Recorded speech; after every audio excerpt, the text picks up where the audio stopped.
Hello everyone. Today we're going to talk a little bit about radiographic imaging. This is our chapter 7.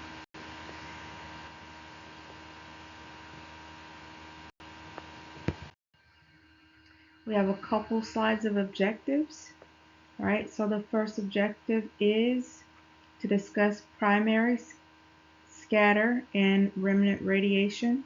These are the three main types of radiation. We're also going to go over how images are produced. And the two big categories of imaging systems that we use today are going to be computed radiography, which we call CR, and then also digital radiography, which we call DR.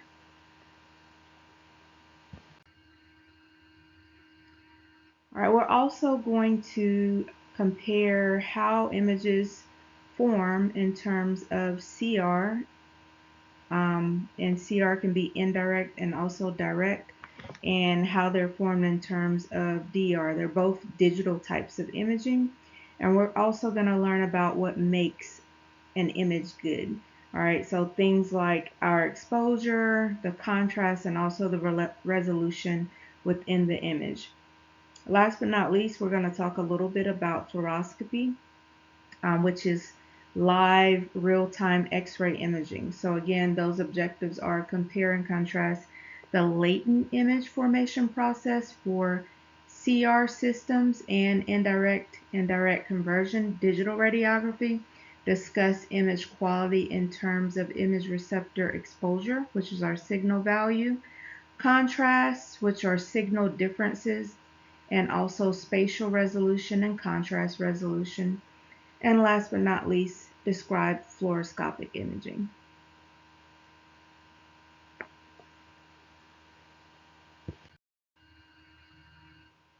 All right, so now we're going to talk a little bit about or walk through how an X-ray image is actually made.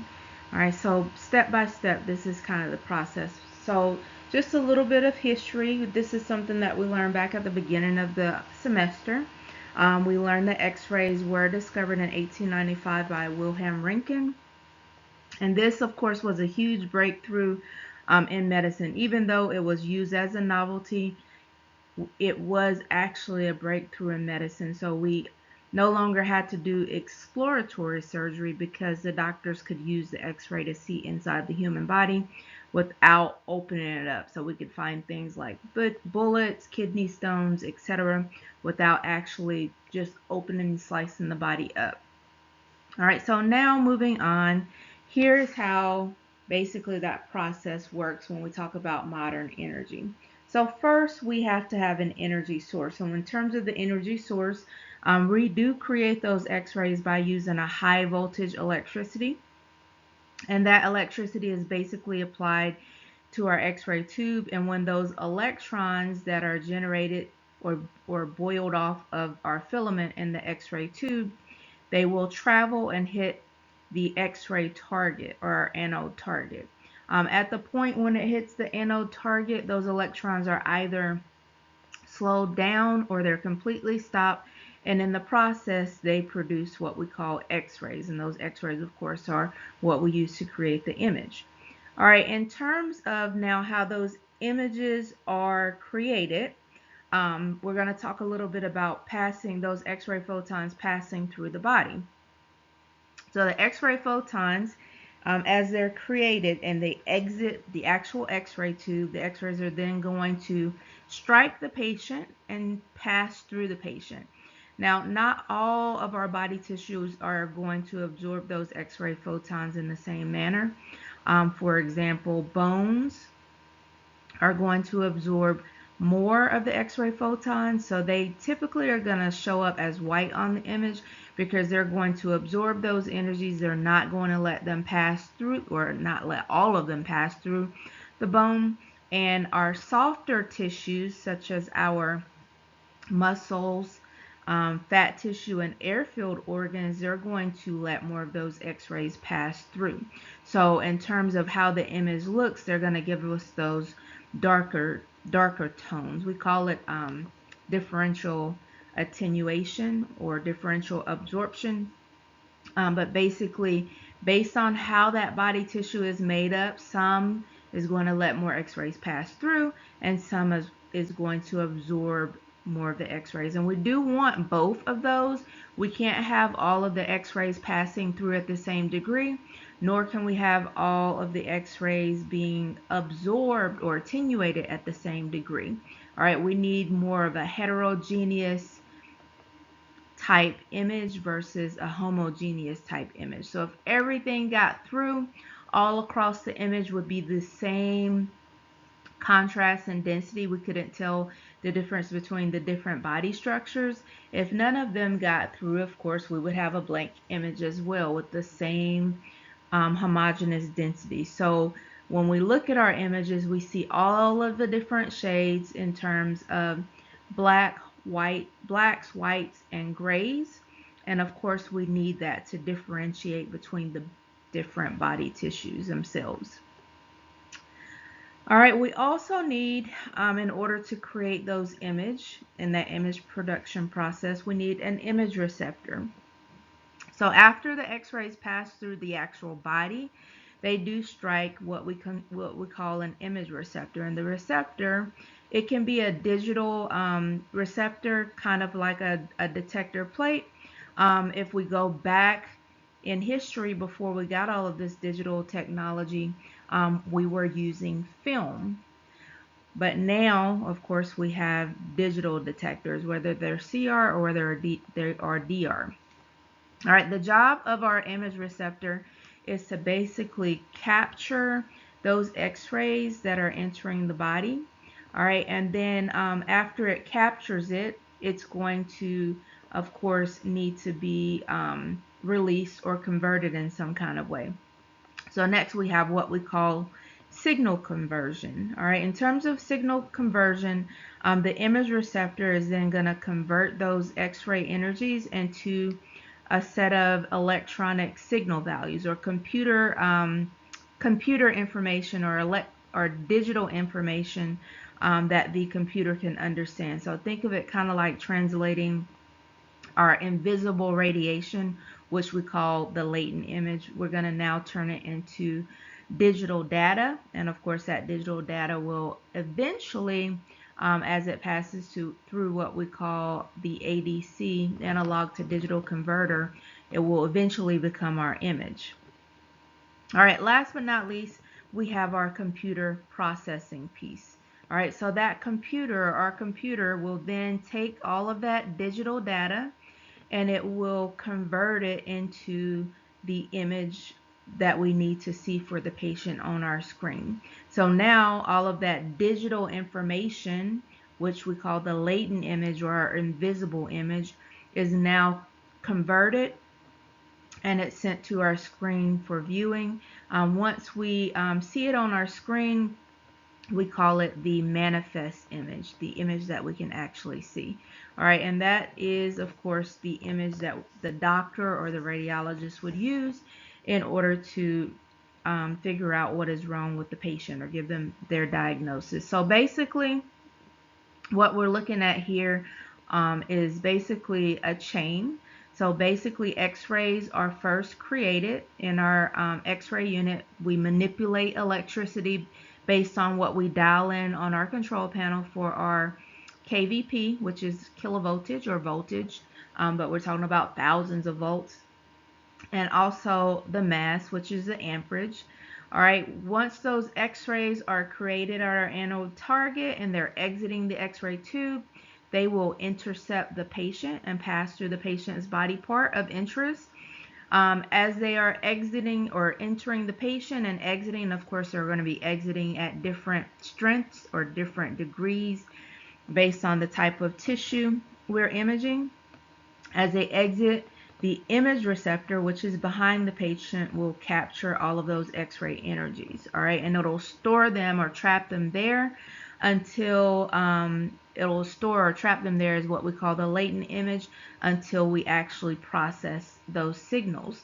All right, those signals will then be converted into information that the computer can understand, and then eventually we will get that image on our computer monitor.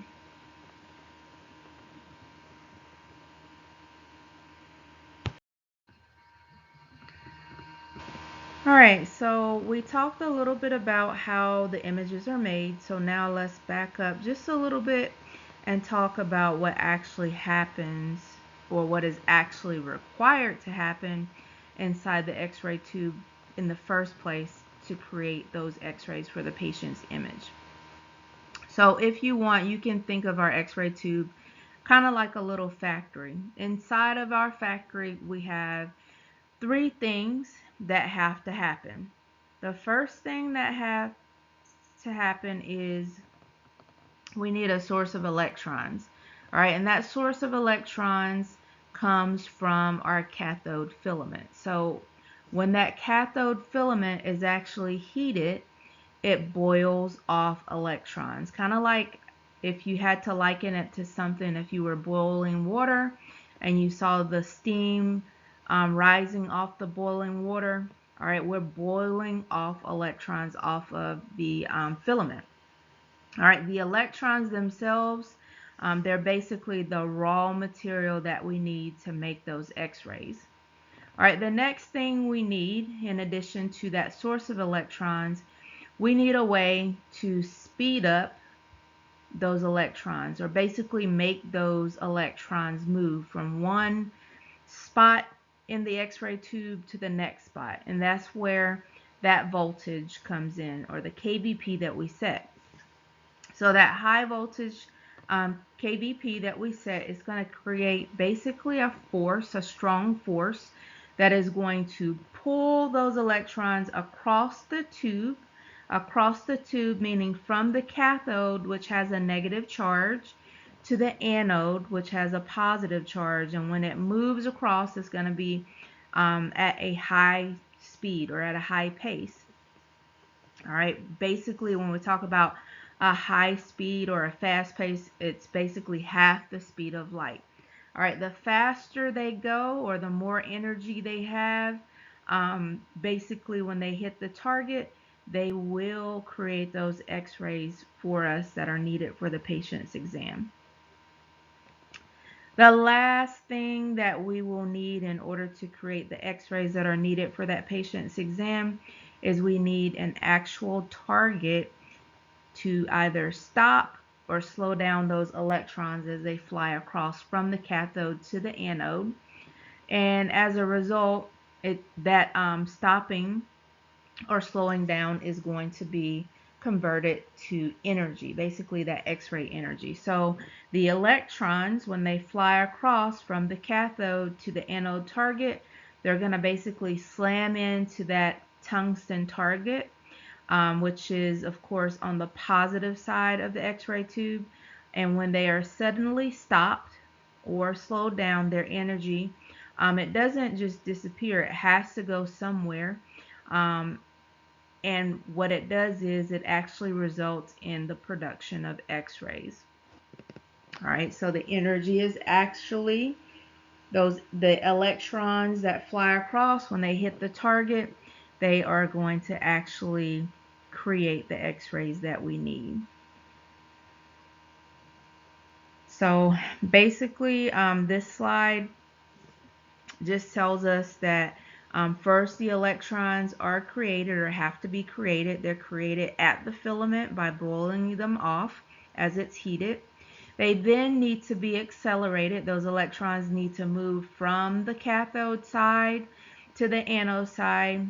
And when it actually interacts with the anode target and is stopped at that target, X-rays will be produced. So basically, these are the three things that we need to create X-rays.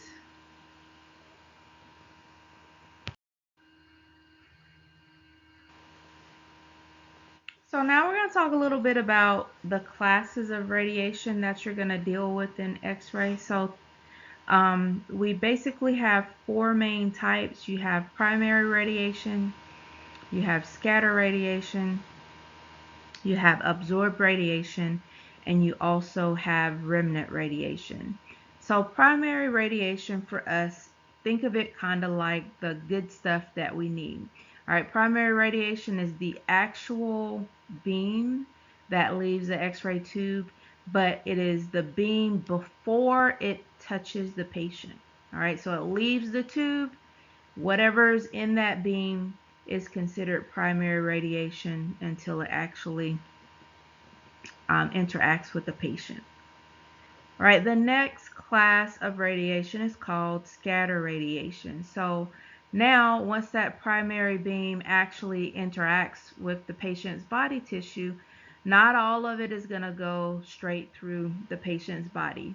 Some of those x-rays are going to bounce off in all directions. So think about what happens when people scatter, or when something scatters, it goes in all directions. That is what scatter radiation is.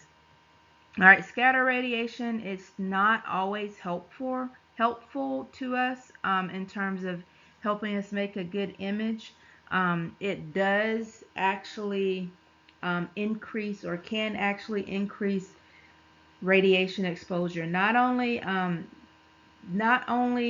in terms of exposure, not only to the image receptor, which if it hits in the wrong place, it wouldn't be great for us, but also if we happen to be in the room for some reason, or a technologist happens to be in the room, scatter is actually responsible for our occupational exposure. And this is one of the reasons why when we're in the room, it is recommended, I'll say it is recommended, that we use lead shields or lead vests and thyroid shields. It's also recommended that we increase our distance, so that, and also another thing that is recommended, that if we're in the room, is to limit the time. So going back to that time, distance, and shielding model that we use. Scatter, again, is not always great for not occupationally, nor is it great for our image receptors. So one of the ways that we can control scatter, and it's probably a little bit too early for us to talk about scatter control, but we control that by collimation, and you can see that when you are on your simulator. So think of scatter as basically, if you had to call it something, it can be a troublemaker. It can be detrimental to our radiographic quality because it gives us unwanted exposure on certain areas of our image receptor. We typically call that unwanted exposure fog. All right, so just like when you're driving, fog makes it difficult to see. Fog can actually make it difficult for us to kind of decipher some of the information that is on our image receptor as well. So again, scatter is not something that it's not something that we can prevent altogether, but we can control it. The first way that we can control it is through the use of collimation. All right, we need to collimate down to the smallest area that we need for that patient's image. And then also a little bit too early for us to get into it, but another way that we can control or clean up some scatter is through the use of grids. All right, the next class of radiation is called absorbed radiation. So some of our x-rays are actually never going to make it through the patient's body because they're going to be completely absorbed in the body tissue. All right, so we have different types of body tissue, and the body tissue, of course, has different atomic numbers. So we have bone, muscle, fat, soft tissue, and of course air-filled organs. So in terms of the bone, our bone is going to absorb more of the radiation than muscle, fat, air-filled organs, etc. All right, and this absorbed radiation, of course, is going to be needed or necessary to help create that contrast in the image. So that's kind of why bones look whiter or lighter than the rest of the tissues that we image. And of course, soft tissue looks a little bit darker or like a lot grayer than bone. And then if we're looking at, let's say, the lungs, if you notice in your simulator, the air within the lungs is even darker. It appears almost kind of black because the air allows the x-rays to actually transmit through, and more of those x-rays hit our image receptor. And of course, that's necessary to be able to see what we need for the patient's diagnosis. We need to have different shades of black, white, and gray, or different contrast variations. All right, last but not least, the last class of radiation is going to be remnant radiation. All right, and these are the x-rays that are actually transmitted all the way through the patient that are able to hit the image receptor. So these are like the x-rays that survive the entire trip through the body. They actually reach the image receptor, and we call them remnant radiation. Some books also call this exit radiation. All right, and this is basically what helps form the image that we see or need for that patient's diagnosis. So to wrap that all up, primary radiation basically is the start of the journey. Everything that actually exits the x-ray tube before it hits the patient or interacts with the patient. Scatter radiation is more like our rogue radiation. It hits the patient and it can bounce back or bounce off in all directions. Could be detrimental to the image quality in terms of contrast, which we can help reduce this by collimation or the use of grids. Or if another technologist happens to be in the room, it could be detrimental as far as their occupational exposure. It actually increases their occupational dose if they happen to be in the room. One way to minimize this is, of course, through the use of lead. Lead, time, distance, and distance. So time, distance, and shielding. Last but not least, well, no, not last but not least, we have two more. Next is the absorbed radiation. Some of that radiation is actually stopped or attenuated inside of the body, which we do need that because we need those different shades of gray. We don't need everything to get out at the same degree, and nor do we need everything to be attenuated or absorbed in the same degree. So this absorbed radiation is going to help create those contrast differences on the image. And then last but not least, we have the remnant or the exit radiation, and that radiation is going to be responsible for actually assisting with creating the overall best contrast for the image based on the body parts that we are imaging.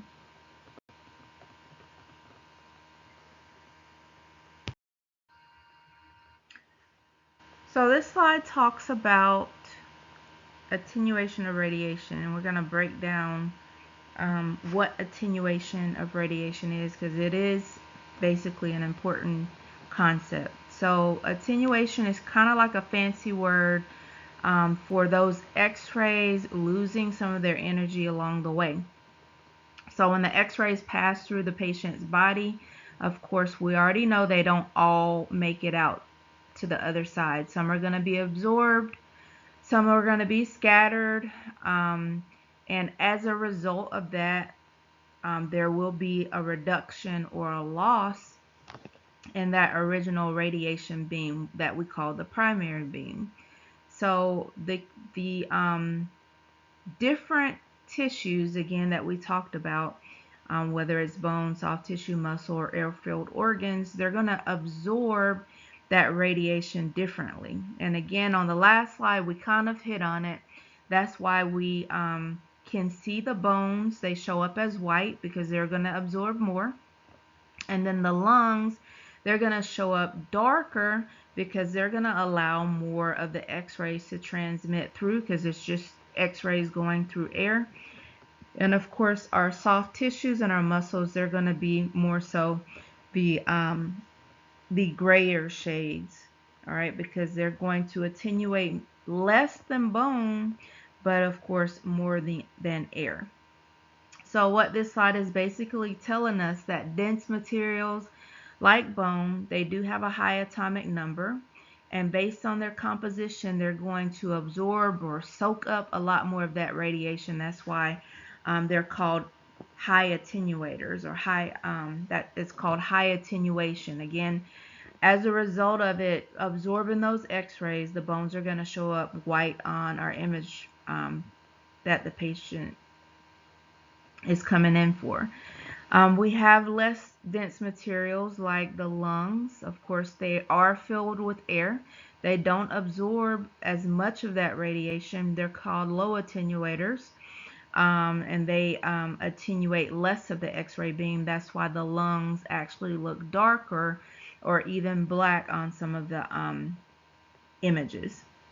All right, overall, we call this differential absorption. Again, basically, the tissues with the different densities and the different atomic numbers, they're going to absorb that radiation in different amounts or to different degrees.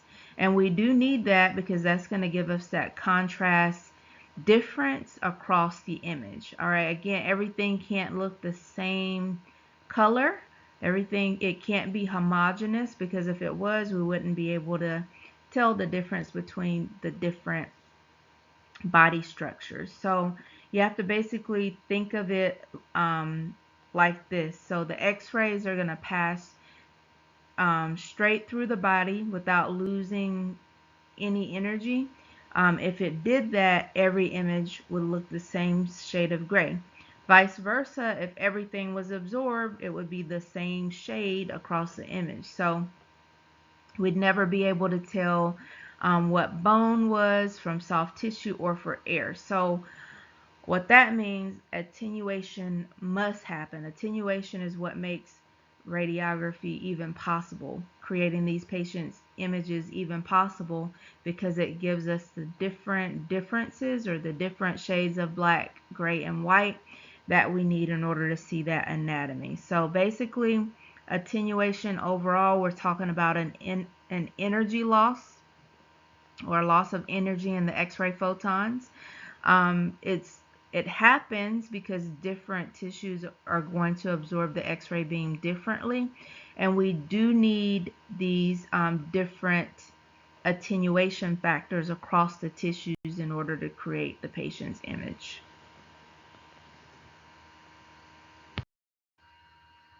So now let's build a little bit on what we just learned about attenuation. So if you remember from the previous slide, attenuation is basically when our x-rays lose some of their energy as they're passing through the patient's body tissues. But the key is basically not all tissues are going to attenuate that radiation in the same way. And again, we call that differential attenuation based on the tissue composition. So here we have two terms. One's radiopaque and the other term is radiolucent.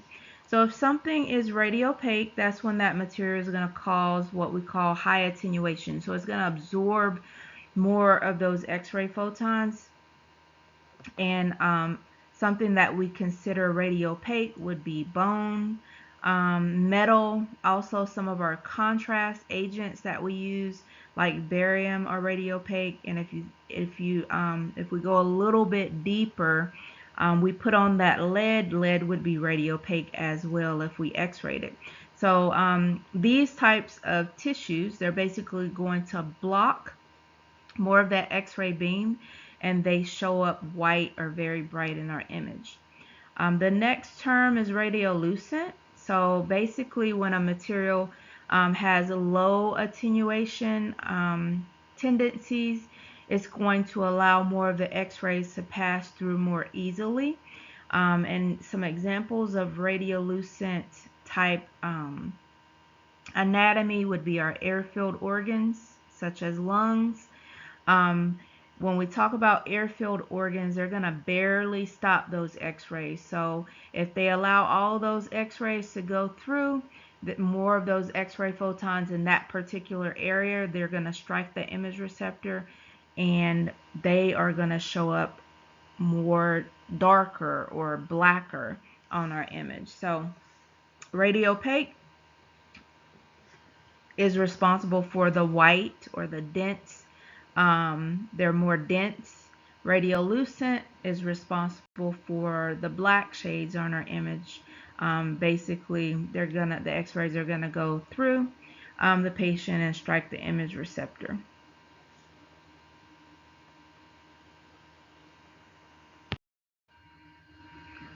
Now we're going to shift to our technical exposure factors. These are the big three factors that are going to control how an X-ray image actually looks or actually turns out. We call them the prime factors. And we call them the prime factors because they're the most important factors that we as technologists adjust when we're setting up an exposure for the patient's image. So the first one is milliamperage, and time, we call that mass altogether. Of course, it is a mathematical equation that you'll need to learn in X-ray mainly for, of course, school purposes and for your registry purposes. But your mass controls the amount of radiation that is actually produced in the X-ray tube. So we're basically talking about how many X-ray photons are created within that beam. Kind of like turning a faucet on. The longer we run it, so in terms of time, the more water is going to come out. So in terms of the patient's exposure, the more mass we have, the more X-rays we're going to have, and the darker that image is going to be, or the more exposed that image is going to be, or the more exposure the patient is going to receive as well. So increased mass equals increased exposure. Whether you increase the MA station itself or whether you increase the overall time, any increase in either of those, because it's MA times S, is going to increase the patient's exposure. Any decrease in either of those is going to decrease the patient's exposure or decrease the exposure to the image receptor, either way. All right, the next prime factor is KVP. All right, and your KVP basically controls the energy or the penetrating power of that X-ray beam. Is it going to be strong enough to actually get through or penetrate the body part of interest? So we haven't really gone really deep into your procedures course, but if you look at the book pages that I gave you last week, you'll notice that on all of the pages for each exam, there is a recommended KVP. And that recommended KVP range is recommended because that is the range that is necessary to penetrate that body part. And of course, KVP's increase, or whatever the recommended KVP is, increases as the body part increases. As the body thickness or density increases. All right, so the higher the KVP is, that means that X-ray beam is going to be stronger and it's going to be able to punch through or get through that denser body tissue. All right, if you think about chest and abdomen, because we've done both of those with the simulator now, they have a higher KVP than things like our hand and our wrist. All right, think about the composition of the chest and the abdomen. It's way thicker than the wrist and the hand as well. So therefore, we need more KVP to be able to punch through that thicker body part than we need to punch through a thinner body part. So we typically, again, go back to the book pages, you'll see that lower KVPs are used for the hand and the wrist, and higher KVPs are used for the abdomen and the chest. So what lower KVP really means is it's going to have less power, and it's going to basically have less penetration, which means if we're trying to use a low KVP, kind of like the KVP that's recommended for the hand, more than likely we're not going to be able to get through a chest or an abdomen because that body part is thicker. All right, KVP If you had to kind of, um, if you wanted to visualize it, think about a baseball. If you're into baseball, the faster the pitch, the higher the KVP. The slower the pitch, the lower the KVP. All right, the last prime factor that is on this slide is the SID, source to image receptor distance. SID, the two recommended ones that we typically work with in X-ray are 40 inches and 72 inches. So far, we've used both. It's basically how far the X-ray tube is away from the image receptor.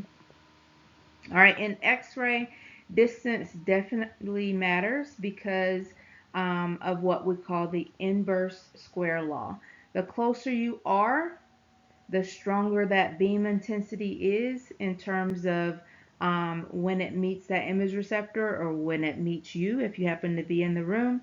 The farther away you are, the weaker or the less intense that beam is going to be when it hits the image receptor. So in terms of SID, it does help us with something called sharpness or the detail, and also the exposure consistency. It also affects magnification of images as well. And I don't want to get into it right now because it's not on this slide, but we'll talk a little bit more later in detail what SID does. And we'll also talk about the inverse square law. So again, when we put all of these three factors together, they are needed. Mass basically gives us the quantity or the number of X-ray photons that are in the beam. The KVP or the kilovoltage peak is the quality or the strength of the energy of those X-ray photons that are in the beam. And last but not least, the SID, source to image receptor distance. That is how close we are to the image, how close the tube is to the image receptor. And it also in fact affects the intensity or the strength of the X-ray beam, and also the sharpness or the detail that we see in our images. And we need all three of these to work together to get a very good detailed image. So now we're going to talk about image receptor systems. I feel it's a little bit too early in the X-ray studies to get into the nuances of what CR is and what DR is, but it's here, so we have to talk about it. So basically, we're talking about the different types of image receptor systems. So basically, the technology piece that is capturing those X-rays that will eventually give us that image that we see on our computer screen.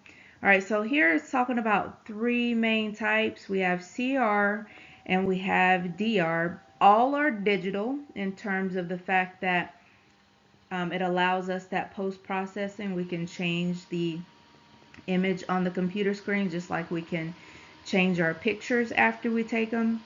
So we'll first talk about CR and then we'll move into DR, but the way it's listed, it goes from direct conversion to indirect conversion, but we're going to flip it because of that scintillation piece. I'm going to talk about indirect first and then direct. So with our CR systems, they use what we call PSP plates or a photostimulable phosphor plate.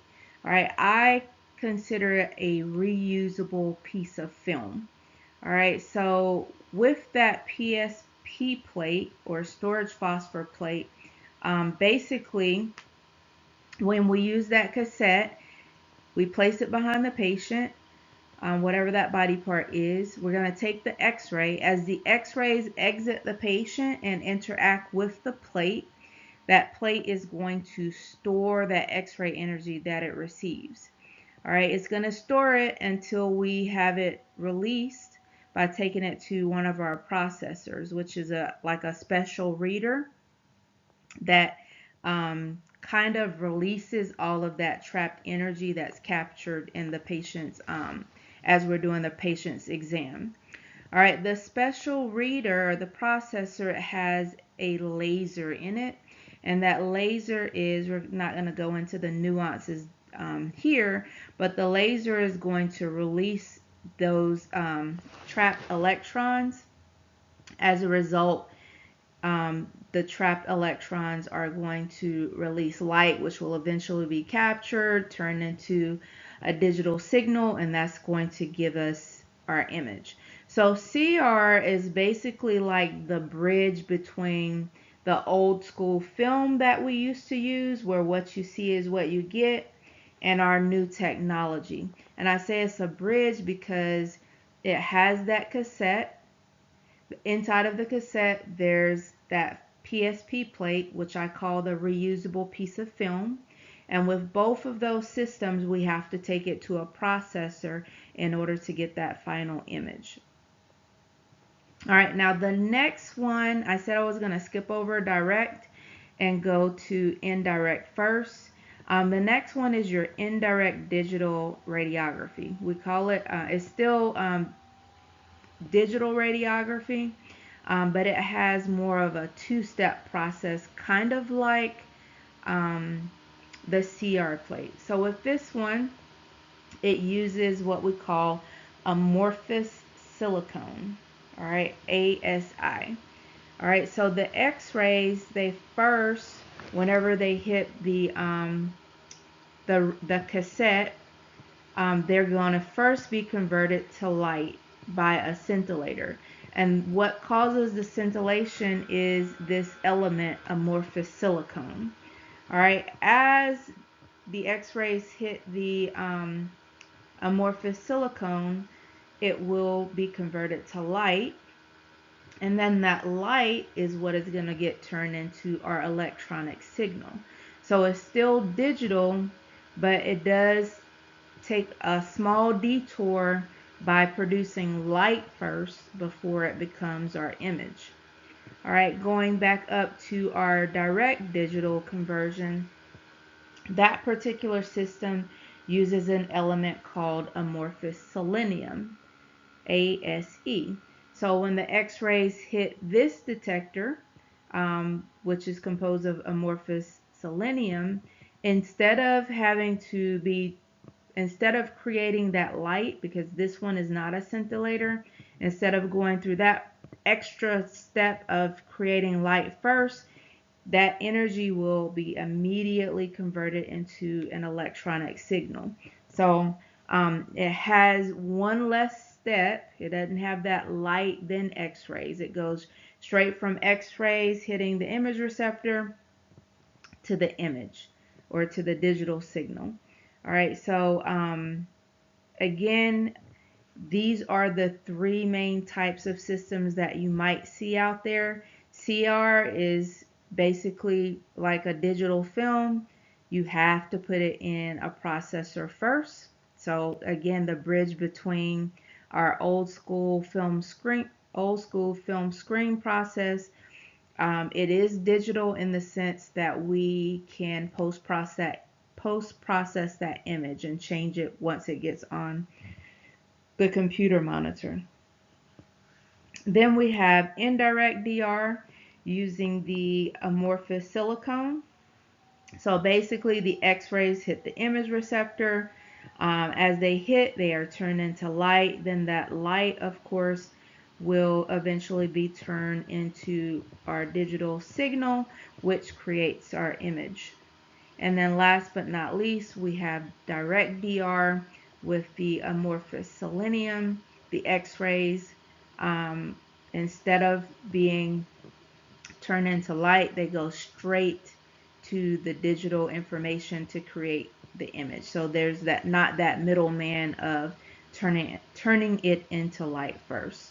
So even though these are three different types of digital systems, the end goal is pretty much the same. We're turning those invisible X-rays that are being captured into our visible or manifest image.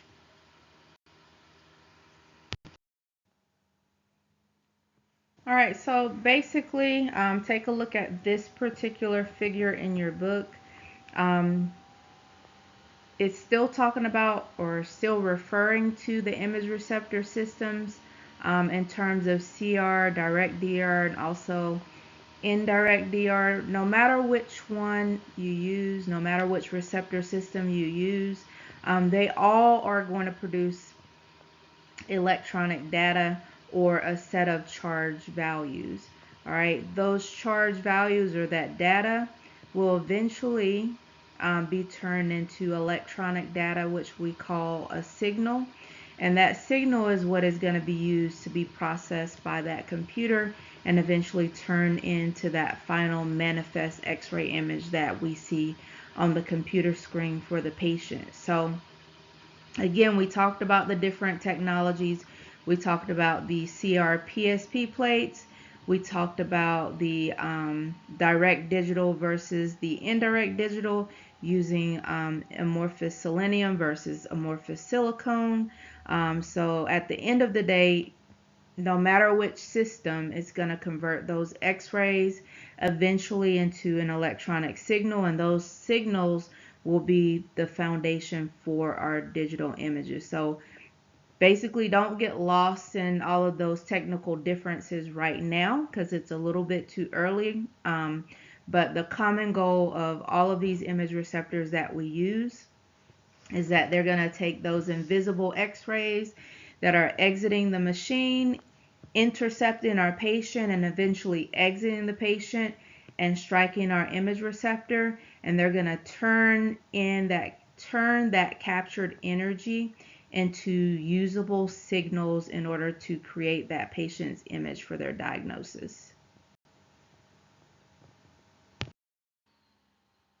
All right, we kind of brushed over the three. Now we're going to go a little bit deeper into CR. So CR was, I would say, the first big step that we took from our traditional film screen into our digital world now. So instead of using the film, which back in the day with film screen processing we had to use chemicals, CR used that photosimulable plate. And again, I call it like a reusable piece of film. All right, photosimulable storage phosphor plates.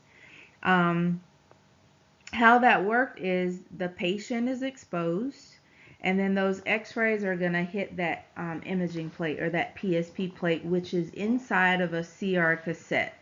All right, that plate itself is going to store or trap that X-ray energy. It's almost like saving a file to a memory card, so to speak. And then instead of us taking that cassette to a chemical processor, we now take it to a special processor for your CR plate. So we put the cassette in, we run that cassette through the CR reader, and the reader itself has a laser inside. So the laser scans the plate in order to release that stored energy. And when it releases that stored energy, it will release it in the form of light. That light is then going to be received and converted into an electronic signal, and as a result, that image is going to pop up on that computer monitor for our viewing. All right, there are a couple important points when we talk about CR. Again, the plates are reusable. We can use them thousands of times with that CR reader. So it does, even though the initial costs might be there, it is more affordable than continuing to purchase film, the film that we had to purchase back in the film screen days. You can also use CR with any type of X-ray system. So there was really no need to, let's say I had an X-ray unit and I wanted to go digital. This is the cheaper route. Even now, if you wanted to do it, this would be the cheaper route. The only thing you needed to purchase additional would be the CR plates and the CR reader. You could use the same old X-ray unit that you have in your room. So with that being said, you wouldn't need to completely replace all of the equipment you have. So it did make it more affordable for hospitals and some doctor's office to really jump on the digital technology because there wasn't a huge upfront cost like revamping your whole x-ray suite. CR did give us that smooth transition from film screen to the digital to that digital world, allowing us to post process our images. So again, CR is what it does is as we take the image, the x-rays that exit the patient, they're stored or received at the plate, stored and trapped in the plate. To release that trapped energy, we do take it to our CR reader, and the reader has a laser in it. The laser actually releases those trapped electrons. As a result, it is going to release light, and that light is going to be eventually read and turned into a digital image on our computer screen.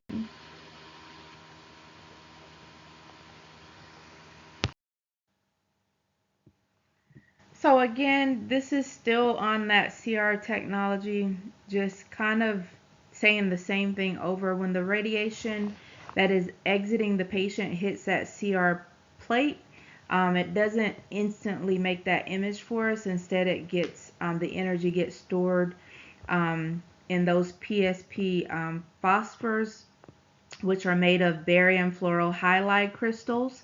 Those crystals are kind of going to act like a trap. It's going to hold those electrons there. Another term that's used for that is an F center. It's like a tiny storage space or storage locker to hold those electrons or that energy in. And it's going to hold that energy in until we take it to that scanner or reader. And that reader will take the cassette. It will open it up. It will pull out the plate. It will scan the plate with the laser. All right, as the laser scans it, it's going to release that energy in the form of light, which will be received and, of course, transmitted into an electronic signal for a digital image. After that, that plate will be erased with more, it'll basically be flooded with light to be erased. The reader will then place the PSP plate back into the cassette and it'll be released for the next use. So again, the reusable piece of film. All right, the key here though is in order for us to get that good quality image, we do have to have the right combination of prime factors that we talked about earlier. So we have to have the right mass, we have to have the right KVP, and we also have to have the right SID as well. If any of these prime factors is off, I'll say significantly off, then our image quality could be affected. All right, the last bullet point right here, it talks about underexposure. So basically what happens is if our cassette or PSP plate doesn't receive enough radiation or remnant radiation, then that plate is going to be overexposed. So how do we know it's not overexposed, underexposed?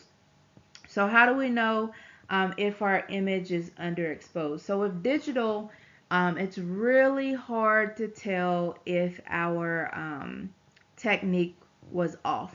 One of the ways that we use in terms of if it just does, because it could look right and some of our factors can be off. One of the ways that we know is those systems have something called S numbers, which are sensitivity numbers. What is the other term that we use? S numbers. I can't think of the other term right now that we use, but it's basically a range of numbers that the machine tells us if your image rates this within this range of numbers, then it tells us that our technique was decent. So another way to know that our image or our prime factors were severely off as if we have a grainy or noisy image. All right, we call it quantum model or quantum noise. Quantum model was an old term. Quantum noise is the newer term. So it kind of looks like a fuzzy speckled picture. All right, if you have a fuzzy speckled picture, just like if you take an image of yourself on your camera, you don't like it, you can make it prettier by using different filters. If your image is noisy or grainy, there's no amount of filters you can apply. We call it post-processing, window and leveling. There's no amount of windowing and leveling that we can do to make that picture any more diagnostic in quality. The only way to make it better, unfortunately, is to repeat the image. And when we repeat the image, we'll check all of the prime factors, but having that grainy, noisy image tells us that the technique that we use was too low. It wasn't strong enough to be able to penetrate the patient, and enough X-ray photons exit and strike our image receptor. So the takeaways here is our CR plates are basically, they store that radiation energy until that plate is read by our CR reader. In terms of image quality, it does depend on those proper prime exposure factors, which we talked about earlier, are mass, KVP, and SID. All right, if those exposure factors are off, specifically our technique, KVP and mass, meaning we have too little exposure, not enough X-rays hit the image receptor, the result may be a noisy or grainy image. And if we have a noisy or grainy image, it's never going to be diagnostic in quality. And the only thing that we can do at that point for the patient is to repeat the image, of course, increasing our technical factors. Still talking about this CR technology. So basically, this slide is telling us that when we expose our patient using a CR cassette, again, those X-ray photons are going to hit that imaging plate or PSP plate. As a result of those X-ray photons interacting with that plate, the energy is going to get trapped or stored inside of that plate's crystals. We already said earlier that those crystals were made of barium fluorohalide. Now, after they're trapped, this is where those F centers come in. So the F centers, again, they're kind of like tiny storage lockers, so to speak, inside of that crystal. So when the X-rays or that X-ray energy hits those crystals, they basically bump electrons into the little traps where they stay, and they wait until, of course, we take it to the processor. Now, as they are sitting there stored in that image receptor, this is what we call a latent image. So it's like the invisible image. We know it's there, we don't see it, and we can't see it until we actually process it. So what happens next is we take our CR cassette to the reader, and right here it says figure 7-3. This is a multi-plate CR reader. They have multiple plates, and you have single plates. Of course, single plate would not be a great choice for a busy hospital, because just like the darkroom technology, you can only run one piece of film at a time. You can only run one PSP plate at a time. So again, the CR cassette, we place it in the reader. Inside of the reader is where it's going to extract the PSP plate, and a laser beam is going to scan across the imaging plate. That laser is going to release those trapped electrons, and when it releases those trapped electrons, they're going to give off light.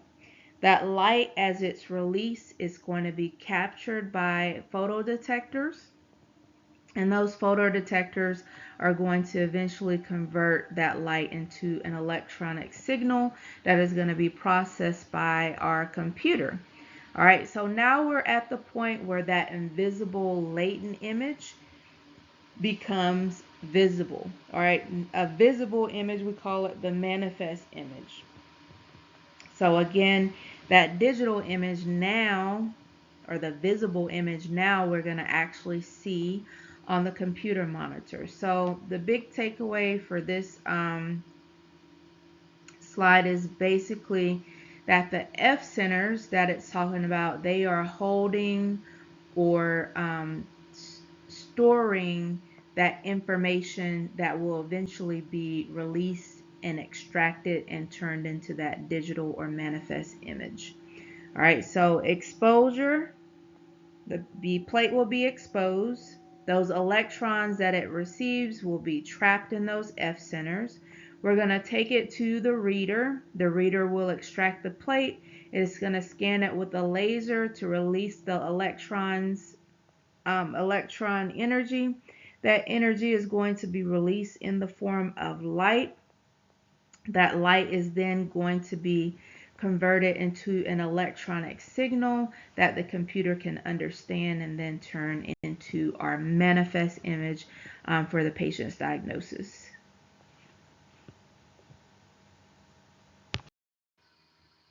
All right, so now we're going to move away from the CR technology and we're going to move into our digital radiography.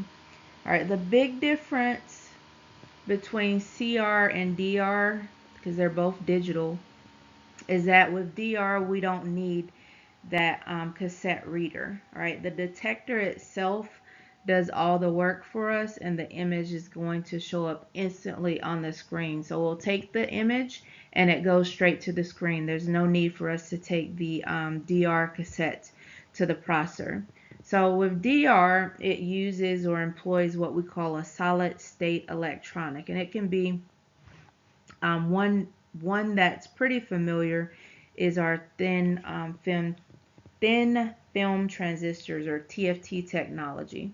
All right, and it's just basically a fancy term for a detector. All right, and that detector can basically turn those X-rays directly into an electronic signal.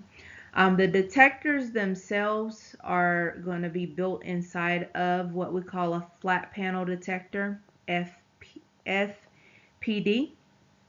So again, unlike our CR plates that we needed to take to the processor to run through in order to read out and release that energy, these detectors they're permanently encased into our cassette, and they do the conversion for us right away. We don't have to take it to that plate reader. So basically with your digital technology, not with your direct digital, more so direct digital technology, because CR is digital technology as well. The X-rays are going to hit the detector. They're going to create an electronic signal that is considered to be proportional with the exposure it receives. So in other words, the stronger the exposure it receives, the stronger the signal it will produce. The less strong the exposure it receives, the less signal it is going to produce. All right, the image itself is going to be displayed in just a few seconds, so we don't have to wait around anymore on whoever's using the processor in front of us. We take the image and it immediately pretty much goes to our digital display. So we don't have to go run plates through a machine anymore. So what digital does for us, what this direct digital does for us, again, because CR is digital, it does make our workflow faster and more efficient. We don't have to wait around.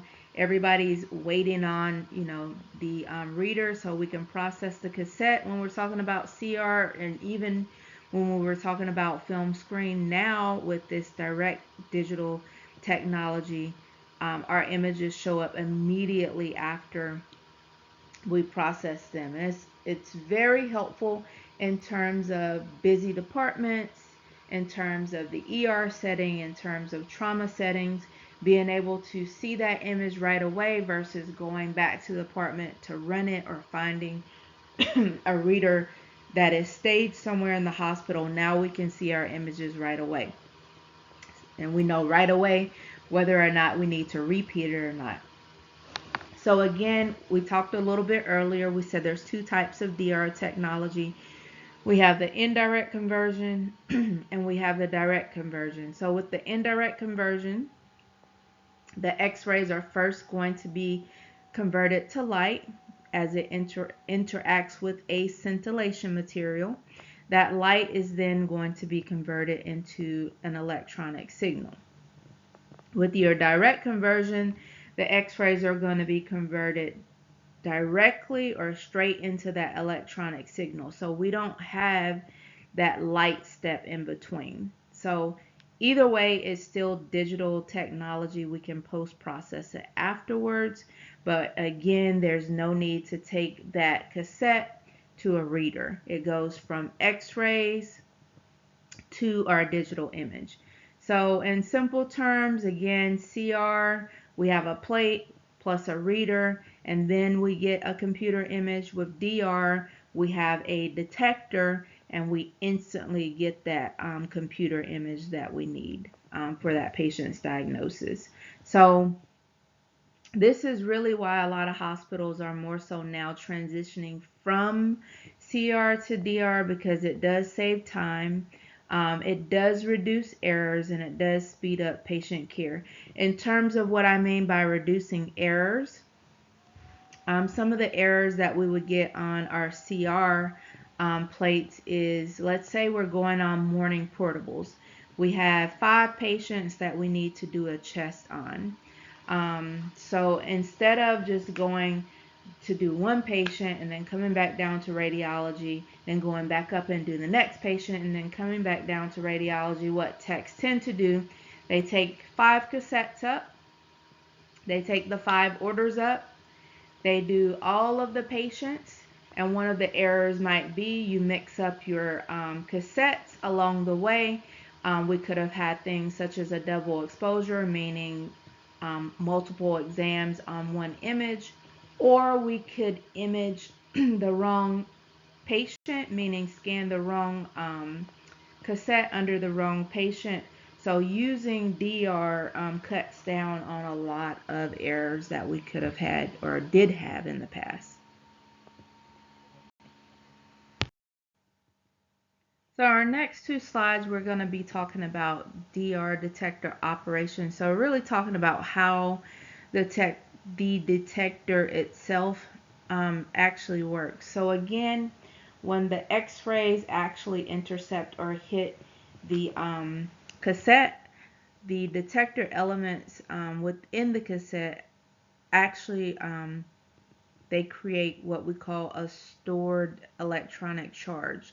So you can think of the Dell, a lot of books and a lot of videos kind of explain it as kind of like a tiny bucket that catches and actually holds a charge depending on how much radiation it receives. And the amount of charge that is collected in each of those Dells is considered to be an analog signal, and it's usually directly proportional to the exposure. So the more exposure it receives, the more signal it will eventually give out. So that means, again, the more radiation that part of the detector gets, the higher that charge that is stored there in that Dell. And again, vice versa, the less radiation, the lower the charge that is stored in the Dell. All right, now in terms of the computer itself, it cannot read these analog signals.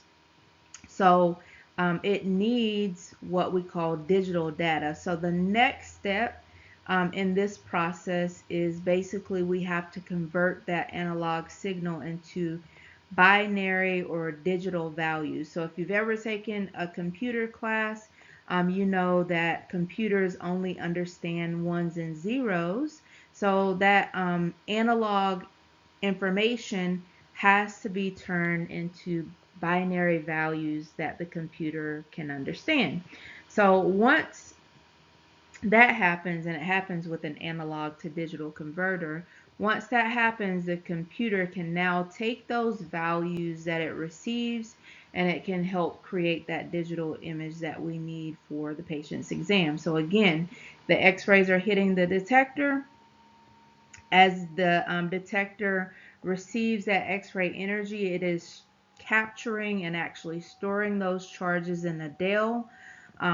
We told you that the charge that it receives and stores is typically proportional to the exposure that it receives.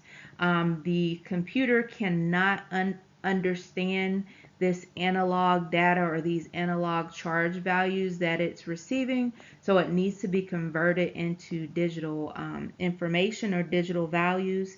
Does this via an analog to digital converter. Once we get that information converted into digital information that the computer can understand, it then uses those digital values to help build or present that image for the patient's diagnosis.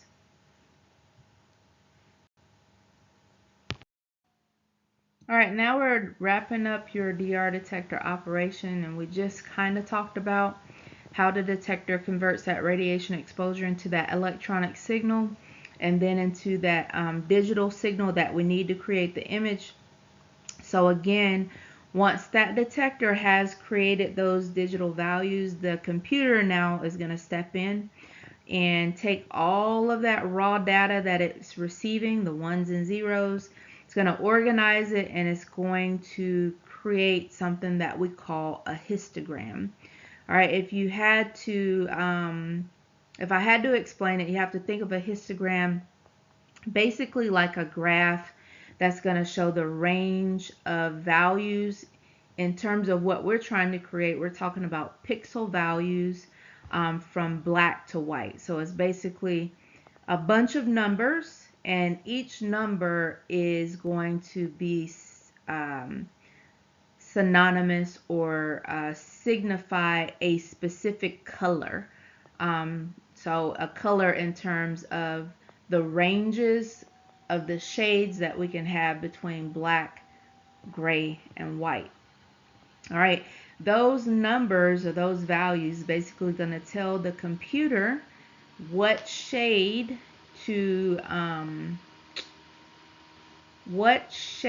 of black, white, or gray will go in each area of the image. So basically, how much exposure the cassette received is basically how those shades of gray are going to be distributed across the image to represent the body.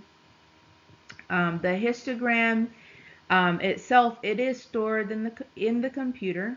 It is rescaled every time we take an image, and it's going to rescale it or pre-process it and present to us on the computer screen the best diagnostic image possible based on not only the values that it feels that it needs for that particular type of exam, but also the information that it received based on the image that you took.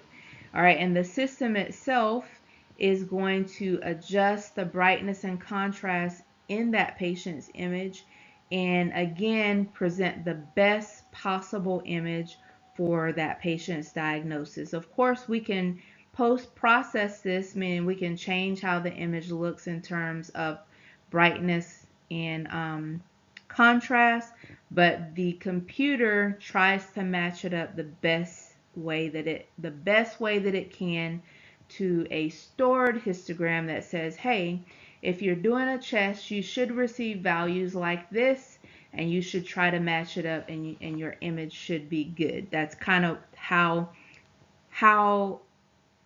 I can best describe what the histogram does for us. Also, we have what we call lookup tables. And lookup tables are pre-programmed inside of the system. So basically settings that are pre-programmed. All right, and this is basically these pre-programmed settings tell the computer this is what your chest x-ray should look like. This is what your abdomen x-rays should look like. So the system uses those lookup tables to apply the correct brightness and contrast automatically across the image once it receives those values based on what's stored in the system and also what it received from you taking that actual x-ray. So again, even if your exposure isn't absolutely perfect, the computer will try to help and fix it the best way that it knows how to. So again, if we have to sum it all up, again, the detector is responsible for making the digital signal. The computer itself is going to take that information it receives, it's going to analyze it into a histogram, and then that histogram is going to try to rescale all of that information based on everything that's stored and give us the best possible image on the screen. And then, of course, the lookup tables are going to come into play and try to apply the right brightness and contrast for each specific exam type. And this is why it's kind of important for us, again, when you go to that control panel and you select, I want to do a hand or I want to do a chest, it's important for us to choose the correct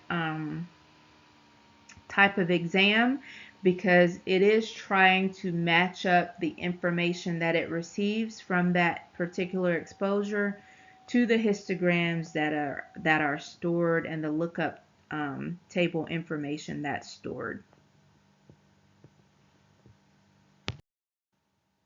All right, so now we're moving into your indirect digital radiography. All right, the key word here being indirect. And what we mean by indirect is because those x-rays don't go straight into that electronic signal.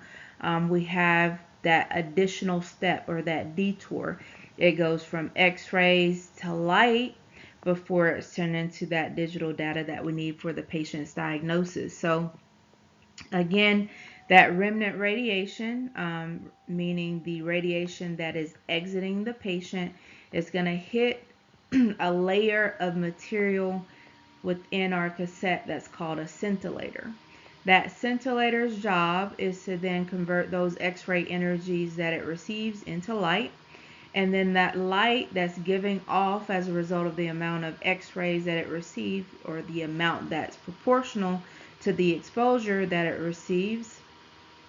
So basically, the more exposure it receives, the more light that's going to be produced. The less exposure that it receives, the less light it's going to produce. And that light is then going to be captured and it's going to be converted into an electronic signal. All right, there are two main methods for capturing the signal. And these are components that are within our x-ray unit. It's our in our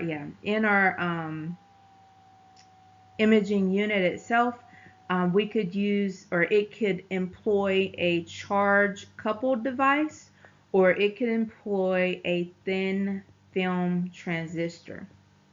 All right, the charge coupled device, it's a piece of it technology. If you have to think about it, it's like a computer chip. It captures the light and it translates it into an electronic signal.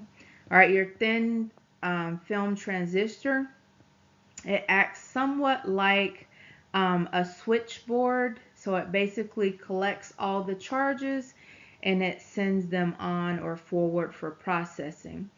With that indirect DR, the TFT layer, if we're talking about it, it's made up of amorphous silicone. We talked about that earlier.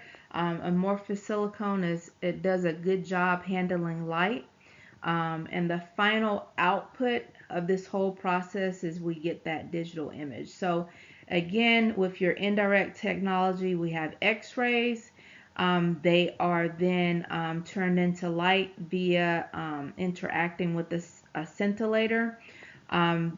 That light will then be converted into an electronic signal. Again, indirect technology can employ a CCD, charge coupled device, or it can employ a TFT. And as a result of interacting with those detectors, we will get our digital image. All right, to help, um, if you can picture this, when we talk about direct DR, where it's like if we were speaking straight into our microphone, our voice goes directly into an electronic signal.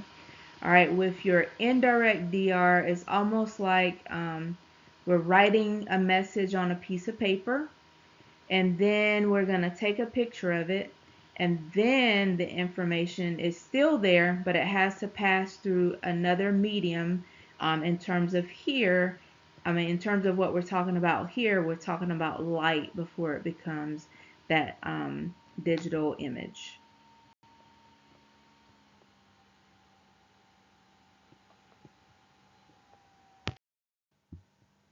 All right, now we're on our last stop in terms of the types of technology that you might see out there. This is your direct DR. So again, the difference, we're talking about direct conversion versus indirect conversion.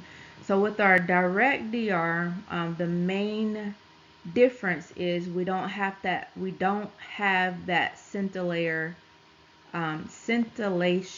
layer, meaning the layer that takes the x-rays and creates them and turns them into light first.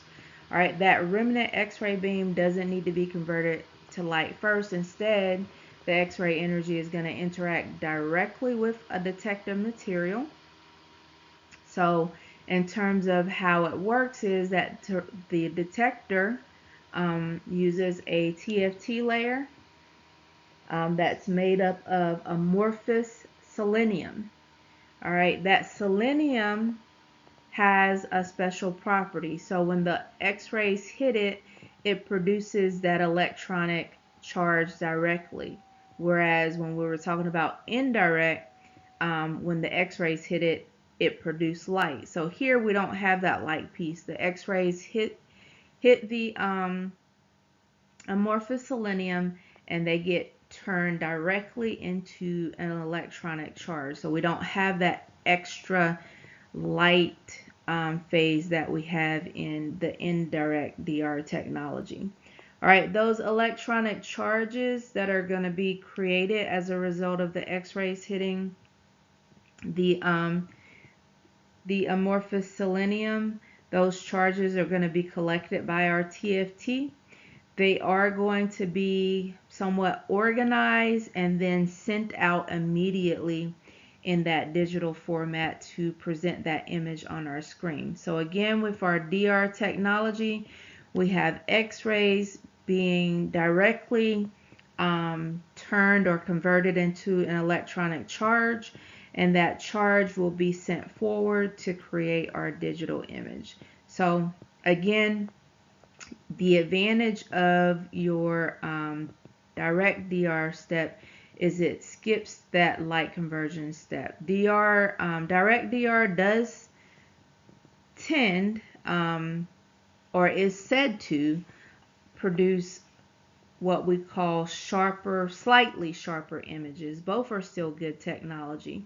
All right, in terms of fine details like small bone structures, the direct DR is a little bit better than the indirect DR. It's also fast, just like the indirect. It produces images a lot faster. They appear in seconds versus with that CR technology that we were talking about earlier. We have to take the image and then find a reader before we can get the image. Whether we're talking about indirect DR or direct DR, those images appear on the screen in just a few seconds. So again, if we're comparing the two, indirect DR, which we talked about, the x-rays hit your image receptor or detector, they create light, and then that light is then converted into an electronic signal that is then push forward to give us that image. With your direct DR, the x-rays hit your detectors. They immediately produce an electronic signal, and that electronic signal is pushed forward to create the image on your screen. So again, they both do the same thing. They both produce pretty much that instant image. It's just one has that scintillator material, whereas the other one takes those x-rays and immediately turns them into an electronic signal. Now let's kind of shift gears or move forward and talk a little bit about what makes I'll say a diagnostic x-ray image, or a simple way to say it, what makes a good x-ray image. So in addition to ensuring that we have everything in terms of anatomy that we need on an image, we have to talk a little bit about image quality. So we're basically talking about how good or how well that image appears, and then also how well does it allow the doctor or the radiologist to evaluate the patient and come up with their diagnosis. So we have two main factors that come into play when we're talking about image quality. One is your image signal, and the other one is your image resolution. So if I say definition wise, your image signal, we're talking about how strong that information is that comes from those x-rays that actually are intercepting with our image receptor. The stronger that signal is, that means the image is probably going to be a lot clearer. The chance of noise is going to lessen. When we talked about quantum noise or quantum model, we were talking about the graininess or the graininess of the image. And there is a figure in your book that you can look at to kind of see what we're talking about in terms of what noise looks like. It's not the best image, but it'll give you an idea of what we mean by noise. I mean, when I say it's not the best image, not the best image that I would present to, let me see, not the best image that I would present to you to kind of explain what noise was, but it still kind of gives you an idea of what noise is. So again, a stronger signal means that the image will potentially be cleaner and clearer with less graininess, less noise. If that signal is weak or too weak, meaning the technique was not strong enough, and the signal is weak, that's when we're going to get that noisy static like image. And again, with noisy images, the only thing that we can do to improve that image is to repeat it with a higher technique. All right, the next factor that we look at when we're talking about your image quality is going to be your image resolution. So if we had to wrap resolution all up in one, we're talking about how sharp the image is, and we're talking about how much detail the image presents for the doctor for that patient's diagnosis. So our resolution kind of determines whether we can clearly see all of the details or the small body structures, small details within the image. Your resolution is going to allow you to be able to see those tiny hairline fractures in a bone. Even going deeper, if we're talking about mammo, which is still x-ray, but it's specific to breast imaging, it's going to allow us to see those tiny microcalcifications and lesions within the patient's breast tissue for their early diagnosis. So the higher the resolution we're talking about, the more detail that image is going to have. And that also means the better diagnostic quality or better diagnostic value that image will have in terms of the patient's diagnosis. So the big picture here is that in terms of optimum image quality, it does depend on these two things. So it does depend on, in terms of image signal, we're talking about the exposure factors that you chose. So what you set up as your KVPN mask. And if you think about your use of your virtual medical coaching simulator, some of your images in terms of quality, if you're looking at the examples that I gave you from the book pages, they do not look anything like those images. So it's poor quality. All right, and again, poor quality was dictated by the technique that you chose. And again, you don't know technique yet. That's something that you have to learn. But if your technique was better, the quality of those images would be a lot better and you'd be able to see those fine details. All right, so again, exposure factors in terms of your image signal are really important. All right, the next is your characteristics in terms of your image receptor, the type of image receptor that you're using. So using different image receptors will definitely dictate how well it's able to handle those signals it's receiving and how well it's able to process the information into the detailed image that you need. So again, for a high quality diagnostic x-ray image or radiograph for the patient and their potential diagnosis, we have to balance having enough signal, and we need enough signal so we don't have that noisy, grainy image, with also good resolution. So in terms of good resolution, we're talking about being able to see those fine details and having that sharp image for the patient. So think about signal as, if you had to liken it to something that you can see visually or understand, I'll say understand easily, turning up the volume on your radio. If the volume is too low, you can barely hear it, but if the volume is too high, so if we are using extreme values, meaning we are extremely over radiating the patient, it might be distorted.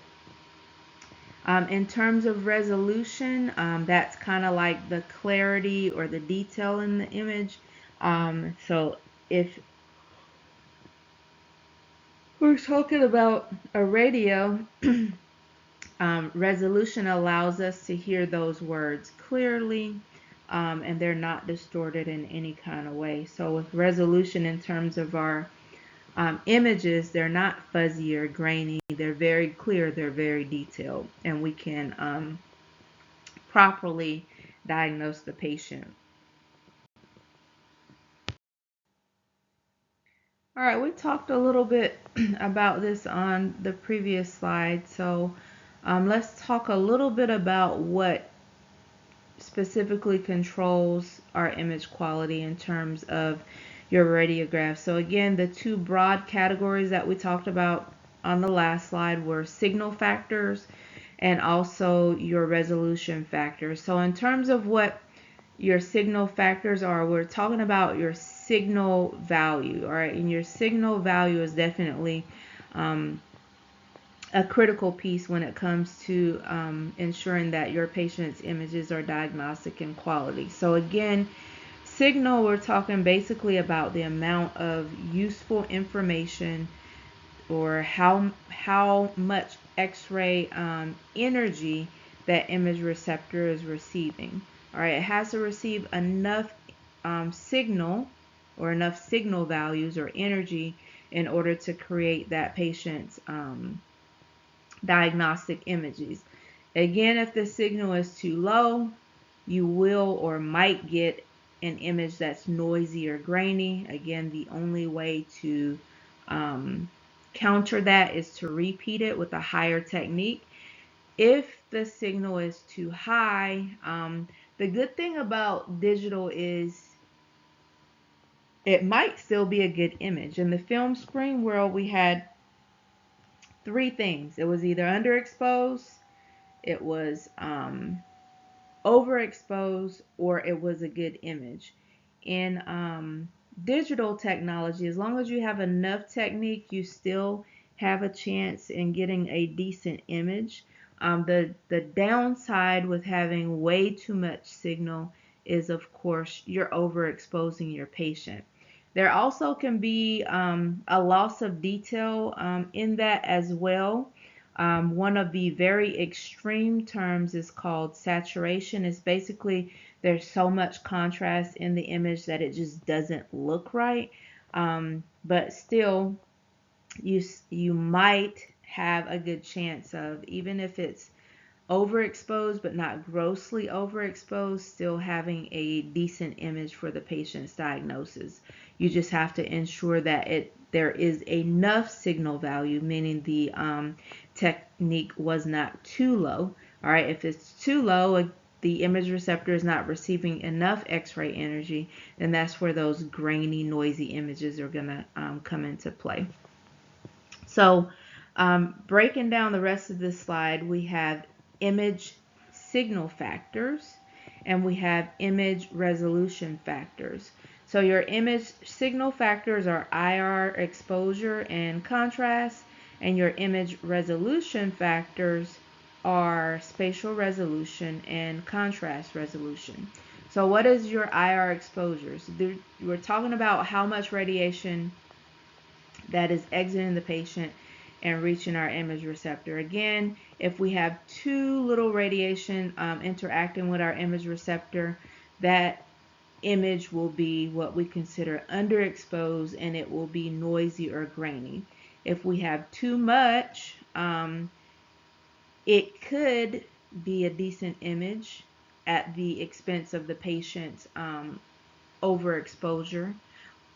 Or if it's grossly too much, grossly overexposed, we could potentially lose some quality of the image, meaning some of the details might be lost, and we call that saturation at that point. All right, the next image signal factor is contrast, and contrast is basically the difference between your light areas and your dark areas on the image. So we're talking about the different shades of grays, whites, and blacks that are on the image. All of our images, if they're going to be diagnostic in quality, they do need to have good contrast, and that contrast is going to allow us to see all of the body structures clearly, all of the body structures in clear detail as we need to see them. All right, your next factors here on this slide are your image resolution factors, being spatial resolution and also contrast resolution. So in terms of your definition wise, spatial resolution is basically how sharp that image is. It kind of determines how well we can decipher or see those fine details in the image. And again, going back to tiny fractures or going back to small vessels or microcalcifications and lesions and breast tissue, again, think about it as like the clarity of the picture that you're trying to visualize, the small details in it. All right, your contrast resolution is basically telling us how well that system is able to show us the differences between the different body tissues that have similar density. So we need to be able to clearly see the difference between our soft tissues in our abdomen, all right? And that is based on that contrast resolution. So if we're not able to decipher between the different body structures, and the abdomen is a good one because the density overall and the thickness overall is somewhat the same. If you look at your abdomen image that you created, we can somewhat see the differences in the outlines, but overall they somewhat it's kind of hard to decipher exactly where everything lies because everything is of similar subject matter, I'll say. So to really be able to see everything that is within the abdominal cavity, again, even though we can see the outline of the kidneys, we can see, or we know where the bladder is. We know where the ascending transverse and descending colon is. And we can somewhat see outlines based on things such as the air and gas bowel patterns that might be there. But if we really wanted to see where everything lies within the abdomen, because it's the subject matter is similar within the abdomen, we would need to introduce some type of contrast media such as barium, gastrographin, um, and then that would be able to highlight those different areas for us.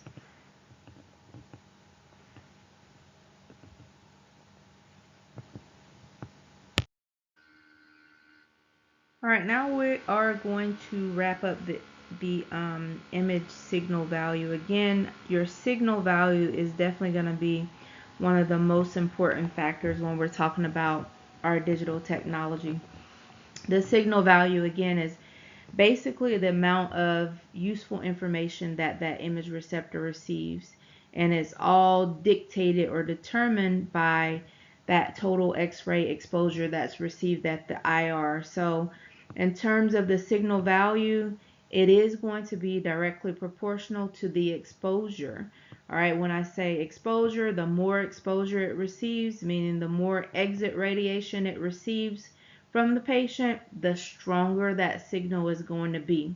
The less exposure that it receives from the patient, meaning via that exit radiation, the weaker that signal is going to be. So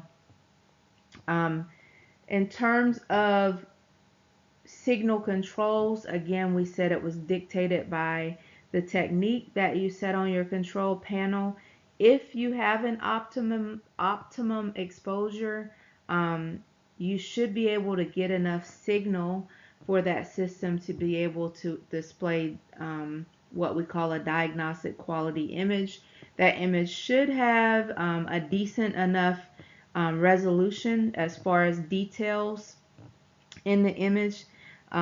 If you have an exposure that is not enough, or a weak signal, or too little exposure, again, that signal is weak, the information that it receives as a result might present to you a noisy image, a mottled image.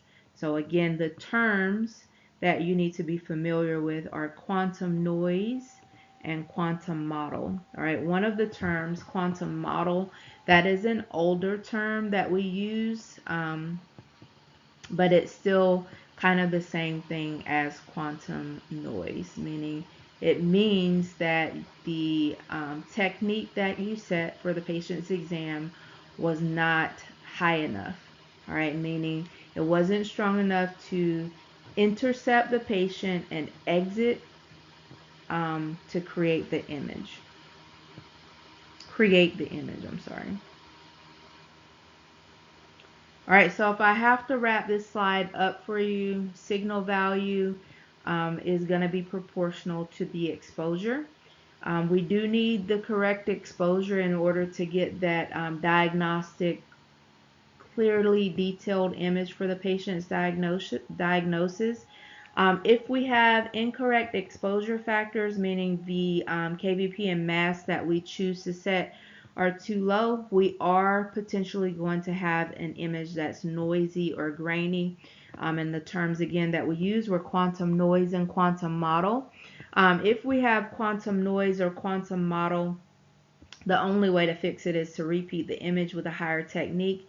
And we would not want to send that image across for diagnosis, because it could be hiding some details that the patient needs for a true diagnosis. So again, a model image is not diagnostic in quality. So again, we have to be able to balance the techniques that we choose in terms of our exposure factors. And if we have a decent technique in terms of mass, kVp, and the proper SID, we should be able to create a diagnostic quality image.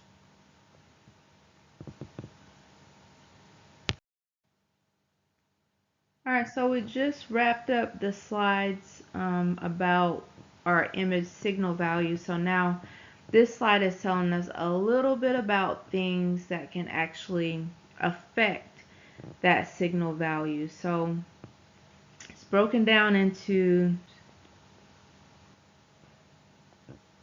um, 7 little sections.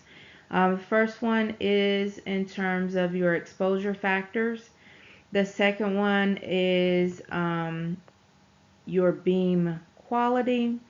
Your third one is your patient characteristics. Fourth is distance. Fifth is radiographic grids. Six is X-ray beam modifications. And 7 is your IR characteristics. So let's talk a little bit about our exposure factors. All right, we already learned about mass and we already learned about KVP, but there is an additional one, and that's called your beam filtration. So your mass, your MA, or your MA station, milliamperage, and your time, which is in seconds, altogether it's MA times S.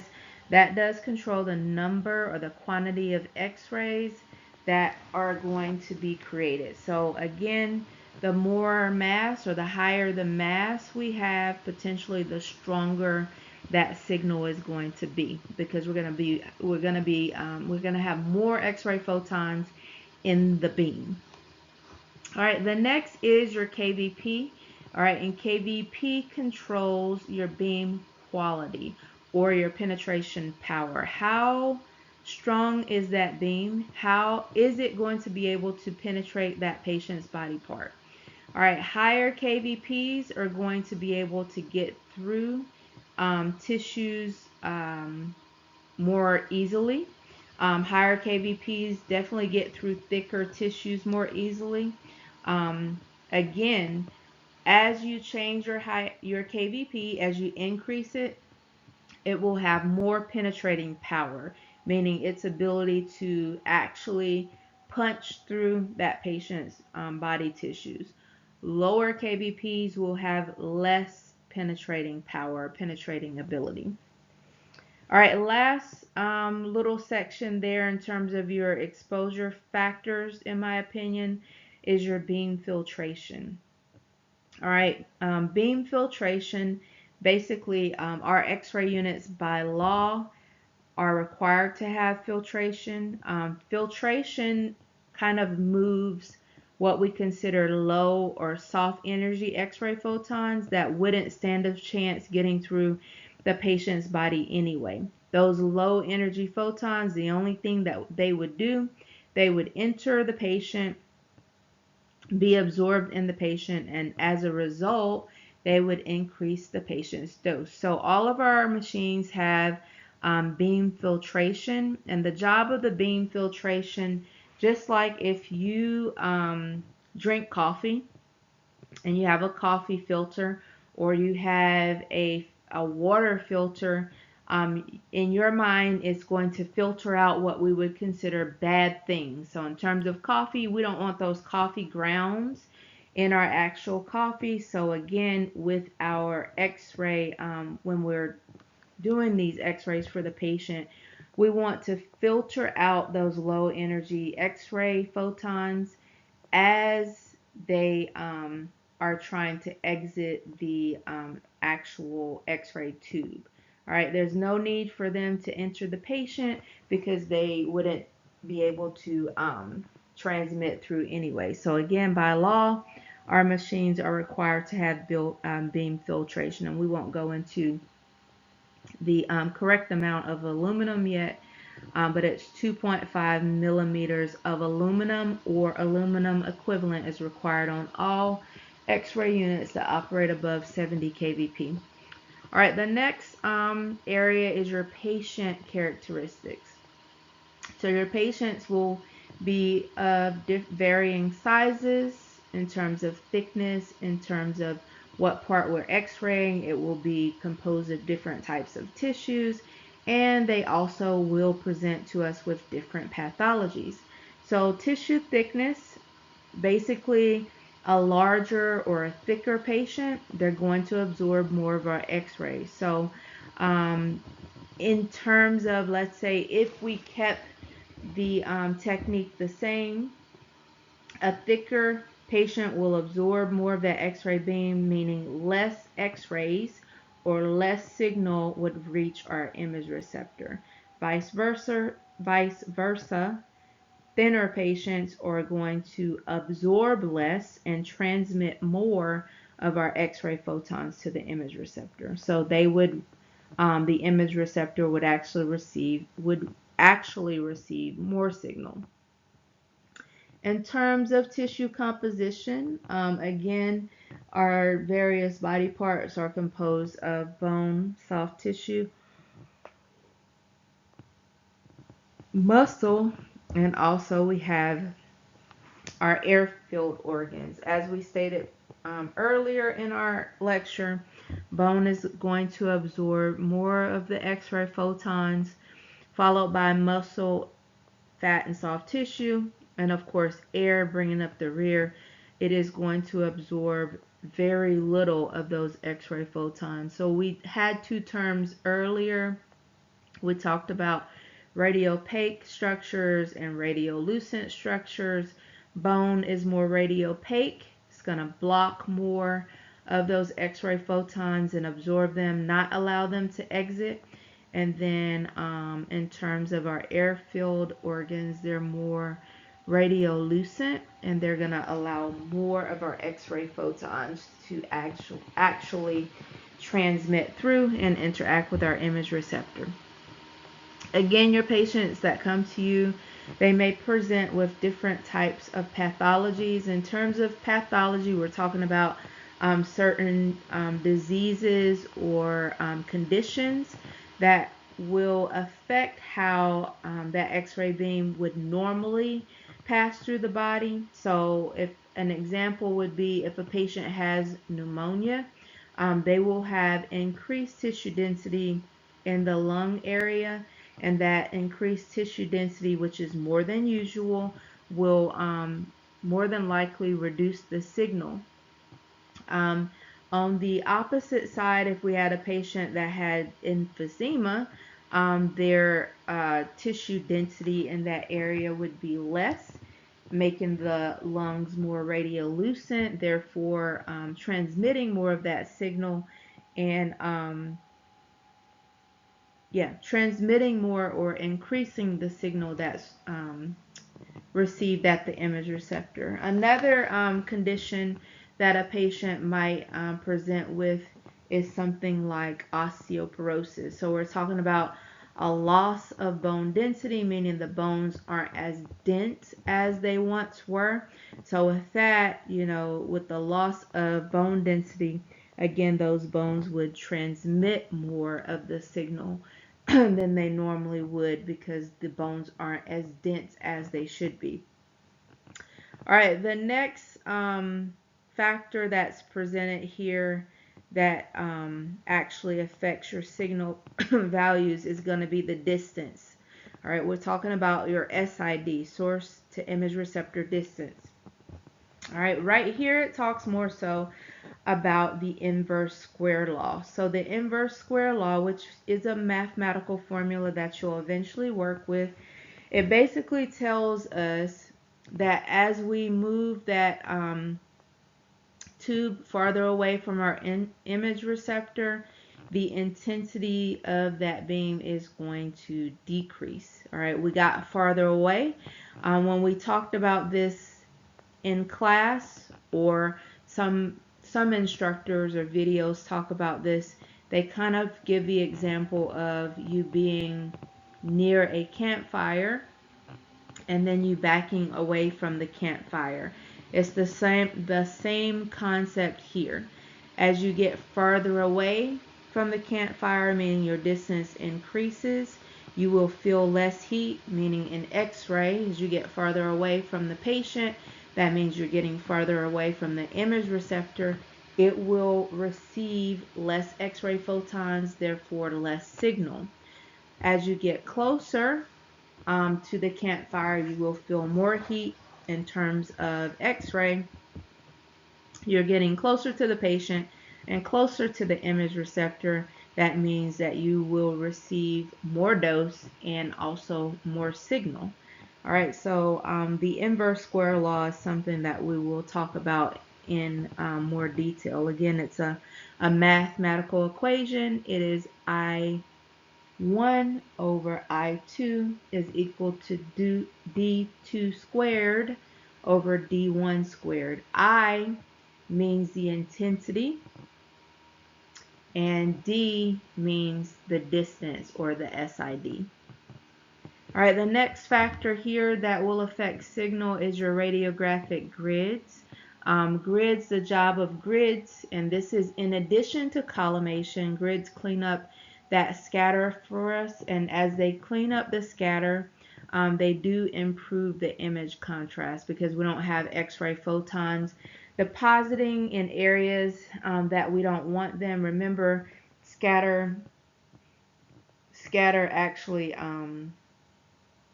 induces what we call fog, and just like when you're trying to drive in fog makes it difficult for us to see some of the structures in our image. So the job of the grid is basically to absorb some of those off focus X-ray photons that have scattered and will potentially hit the image receptor in a spot that we don't want it to.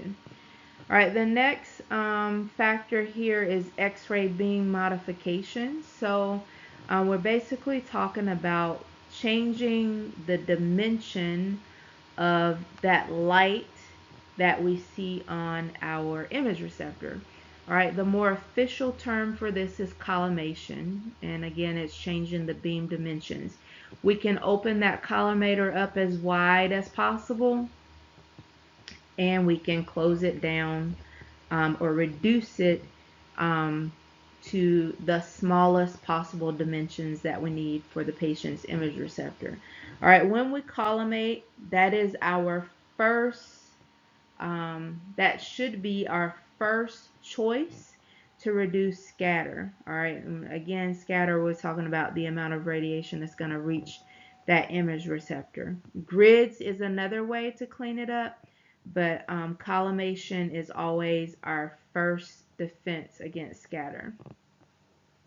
All right, the next one is your image, or the last one is your image receptor characteristics. So things such as, and we talked about CR technology a few slides ago, and we also talked about DR technology a few slides ago. Things like our fill factor, meaning how much of that detector surface is actually going to be sensitive to the X-ray radiation, and also the sensitivity of our image receptor, or how efficiently that image receptor is at converting that radiation into a signal. All of that plays a role into what our final image is going to look like. So again, the whole idea here, even with all of these factors, is if we have a good signal value, or in order to get that good signal value,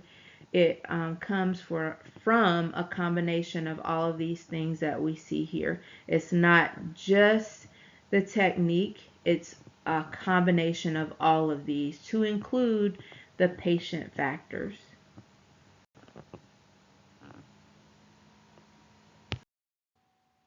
All right, so this slide we're talking more about one of our core exposure factors, one that in the field you're going to use this one, and also KVP when we get to it. You're going to use this for every exam.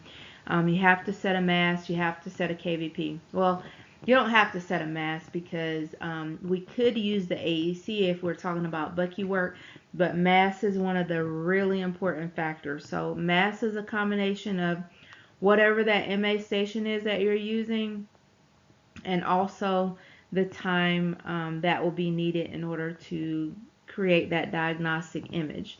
All right, so it is, if you're looking at the bottom, it is a mathematical formula, so we can determine what mass is if we have the MA station and we have the seconds that we want to use for that particular exam. In terms of what mass controls, it controls our tube current. And our tube current is what actually heats that filament in order to boil off those electrons that we need for X-ray production. So when we increase our MA station, we're actually increasing the tube current at that at the cathode, and again, it's going to be responsible for heating the filament and boiling off those electrons that we need that will eventually interact with that anode target to create the X-rays. All right, the second part of this is the time. All right, and the base unit for time is seconds, and that's basically how long will that current be applied? How long will that exposure be on? All right, when we multiply the two factors together, the MA and the time, we get our overall mass, and again, it represents the quantity or the number of X-ray photons that are going to be produced. So mass, in terms of what it does, it has a direct relationship with our exposure to the patient as well as the exposure to the image receptor. If we double our mass, we're going to double the number of X-ray photons being produced, and we're also going to double the exposure to the patient, and also double the amount of X-ray photons or the radiation that's going to be reached at the image receptor. If we cut it in half, the same thing. We're going to cut the number of X-ray photons that are being produced in half. We're going to cut the amount of cut the amount of radiation being received at the image receptor in half, and we're going to also cut down the the amount of radiation that the patient receives. All right, our mass does directly affect. It definitely, in the film screen world, had a direct effect on our image density and also the image brightness. It also had an effect on the level of model. All right, so too little mass will potentially provide us with that grainy, noisy image. Too much mass in terms of digital will definitely be unnecessary patient dose, even though the image may still look fine. Now, mass was definitely a controlling factor when it came to film screen, but in the digital world, in terms of how the overall image looks, as long as we have enough technique, a lot of that is controlled more so by the computer processor.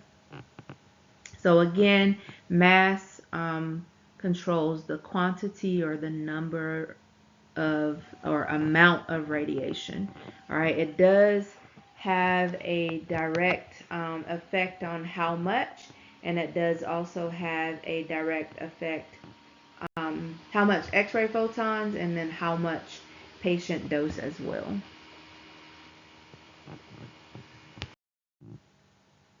So we talked a little bit about mass and what it does for us. So here's some examples of how mass is calculated, because I told you initially, and you saw initially on the first slide, it was a mathematical equation. So on this slide, we do see a few calculations here. All right, and basically what you pretty simple math as long as the equation, meaning the second side, is given in seconds. All right, it could be given in milliseconds, and in that case, you would need to convert it to seconds. And again, there are some questions that ask you to determine mass, and it gives you milliseconds. But here, everything is pretty simple. Here, it's given to you in seconds. So if you notice something about these equations, even though the MA and the time combinations are different in a couple of them, especially the two at the bottom, you can notice that those final mass values are the same. So again, if you increase the mass, whether you increase the MA station, which is the first number, or you increase the seconds, you should see an increase in the mass. So again, if you double it, that means you double the amount. So if you look at the very first line, it says 200 at 0.20 seconds. We doubled the MA station in the second line, and therefore it doubled the mass. See how the first mass was 4 and the second mass was 8, and we got that by doubling that MA station from 200 to 400. All right, in the second one, all right, we kept the MA station at 400, but we doubled the time, and as a result, we doubled that initial mass, which was, we went from 8 to 4 in that particular example. So it doesn't matter if you double the MA station or you double the seconds, the end result will be that you double the overall mass. All right, another thing that you need to be aware of is something called mass reciprocity law. And it's probably a little bit too early to introduce it, but it is introducing it here. So it basically states that no matter how we combine that MA and time, as long as that product of mass is the same, the total exposure to our image receptor is always going to be the same. So again, in the third and fourth lines, 16 mass, no matter whether we doubled the MA station or doubled the time, it still gave us 16 mass, and the end result is both of those combinations will give us the same amount of total exposure at the image receptor. Now, the reason why these combinations, or understanding these combinations, is important for us is because sometimes we're going to want to have a shorter exposure time. All right, the need for shorter exposure times is to prevent something called motion. The shorter the exposure, the less chance of motion. If you take a picture with your camera, sometimes if the person is moving, if you're not in camera mode, you might see a blur in that particular area where the body part is moving. So this is why we have things like breathing techniques. If you ever paid attention to the book pages that I sent you last week, or the fact that even in your simulator there's a set of lungs that said, did you use a breathing technique? As you get into procedures, you will know the exact technique that is needed, breathing technique that is needed for that particular exam. So for chest, we have them hold on the second inspiration. So basically, an example of instructions we would give a patient if we were taking a chest x-ray is take a deep breath in, blow it all the way out, take another deep breath in and hold it. All right, now we are holding all of the air in the lungs, which is what we want, and we take the exposure. After the exposure is over, we can have the patient breathe as normal. If we had the patient breathe through the entire exam, 1, we wouldn't get air-filled lungs. 2, we might see motion and blur in terms of the ribs and in terms of the lungs, and we don't want that. Another time where we might want to use shorter exposures is when we're dealing with kids. Kids don't always stay put. Sometimes they move. So what is suggested for kids is to use a shorter exposure time, and that's going to reduce the likelihood of that motion being introduced into the picture, which would be blurring, which would mean that we need to repeat the exam. So another reason why we need to understand your MA and time, or your mass formula, is because if we use really small MA settings, for instance, let's say we were going in and we're in a fluoro case, or maybe, yeah, a fluoro case. In those cases, we typically use smaller MA settings or smaller MA stations.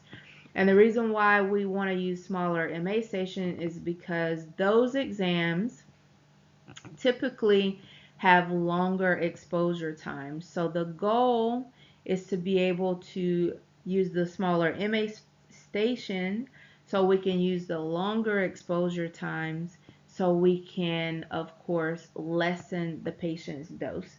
So the longer that exposure time is, the more chance there is for motion. Another time where we might introduce a longer exposure time in addition to a breathing technique is when we're doing something like a T-spine, a lateral T-spine. What we want to do is blur out the ribs, and as a result we have, I'm sorry, not blur out the ribs, blur out the lung markings, and as a result of blurring them out, we will have a better image there. So again, as a technologist or as you get into the field, you will become flexible. You will learn technique. You will learn how to adjust your MA and your time. And of course, we will adjust those in order to fit that patient's situation, that patient's condition. As long as we can figure out how to keep the overall total mass at the proper level, we should still have the proper exposure to the image receptor. So bottom line is different MAs, different MA and time combinations can still give us that same overall exposure to the image receptor. But it is our choice, or we have to do our due diligence to choose the right combinations. And all of that is going to depend on the type of patient, the patient condition, what we're imaging in terms of anatomy, and also the risk of motion being introduced into that particular image.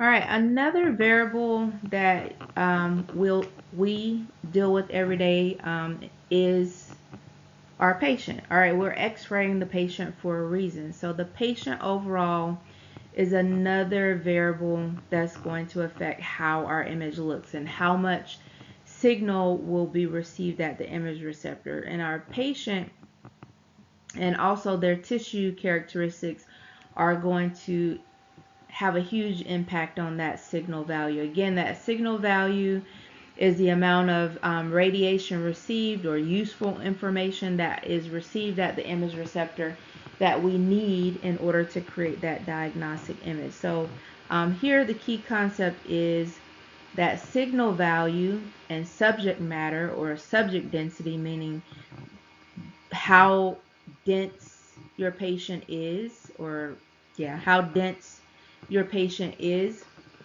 It does have an inverse relationship on that signal value. So what that means is the denser or the thicker that patient is, or that body part is, the less signal is going to reach your image receptor.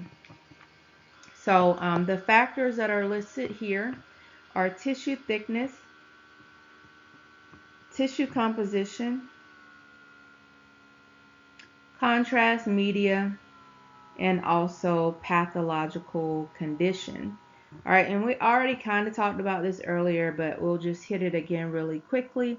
In terms of tissue thickness, the thicker that body part is, the more readily it's going to absorb that radiation before it reaches our image receptor. All right, if that happens, it's going to lower the signal. So that's why it's really important that as the patient's body parts get thicker, there is a need for an increase in our techniques, or a higher technique, such as, again, thinking about when we image our hand and wrists versus when we image the chest and abdomen.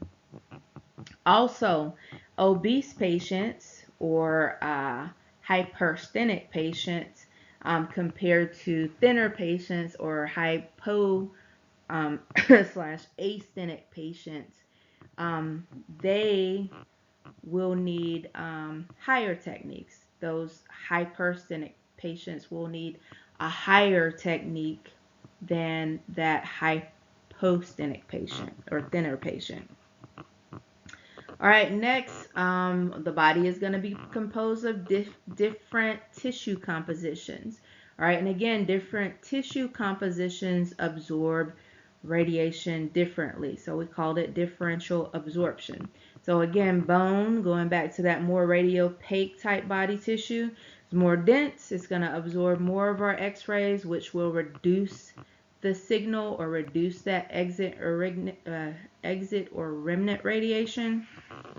Whereas muscle and fat and also the air-filled organs, they are going to absorb less of that X-ray photon, meaning more will be transmitted and received as a signal or at the image receptor. All right, another factor here that this talks about is contrast media. That's another factor, such as if we gave the patient barium or iodine, all of that is going to increase that tissue thickness.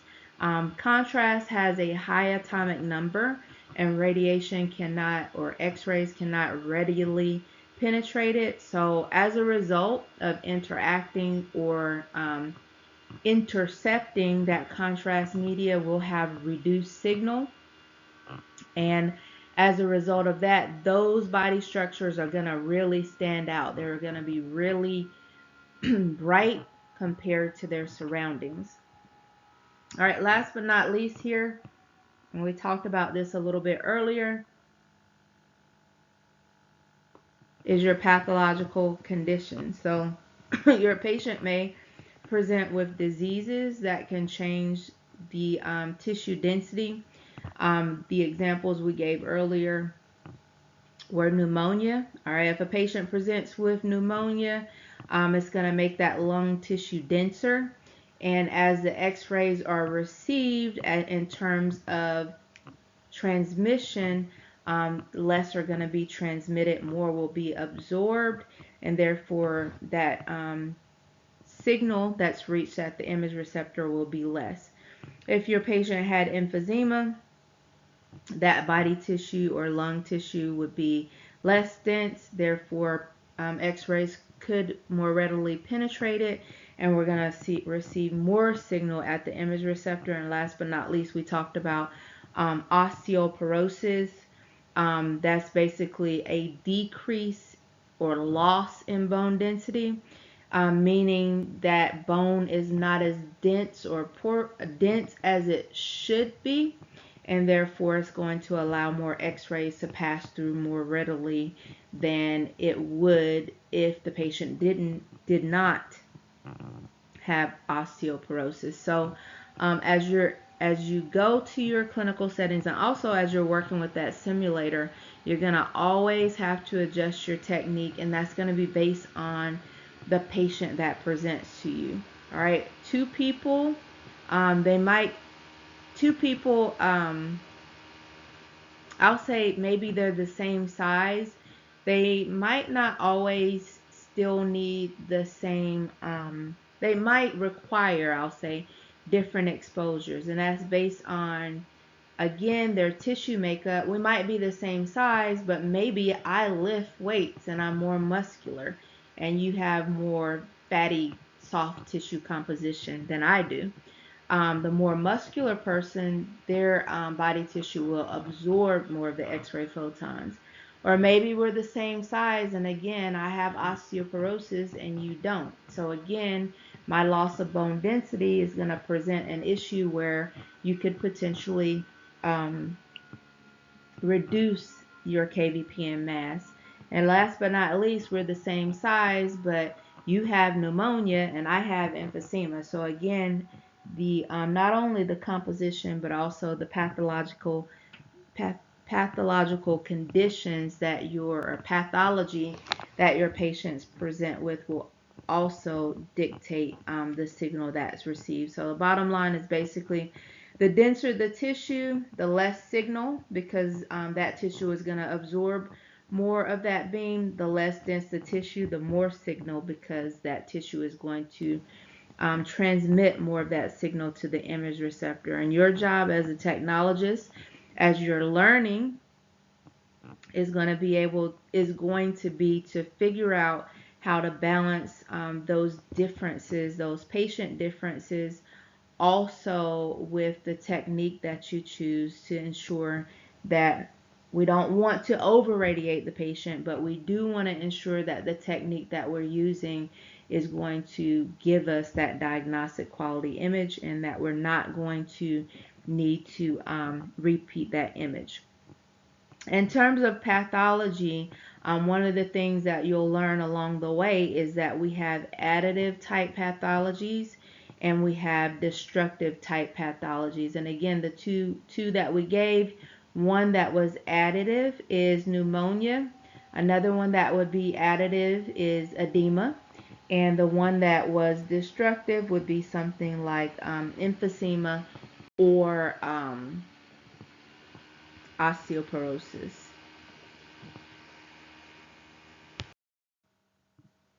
All right, so another prime factor that you are going to manipulate daily on your control panel, that's going to be your kVp, or your kilovoltage peak. And again, we talked about the fact that this controlled how strong that beam is. Is it going to be strong enough to penetrate that body part?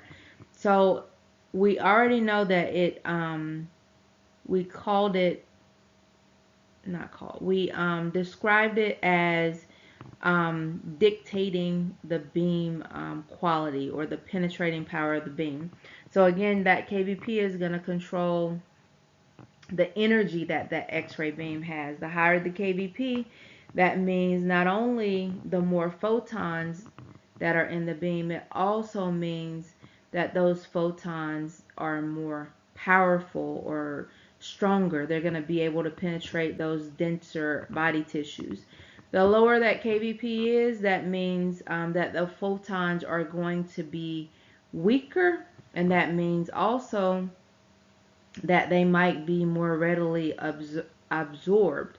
So when we increase the kVp, we are increasing the potential for it to penetrate through, and we're also increasing the likelihood of the fact that more of those X-ray photons are going to be penetrating through. So it does actually control not only the quality, but also the quantity, in terms of number, how many of those X-ray photons, or that more of those X-ray photons, are going to be strong enough to get through. So again, mass controls the quality of photons, kVp controls the quality, but again, if we're raising the kVp, it will also dictate the number, or the amount of X-ray photons that are able to get through. There is a direct relationship between kVp and signal value as well, but it's not as linear as mass. So mass was, if we double it, we double it. If we cut it in half, we cut it in half. kVp, we deal with it a little bit differently. We use something called the 15% rule. So it means that if we increase that kVp a little bit, the exposure doesn't just increase a little bit, it actually increases a lot. All right, so this is because higher energy photons, again, they're going to be more likely to get through the patient and hit that image receptor.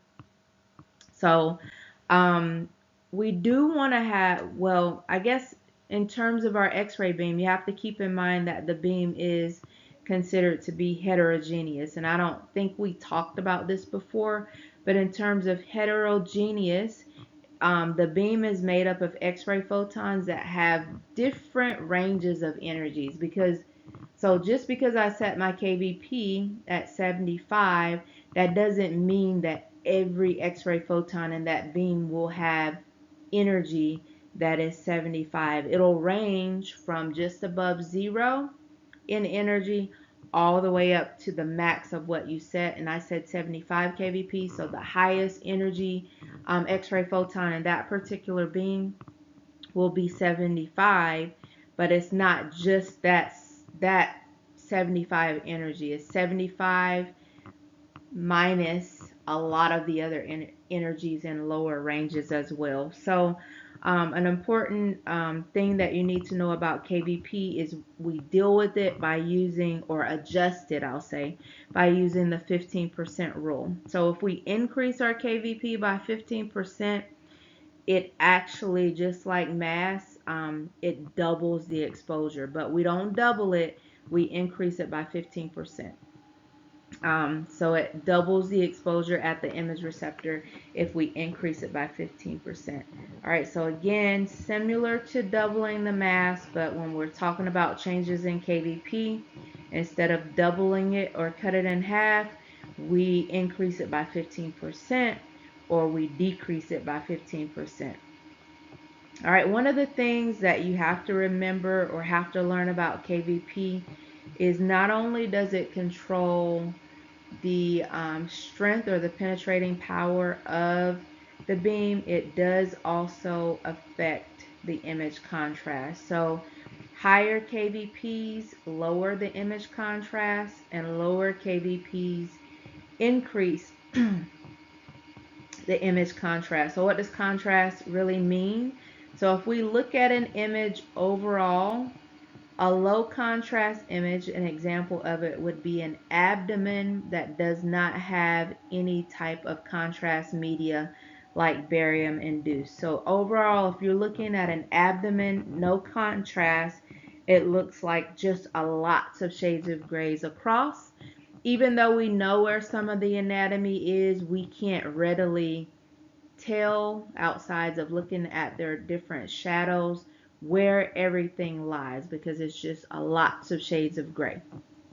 A high contrast image would be more an image that's more black and white. We can clearly see the differences between all of the anatomy. So some books kind of give an example of a chest. I don't like to use the chest as an example of a high contrast image. I like to use anything that is bone. So like a hand, a knee, a femur, a foot. I can see where everything lies, where every piece of anatomy is on there, and I can clearly identify everything, and the image is more black and white versus shades of gray, like you would see in an abdomen that doesn't have contrast. So bottom line is, if we go back to where we started, your mass controls the quantity or the number of X-ray photons, and your KVP controls the quality and the penetration of those overall X-ray photons. In terms of how we deal with it, mass, we typically double it or cut it in half, and KVP will deal with it by using the 15% rule. And the reason for that is because if we have a small change in the KVP, it can have a huge impact of the overall exposure and also of the overall contrast that's presented in the image. So we really have to be careful when we're adjusting the KVPs for that reason, because it can affect the contrast as well. All right, this slide is talking about our distance, or our SID, or our source to image receptor distance.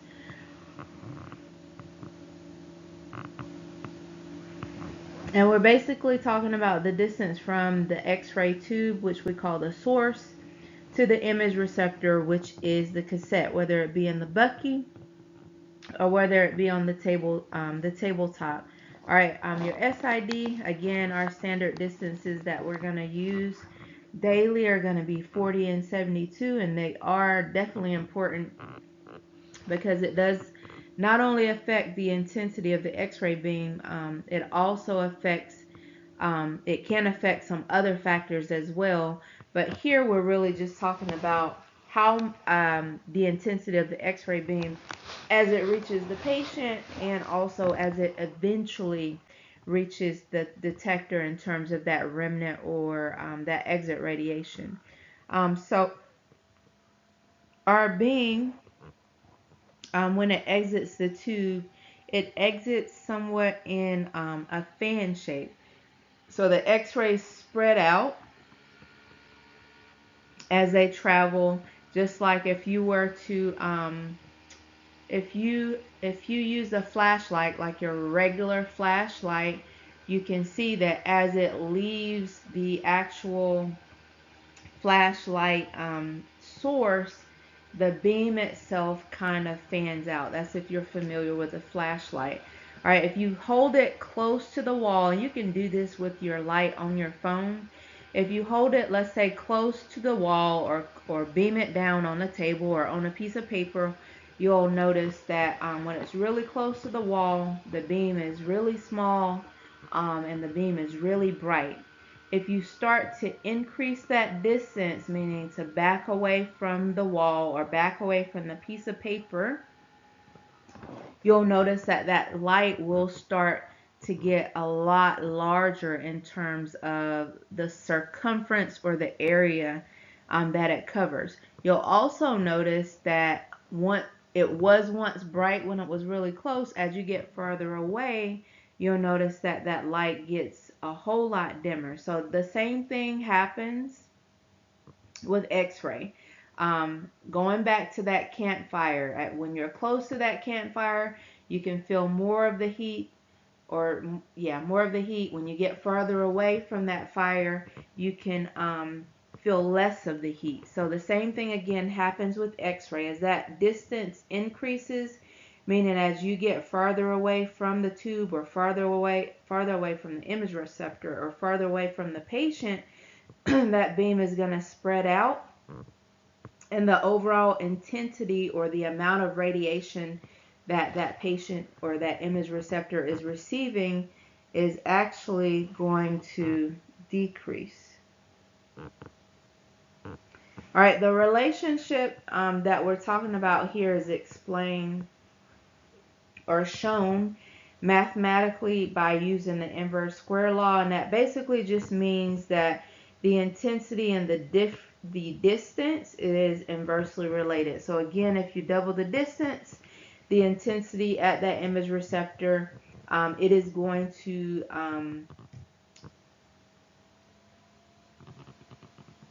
be less. All right, in terms of what the inverse square law says, it'll be 1/4 as strong as it once was. If you cut the distance in half, the intensity, meaning that you get closer, the intensity is going to increase by a factor of 4. So this is your formula for the inverse square law. And the reason why this matters to us is because when we change the SID, that means that the exposure at that image receptor, or the exposure that the image receptor receives, is also going to change. So changes in your SID from the norm are going to dictate that you should also consider changing your technique. If you don't, that patient might be either underexposed or they might be overexposed. All right, again, our standard distances that you're going to see in clinic, that you're going to see in your procedures book, that you're going to see when we're working with the simulator, the standard distances are 40 inches for things like our extremities and our abdomen, and is 72 inches for the chest, as well as we can use 72 inches for our lateral C-spine, because we have some OID there, and we'll talk a little bit about OID later. And then also some of our oblique C-spines, we can use either 40 or SID. The reason for these standard distances is that we want to keep our exposures consistent throughout all exposures, and also we want to reduce different types of distortion, specifically things like magnification. All right, we don't want our parts to be larger than they actually should appear.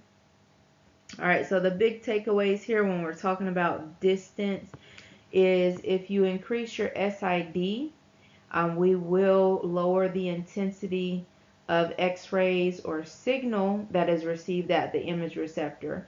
If we decrease the SID, we will increase the intensity or the signal that is received at the image receptor. So going back to the campfire, if we increase the SID, meaning we get farther away from that fire, we're going to feel less heat. If we decrease the SID, meaning we get closer to the campfire, we are going to feel more heat, meaning higher intensity, meaning more X-rays received at the image receptor. So you, as a technologist, also when you're working with your simulator, you do have to always balance your SID with your exposure factors as well, so that your image will be diagnostic in quality.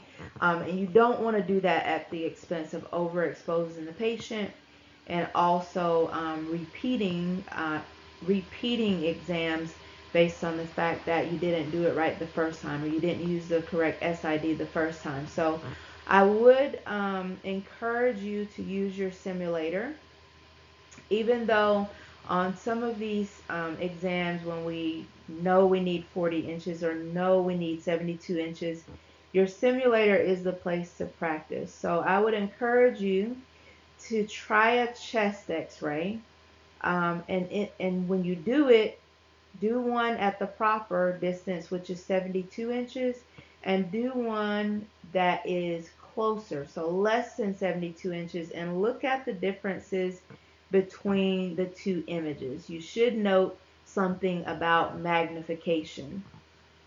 All right, also you can do that same thing with any of the exams that we've practiced with so far. And again, I would encourage you to do it so that you can just look at how SID actually affects the overall image.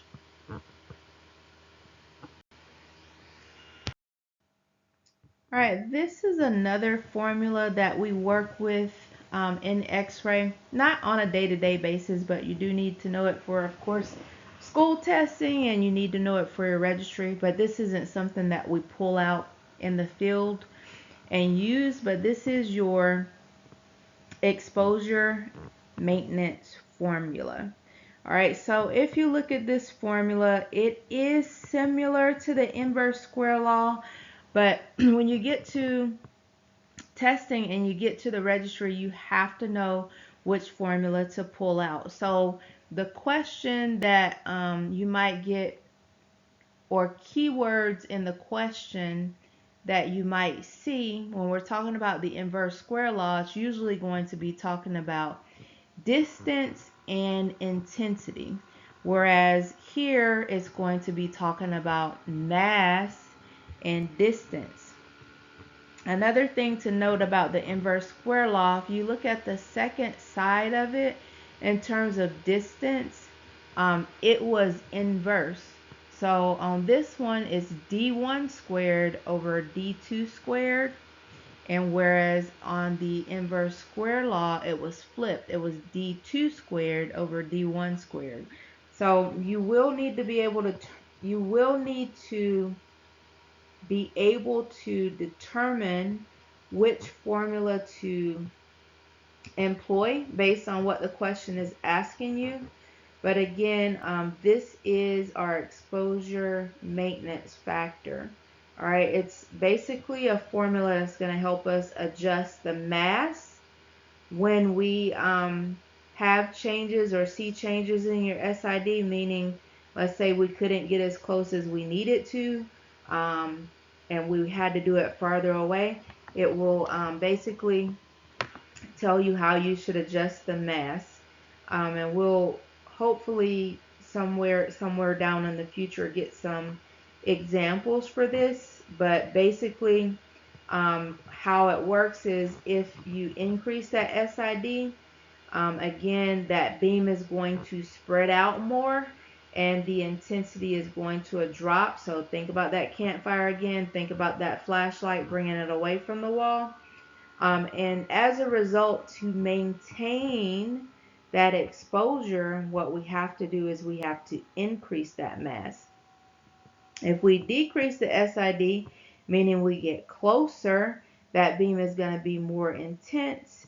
So in order to avoid or prevent overexposure of the patient, we would need to decrease the mass. So this is the formula that we would employ to determine what that new mass is going to be. So again, if we wrap it all up, if our SID increases, meaning we get farther away, our mass should also increase. If the SID decreases, meaning we got closer, our mass should decrease or get lower. And this is going to help us ensure that the quality of the image is still going to be good in terms of technique, and also it'll help us protect the patient by preventing repeats and also overexposures as well. So again, we will potentially work with this formula in the near future, but the introduction is here. So again, when you get a math problem or a word problem, how do you determine if I employ this mass compensation formula or the inverse square law? One is going to be talking about mass, and the other one is going to be talking about intensity. All right, both are going to talk about distance. All right, but one deems it in terms of SID, and this one deems it in terms of D, but they both mean distance.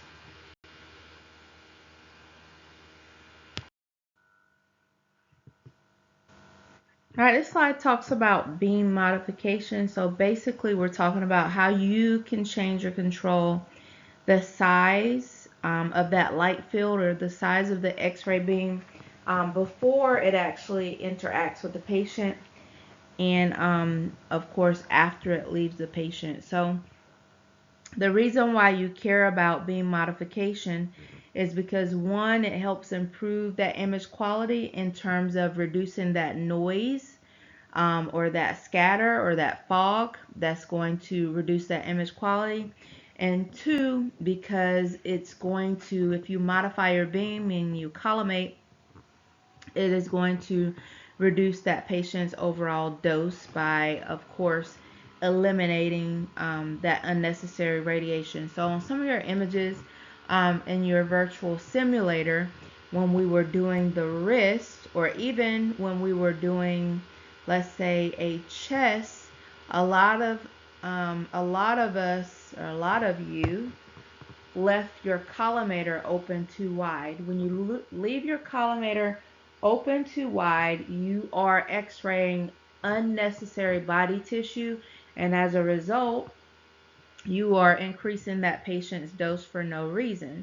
So again, the two main modifications that are listed here are primary beam modification, filtration, and then beam limitation, and then it goes again into kind of your remnant radiation, which we talked about earlier, remnant radiation modification, which we can do in terms of using a grid. So let's talk a little bit about primary beam modification. Primary beam, again, we said that's the beam as it exits the X-ray tube before it interacts with the patient. All right, one of the things that we use as primary beam modification is filtration and also collimation. All right, filtration is mandated by law. Any X-ray unit that operates above 70 kVp, it must employ 2.5 millimeters of aluminum or aluminum equivalent to filter that beam. All right, and what it does is, again, it removes those low energy X-ray photons from the beam, those X-ray photons that wouldn't even be strong enough to penetrate the patient. They would just hit the patient, get absorbed in the patient, and as a result, that patient's dose would increase. Again, these low energy X-ray photons, they will never contribute to the image. So we use beam filtration to filter out those low beams. We call them soft beams.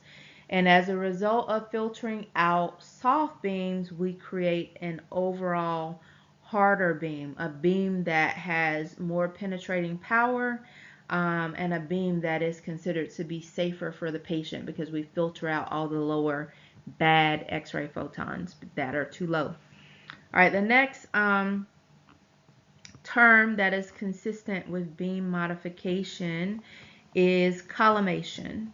All right, and this is if you're looking at your some of your or thinking about some of your experiences in your virtual simulator. This is when you reduce the size of that light field. All right, so we're narrowing the X-ray field to only the area that we're interested in. When we reduce the size of that field, we basically cut down on the amount of tissue that's being exposed, which overall is going to reduce scatter production, and as a result, your overall image contrast is going to be increased. So if we collimate tight or collimate that beam tight, it results in not only less scatter radiation, but it also results in a better detailed image for the patient. All right, the next term that you kind of see on this slide is towards the end, we see the remnant radiation modification. All right, so when we say remnant radiation, we're talking about radiation that exits the patient that is ready to interact with the image receptor. And one of the ways that we can deal with remnant radiation, especially some of the scatter radiation or help control scatter, we can use a grid. So even when we collimate, we do our very best job at collimating down to the smallest area. Some scatter is going to always be produced. So we do have devices like our grids. Any Bucky work, whether it's the upright Bucky for chest or the table Bucky, any Bucky work is going to have a grid in it. Some machines also have software algorithms, especially our digital equipment, and those algorithms do help clean up some of that scatter before it reaches the image receptor. And again, if we're cleaning up the scatter, we're reducing the fog, and as a result, not only is the patient's dose going to be less, not only is the patient's dose going to be less, but also the overall image or the potential for a better image is going to be there because it's going to improve the overall contrast of the image. Now, to wrap this all up, we talked about filtration and collimation that happens at the primary beam. So all of that happens before the beam actually even hits the patient and then or exposes the patient. And the other two, we talked about scatter control. Scatter control modifies that remnant radiation, and overall they both not only reduce patient dose, but they also improve that image quality. All right, now we're back to beam filtration. I feel like I'm saying the same things over and over again, but again, filtration, it is the primary beam modifier. It works by, or its primary job is to remove all of those low soft energy X-ray photons from the X-ray beam before it ever touches the patient. So those weak X-ray photons that we're talking about, they wouldn't have a chance of even penetrating the patient. They would just be absorbed, and as a result, because they're so low energy, they would increase the patient's dose. So again, beam filtration is required. It's typically something, the filtration material is aluminum or aluminum equivalent, or even copper in some cases. It's placed between the X-ray tube and the patient. And again, the job is to filter out somewhat like a shield, filter out those lower energy X-ray photons. And again, an example of what low energy X-ray photons, it's synonymous in my opinion to ensuring that I have a coffee filter so that those grounds, those bad coffee grounds, don't get into the coffee that I would like to drink. All right, a few important points about beam filtration. Again, filters are required by law on any machine that, well, yeah, they're required by law. In terms of general radiography, our machines that operate over 70 kVp, they must have 2.5 millimeters of aluminum or aluminum equivalent in terms of filtration. So this is something that you typically need to know for the registry. Again, the goal of that filtration is not to lower that image quality, but to reduce the patient's absorbed dose, especially in terms of their skin dose, because we're talking about those low energy X-ray photons would never have the ability to penetrate the patient and actually help with producing that image. All right, when we remove these weak X-ray photons, it hardens our beam, making it of a higher average energy, and also we improve the likelihood of it being able to penetrate the patient. All right, now when you look at this, it doesn't sound right when it says it makes the beam an overall higher average energy. But think about if your instructor, you had a string of grades that you made in the course. All right, you average out all of those grades, the high ones, the low ones, the medium ones, and you get a score. If your instructor then says, hey, let's drop the lowest grade, that's like filtering out the bad or low energy X-ray photons. What would happen to your overall grade as a result of reducing or dropping the lowest score? Your grade would actually increase. So that is what beam filtration is doing. It's actually increasing the overall strength or penetrating power of the beam.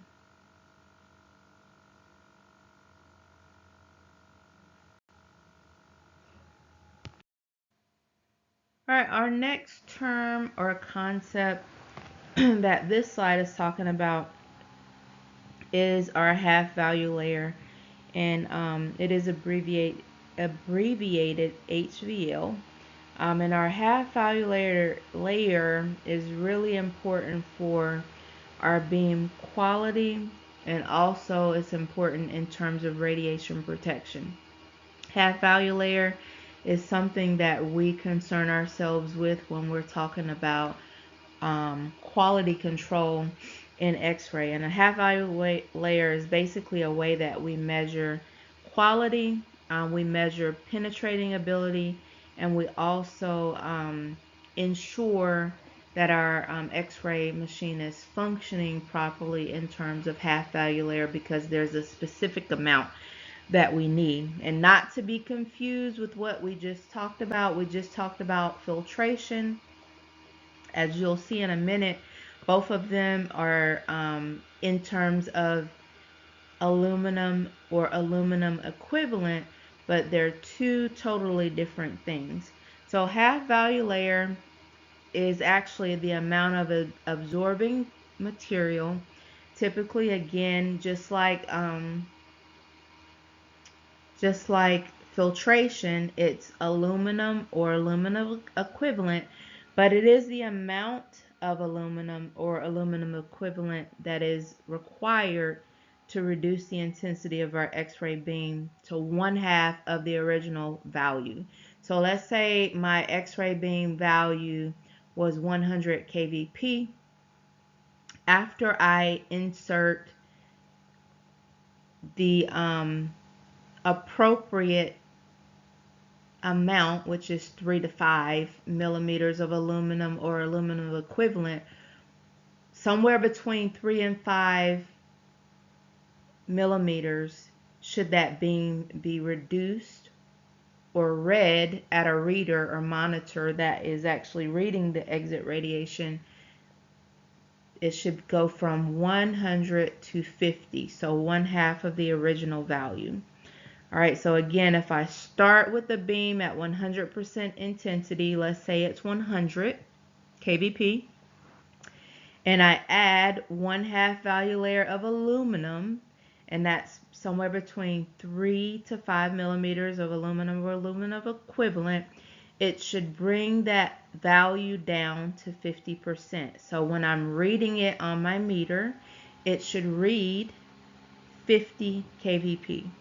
All right, if we add a second half value layer, it would actually cut it down to about 25% of that original value. So again, half value layer in X-ray is 3 to 5 millimeters of aluminum or aluminum equivalent.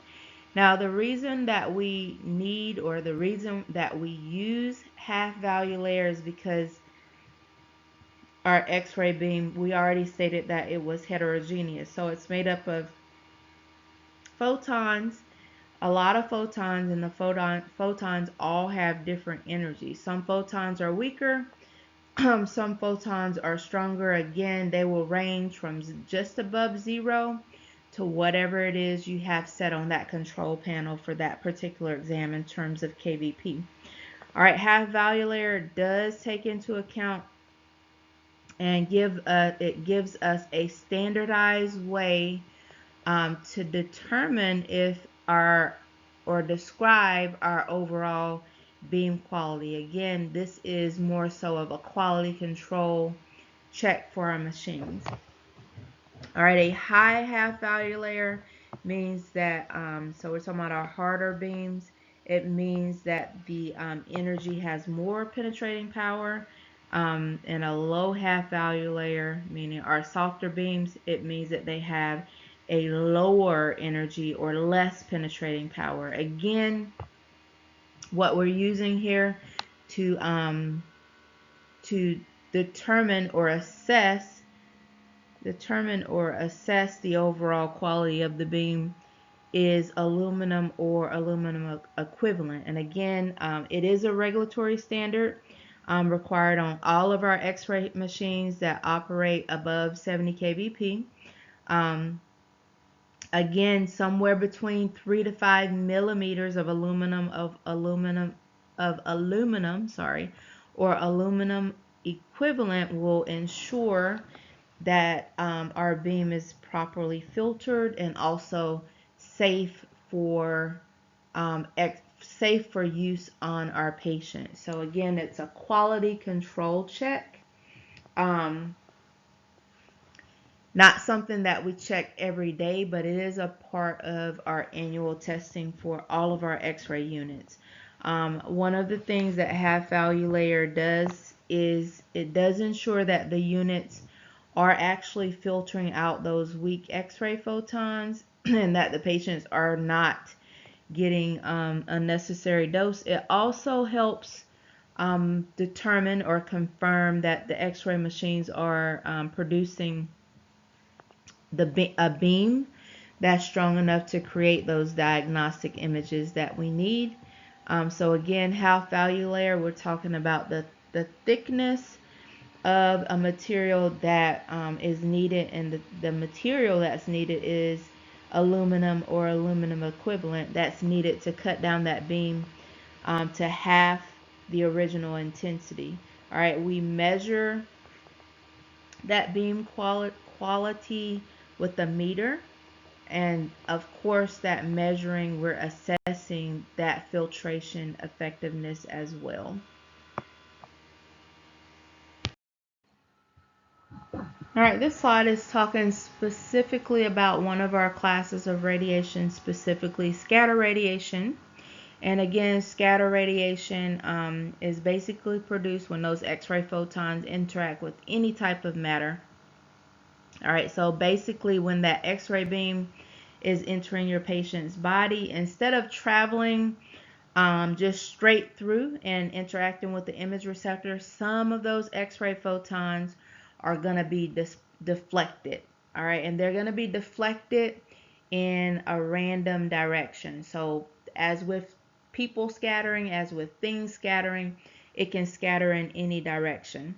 All right, we already learned earlier that we don't like scatter radiation. It does carry little diagnostic information when we're concerned with it. In fact, if it is not properly dealt with, it can decrease the overall quality of our image in terms of contrast. All right, it creates, if scatter radiation hits our image receptor in a place that we don't want it, it again creates or presents fog. All right, and as we talked about earlier, just like when you drive in the fog, it's difficult to see. It puts an additional or increase, I'll say, contrast on the machine, on the image. All right, so we don't like scatter radiation because it gives us that fog. All right, again, if too much scatter reaches that image receptor, it does detract from that image quality. It makes it look more foggy. All right, you see what fog looks like when you drive in it, or more gray, or present with lower contrast. So again, example of images that we talked about earlier, a low contrast image versus a high contrast image. We're talking about more so an abdomen no contrast with lots of shades of gray versus a bone image, which is high contrast. You can really define the differences between the black and white. So we don't like scatter radiation. We can't get rid of it, but we can deal with it. The first way we can reduce scatter radiation we talked about earlier is we need to collimate. So beam restriction. We want to limit the size of the X-ray beam or the X-ray field to just large enough for what we need to see. We want to cone down to the area of interest. When we cone down to that area of interest, we not only reduce the amount of tissue being exposed, we also reduce the amount of scatter production, and also collimating down, we are reducing the patient's overall exposure. All right, in terms of another way that we can deal with scatter is your radiographic grids. All right, and a grid can be, well, all Buckies have grids, but you can use other grids, and then now we have grid type software. The grids are going to be placed between the patient and the image receptor. The grids are, their purpose and their design is they have lead strips in them. They're designed to absorb all of that scatter radiation or that off-focus radiation, and it allows all of the primary radiation that is on the natural path to pass through. As a result of using or employing a grid, it does improve the overall contrast of those images. But one thing that you must consider if you are using a grid will require you, or you should consider, increasing your technique when you're using a grid. So you need to have typically a higher mass because you need more X-ray photons, because the grid is going to block or cut out a lot of the X-ray photons that could have been transmitted. So as a result of that, you have to increase your mass. Beam filtration is the last bullet point here. It is one of the primary roles for reducing that patient skin dose. Again, with that filtration, we're removing those low energy X-ray photons that are more than likely going to contribute to scatter, but they're not going to be able to exit the patient. So they really just increase the patient dose. So basically, to summarize, this slide, scatter is produced inside the patient's body. It does affect image quality in terms of contrast. It reduces it because it adds that gray fog on the image. And when we want to control it, one way that we control it, the primary way to control it, is collimation. The second way we can control it, if we need to, if the part is large enough, we can employ a grid. And also filtration is another way that we can clean up scatter. All right, touching on grids again, grids are another way that we can control that scatter radiation. In terms of what it is, a grid is going to be placed between the patient and the image receptor, and the primary job of the grid is to help reduce that scatter radiation before it reaches the image receptor. If you remember, again, scatter does create fog. It introduces unwanted information, which is more so that gray contrast across. So again, the scatter itself gives you that fog, which reduces the overall contrast in the image. All right, the grid's purpose is to intercept or block some of the scatter radiation before it can actually deposit itself on the image and I'll say decrease the overall value that we want. All right, the grid itself is made up of lead strips, thin lead strips, and the lead strips are separated by what we call a radiolucent material, and that material is usually either some sort of aluminum or some sort of plastic. Lead, as you know, has a high atomic number. It doesn't allow x-rays to go through. So those lead strips, depending on the type of grid that we're using, because we do have parallel grids and we have other types of grids, but the lead strips are typically going to be or can be aligned with our primary x-ray beam. All right, meaning it's kind of in that fan. Some of the grids are made in that fan shape, the same shape as the primary beam. And again, the most useful portion of that beam is going to be the parts that are more straight line. All right, those are going to pass straight through that translucent material. For the ones that are off focus or scattered, they're going to hit one of those lead strips and they're going to be absorbed. So again, scatter radiation, that's traveling in those random off focus directions, they're going to hit those lead strips and be absorbed. They're not going to be allowed to pass through and deposit on the image receptor, because at that point, if it's off focus, it's not going to add any value to us, or any diagnostic value for the patient's diagnosis. So we do want to cut down on scatter. Again, our first choice is to collimate. Second choice would be grids. We can use a grid to help improve that image quality by reducing all of that scatter or all of that fog that would be on the image. And as a result of reducing that, we're going to have an image that has better contrast. So basically, we're going to be able to decipher or clearly see the difference between the blacks, whites, and grays. All right, it's also going to ensure, hopefully, that we're going to be able to make a determination on their diagnosis or any pathology that might be there.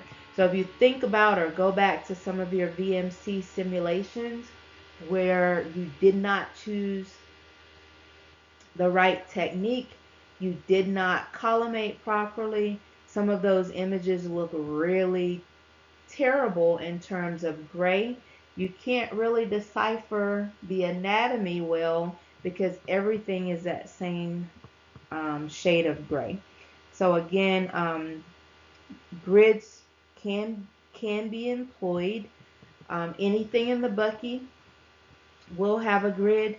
Anything that is, let's say, a knee or larger, knee is one of those ones that's in the middle because you could do it tabletop, you could do it bucky. Anything that's a knee or larger, we should consider using a grid, but there is a trade-off when we're using a grid because the grids are going to absorb some of the useful radiation that would have potentially been allowed to interact with the image receptor. So one of the things that we need to consider if we're going to employ the grid is that you need to consider increasing the mass, all right, the number of X-ray photons in the beam, all right, because we're going to, if they actually intercept at one of those lead strips, it is going to cut out or not allow some of those X-ray photons that would have initially reached that image receptor. So again, to maintain that receptor exposure, if you're using a grid, you have to consider increasing the mass. All right, the trade-off again, even though we're trying to make the image prettier by cleaning up scatter, reducing that off-focus radiation, is that you increase the technique, the mass specifically. If you increase the technique, that means that you are increasing that patient's dose as well. All right, so that is the trade-off. Again, you would not use a grid for every exam. All right, anything in the bucky, again, I said when you need to start considering is adult knee or larger. I'll say adult knee or larger. And these are typically body parts that are thicker than 10 centimeters. And then exams that require higher KVPs like 70, 75. Those are ones where you might consider using a grid as well. All right. Grids themselves, this last bullet point, we describe them by the grid ratio and also the grid frequency, and these are or will be used in mathematical equations later. Your grid ratio, that is basically the height of your lead strips compared to the distance between them. The formula is H over D. And um, a, um, a higher grid ratio like 12 to 1 or 16 to 1 is better at cleaning up scatter than like an 8 to 1 grid. So the higher the ratio, the better that grid is at cleaning up scatter. All right. Also, the higher the grid ratio, one of the downsides of that is the more precise you need to be at your positioning. All right, because if it's off focus in any way, you can potentially have something that we call grid cutoff. All right, another time that we will talk about grid ratios is when you are using the grid conversion factor, but it's not on this slide, so we'll talk about it a little bit later. Grid frequency is another way that we can describe grids. That's basically how many of those lead strips are there per inch. All right, typically in a grid, you're usually going to have about 85 to 200 lines per inch. Again, your higher frequencies means that we're going to have thinner and more strips, which in terms of when you're looking at an image, they're going to be less visible on the image, but they're also going to require more exposure. So again, as you continue with your studies, you will sometimes, I'll say studies or clinical clinical rotations, you will learn what grid lines are. All right, so bottom line, grids are used. They're going to help clean up some of that scatter radiation. They are placed between the patient and the image receptor. They are employed because we can use them to help improve the contrast in the image. And they do that by absorbing some of that scatter or that off-focus radiation. Last but not least, we cannot use a grid for everything, but if you're considering using one, again, an adult knee or larger, you will also need to consider increasing that technique, and that's so that we can still get a strong enough signal or enough radiation reaching the image receptor, because some of it, especially if it's off focus, is going to hit one of those lead strips and it's not going to be transmitted through. So in terms of grids, here's some of those terms that we talked about on the previous slide. So we did get a little bit ahead of ourselves. So grid ratio, that's basically the relationship between the height of those lead strips and the distance. All right, so we're talking about H divided by D. Typically, your grid ratios are usually going to be written as a ratio, like 6 to 1, 8 to 1, 10 to 1, 12 to 1, 16 to 1, etc. And like we talked about earlier, a higher grid ratio, like 12 to 1 or 16 to 1, that means that those strips are going to be taller compared to the spacing. Also, those grids are going to be more effective at absorbing that scatter radiation, which as a result, the contrast of the image is going to improve. But of course, the trade-off, if you're using higher grid ratios, is going to require not only that you precisely align that beam with the grid, but you're also going to have to increase your technique, and that's going to overall increase the patient's dose. All right, lower grid ratios like 6 to 1 grid ratios, they're a little bit more forgiving in terms of positioning sake, and they usually they might require a little bit of an increase in technique, but they're going to require less dose, but they don't clean up that scatter as well as your 12 to 1, 6 to 1 grid. So again, these are some of the terms that you need to be familiar with when it comes to grids. All right, grid frequency, that's the number of lead strips per inch or per centimeter, depending on how your grid defines it. Some of the common ones are going to be 85 lines per inch or 103 lines per inch. Again, the higher the frequency that grid is, that means it will have thinner lead strips. And also, the thinner those strips are, the less likely they are to show up on our image. All right, if they show up on our image, we call that phenomenon grid lines. You can actually see the little individual lines on the grid on your image. All right, so again, the purpose of the lead strips, we want them to absorb that off-focus radiation.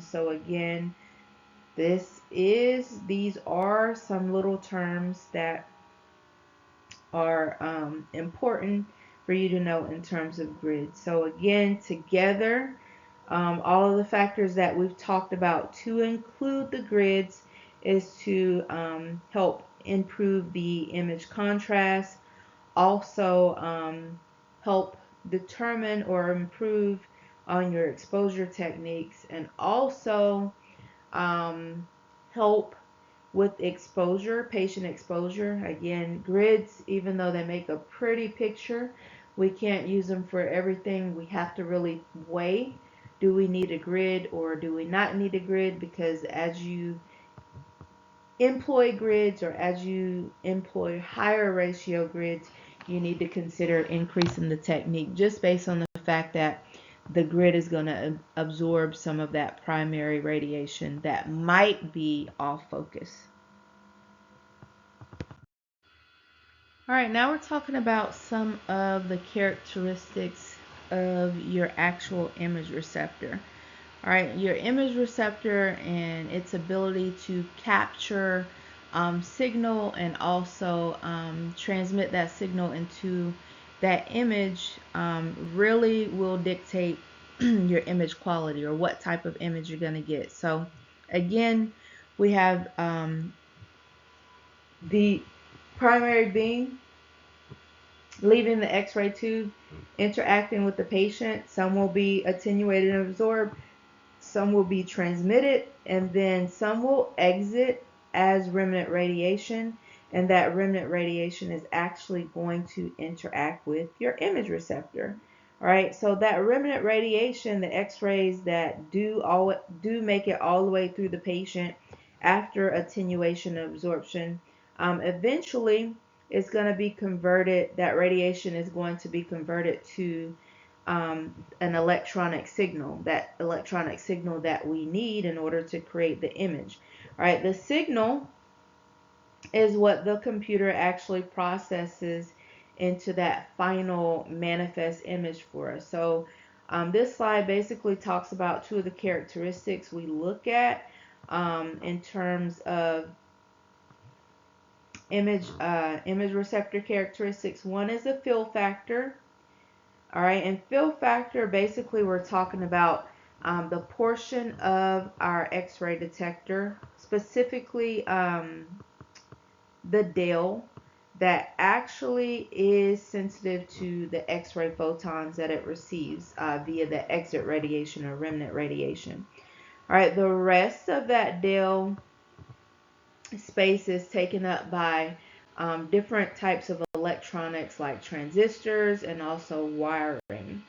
All right, in terms of the fill factor itself, when we have a high fill factor or higher fill factor, that means that that detector surface is better at actively collecting all that data that it's receiving, and it as a result is going to give us greater sensitivity in terms of what it receives, and also improved image quality as well.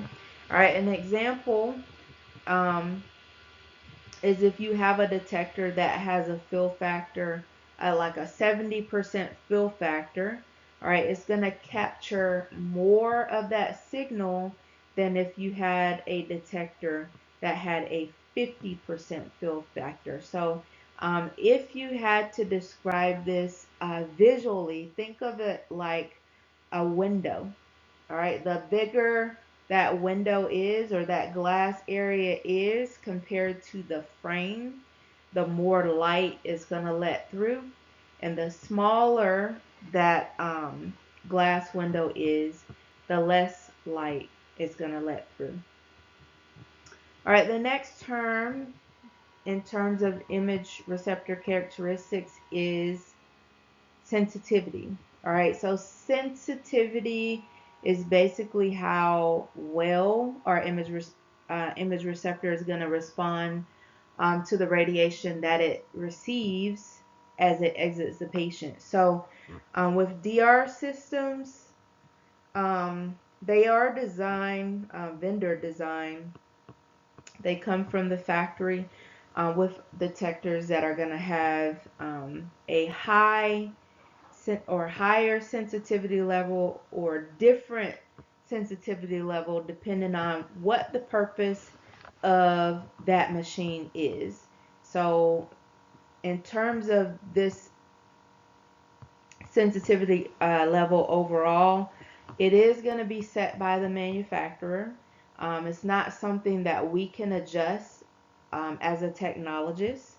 And some of the systems are going to be more forgiving than others, especially when we're using or have lower exposures.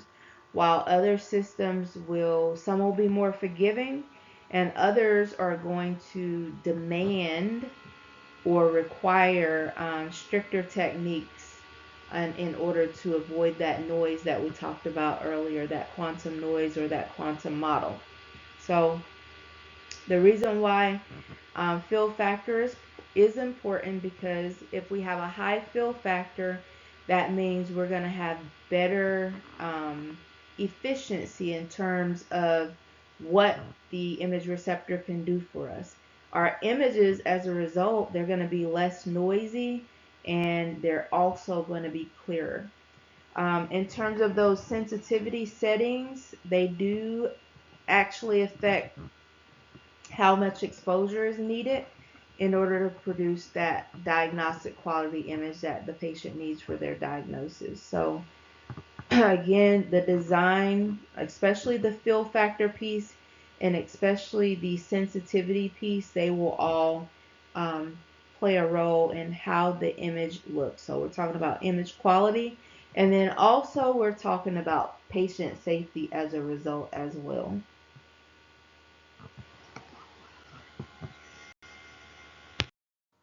So now we're going to switch and talk a little bit about exposure indicators. This is that term that I was looking for earlier that I couldn't think of. So when we had film screen, one of the things that we could clearly see right away, we either had a diagnostic image, we had an underexposed image, or we had an overexposed image. We could clearly tell right away based on what came out of the processor. With film screen, let me go back. And that overexposed, underexposed, or diagnostic image was based on the technique that we set. So now we can no longer trust or bank on just the technique that we set anymore, because even if we overexpose the patient, we might still get a good image. The only time that we should be concerned are when our techniques are grossly under or grossly over. If they're grossly under, we're going to get that quantum noise, quantum model in the image, and it would automatically be a repeat. If they're grossly over, we might get a saturated image. It's there, it just doesn't look good at all. And no matter how much we try to change how it appears, it's just too much contrast in it. All right, so outside of that, the visuals, now how we determine if our technique is good is based on these exposure indicators. So they're basically, we basically lost that visual feedback that film screen would give us, and now we have numbers, and those numbers are called exposure indicators. All right, an exposure indicator is there with both our CR systems and also our DR systems. Again, what those systems try to do is they try to pre-process that image and tries to give us the best possible image with what it considers the appropriate brightness and also what it considers the appropriate contrast. All right, and this is where these exposure indicator numbers come in. So what they basically are is our CR and DR systems, they generate a number, a range, or a number, I'll say a number, a numerical value. And that numerical value basically tells us how much radiation reaches the image receptor. All right, all systems based on what you're imaging will have a range of numbers that your exposure should fall into. All right, so it's kind of important to understand that the number, it doesn't represent or tell us how much or what the patient dose is. It basically dictates or tells us if it received enough radiation at the image receptor. Now, the reason why these exposure indicators or sensitivity numbers, S numbers, kind of matter is because it helps us as the tech, since now we can no longer bank on our technique, it helps us determine or assess the overall image quality because, again, what exposure is received will have a direct effect on that image noise. So if we have not enough X-ray photons reaching the image receptor, is the same thing as it being underexposed in the film screen world, that means for digital, that image is going to look noisy or it's going to be very grainy. Only way to fix it is to repeat it. Same thing, if we had way too much photons reaching the image receptor, it would be the same as an overexposure. But in some cases, we still might have a good image. In some cases, it may be saturated and we need to repeat. But overall, you might see you might notice that overall, even if you overexpose, most of those images are still going to be good. The only way we really know if our technique was out of the recommended range, meaning too high or too low as long as it's not gross, is that we look at those EI numbers or look at those sensitivity numbers that show up and see if it fits within the dictated or recommended range for that particular body part. So us as a technologist, we have to know what the acceptable exposure indicator numbers are, what the range is for the different equipment. And again, some use EI numbers, some use sensitivity numbers. It's not standardized right now.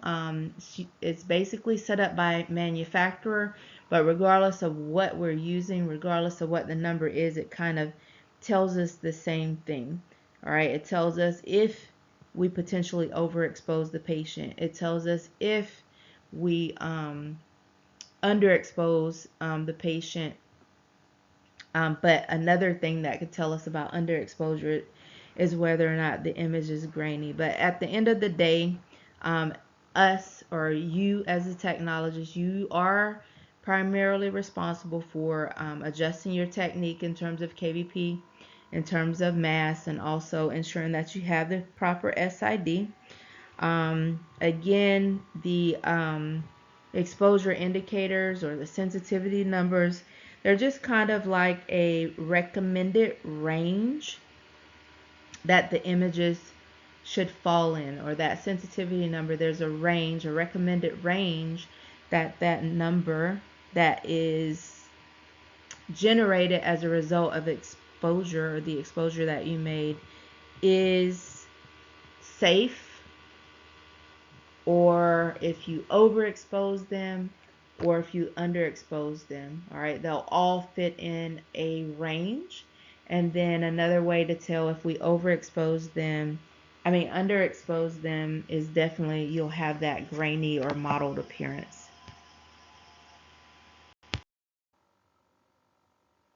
All right, again, we talked about what the exposure indicators were, but like I said, they're not standardized across our manufacturers. Some come with an EI number, some come with an S number. There's also another acronym that's used, I think, by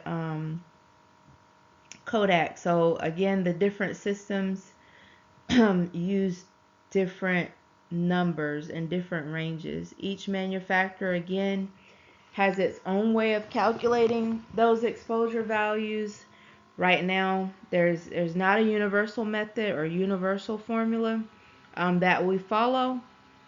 We just know based on the specific system that we're using, there's a range, and we try to ensure that the number that is that presents after our exposure fits within that range. Not to say that if it didn't fit and the image looked good, we would repeat it, but it just gives us an idea overall of whether or not our technique was too low or too high. All right, two of the common ones that you'll see out there on systems, again, are your EI number or exposure indicator number. With your system that's using EI numbers, that means when the number goes up, that means the patient's overall exposure is going up. And it with sensitivity numbers or S numbers, again, it will fall within a range. And with this one, it works opposite of the EI numbers. So this means when that number goes down, the exposure is actually going up. All right, and vice versa. When the number is going up, the exposure is actually going down. So example, in terms of S number, if it was 100, that would mean that it was a much higher exposure than if we had an S number that presented at 400. So again, you don't really have to understand the system itself or the machine itself, but you do have to know what the exposure indicator is actually for, and it actually just gives us an idea of whether or not the technique that we chose for that particular procedure was appropriate.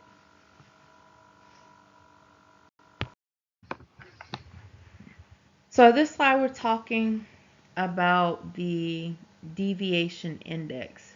All right, so we talked about how confusing EI numbers are, how confusing S numbers are, how they're not standardized. So the deviation index was basically created for as a way, I guess, to make things a little bit more consistent.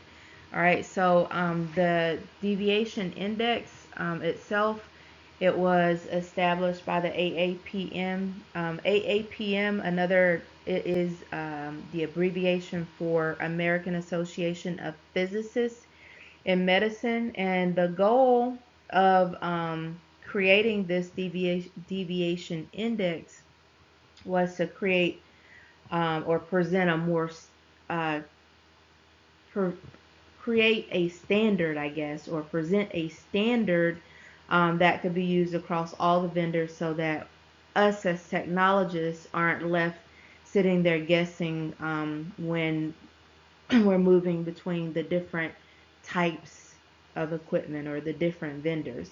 So what the DI basically does is it compares what we actually expose in terms of the patient with what the optimum target exposure index should have been. So it's basically like a report card for the patient's exposure. It doesn't just give us give us that raw number like EI and the S number. It basically tells us how close we were to that recommended target. So the way that you interpret the DI, if the DI was the number 0, that means that you actually did a really good job. You kind of nailed it. Your exposure matched the target exactly. If we have a positive DI, that means that you overexpose the patient. All right, so the higher that number is, the more overexposed that image is compared to what that target was. And if we have a negative DI, you see a negative DI, that means that it was actually underexposed. The number, it was actually you had an underexposure. The more underexposed your image is, of course, the more negative that DI is. So let's say you had a DI of +2. That means you had a little bit too much exposure. So it's an overexposure. If you had a DI of -2, that means that you didn't quite have enough exposure. So it was a little bit of an underexposure. And the reason why this deviation index matters is because it helps reduce that variability or that difference between the vendors, and it actually gives us a more universal way of trying to judge whether or not we are using the right exposure, because it's no longer visual like it used to be with film screen, meaning you got it was underexposed, or it was overexposed. Again, with digital, all of our techniques can be very different, and we can all still have a pretty diagnostic image to present for the radiologist or the doctor. So DI is also kind of important because it helps with patient safety, and it reminds us that we don't, we shouldn't or don't want to overexpose the patient, nor do we want to underexpose the patient, because doing both, one, definitely has a negative impact on the patient because it's an overexposure, probably needlessly, and the other one is if we underexpose it, it could affect the image quality. All right, if the image quality is affected and it's a repeat based on the fact that it's grainy, all right, the downside of that is we're repeating it again, which goes back to increased exposure for the patient because of a repeat. So really about patient safety. So that's kind of what the deviation index is about. All right, image receptor exposure considerations. So a lot of these are concepts or terms that you need to be familiar with. All right, we have exposure latitude, dynamic range, data drop, detector saturation, and also automatic rescaling. Really important terms when it comes to our digital imaging. So the first one is exposure latitude. And exposure latitude is basically a range of exposure levels that will still give us a usable or diagnostic image. So again, me as a technologist, um, or you as a technologist, we can all use different techniques or different exposure factors, and we can all still get really good images. And that's because of the exposure latitude. Our digital image receptors, they are a lot more forgiving than our film screen. With film screen, you needed to know technique. You either had it or you didn't. It's either an underexposure, overexposure, or diagnostic image. With your digital receptors, again, they're a lot more forgiving. They can handle both underexposures and overexposures, still present a pretty decent picture, a lot better than our film screen back in the day. All right, so just because your technique wasn't quite right doesn't mean that you have an automatic repeat when it comes to digital, and that's because of this exposure latitude. Now, exposure latitude can somewhat be dangerous. It can be or can create a safety concern, and the reason for that is because of that overexposure piece. We can overexpose the patient and the image can still look pretty decent. Also, we can well, I won't say we can underexpose the patient, because if it's grossly underexposed, it would be a repeat anyway. So that piece about overexposing and still having a decent image is or does present a safety concern when it comes to exposure latitude. The next term there is dynamic range. All right, we're talking about the full spectrum of exposures, or a full range of exposures that our detectors can actually capture and actually present or display. So it's basically like if you had to explain it, think of it as a window of what the actual system can see. And it can see from the darkest of darks, and it can see from the brightest of the whites. All right, so we do, or digital does have a wide dynamic range, so that means that the detector can record a greater number a greater number of tissue densities, um, which is definitely an advantage. So it has or can present many different shades of grays up to black and white. All right, the next term there is data drop.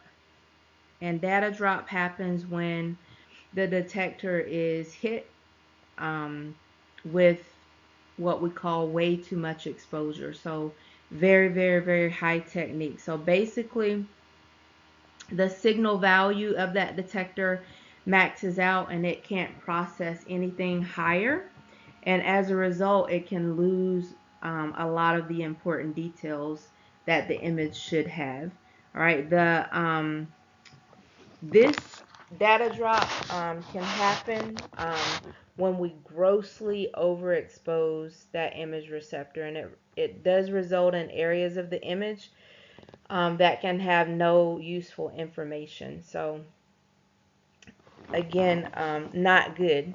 Another one is detector saturation. This one is similar to data drop, but it's basically talking about specific regions of that image receptor being saturated or I'll say overwhelmed with that exposure or that overexposure. When that saturation does occur, some of the image features in some of the areas, they can't they just don't look right, and you can't recover them at all, even with the processing. So again, if we underexpose grossly, we get the graininess. If we overexpose grossly, but not to the point of data drop, but to the point of saturation, when you're trying to manipulate the image post processing, it still doesn't look right. So again, neither of those are good. Data drop nor detector saturation. The last one is automatic rescaling. That is a nice feature that our digital systems have, and it basically automatically adjusts the brightness and the contrast of our images, and it tries to pre-process and give us or present the best possible image for us that it feels is acceptable, even if it's overexposed, as long as it's not gross, and even if it's underexposed, as long as it's not gross. Automatic rescaling is a really good feature. So the system basically rescales all of the pixel values that it has into a range or a standard range, and it displays it for us. So again,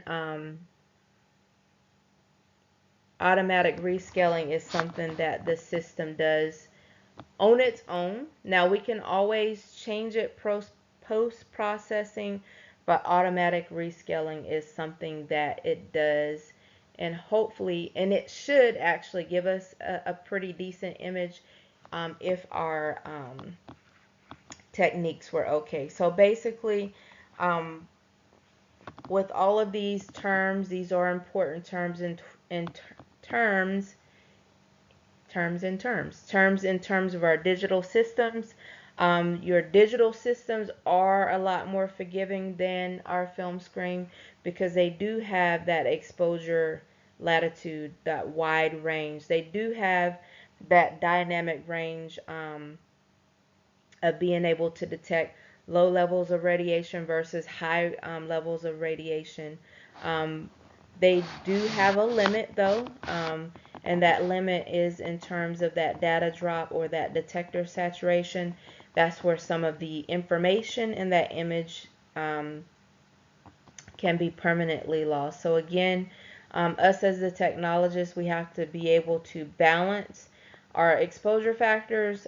We also need to be able or protect the patient or work in realms of ALARA as low as reasonably achievable. All right, so again, these are more so terms that are synonymous with digital imaging. So we just talked briefly about automatic rescaling on our last slide, and again, this is something that the computer automatically does to kind of clean up the image for us, make it look acceptable for us. No matter what exposure it gets, it tries to clean it up as much as possible.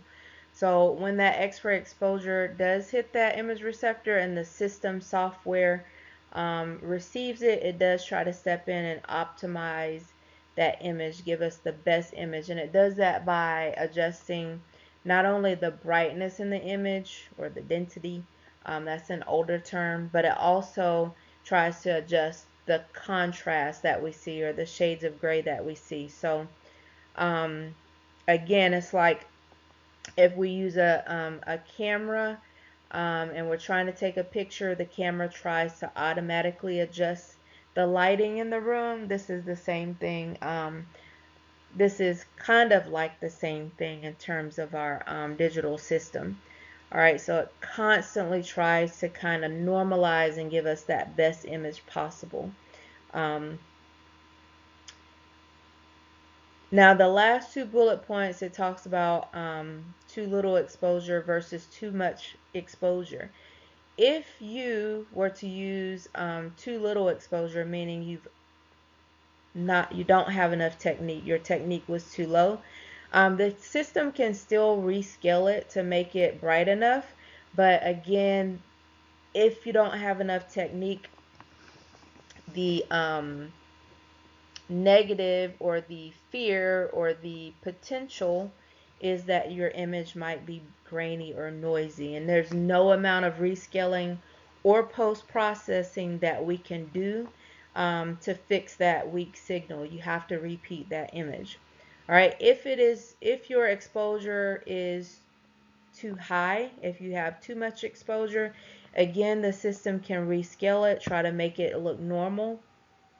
But as a result, you may lose some of that image contrast. So again, everything can look more gray or washed out than it should. So again, we shouldn't grossly overexpose, nor should we grossly underexpose. So again, with that automatic rescaling, it also, even though it's a great feature, and it helps save us a lot of time, it can also hide an overexposure, and an overexposure hide those mistakes. So it is a great feature, but it is kind of a crutch, I'll say, that can be used. And if we're using the crutch, especially with our younger techs, it kind of prevents, if you're not making a concerted effort to do so, it kind of prevents you from learning technique.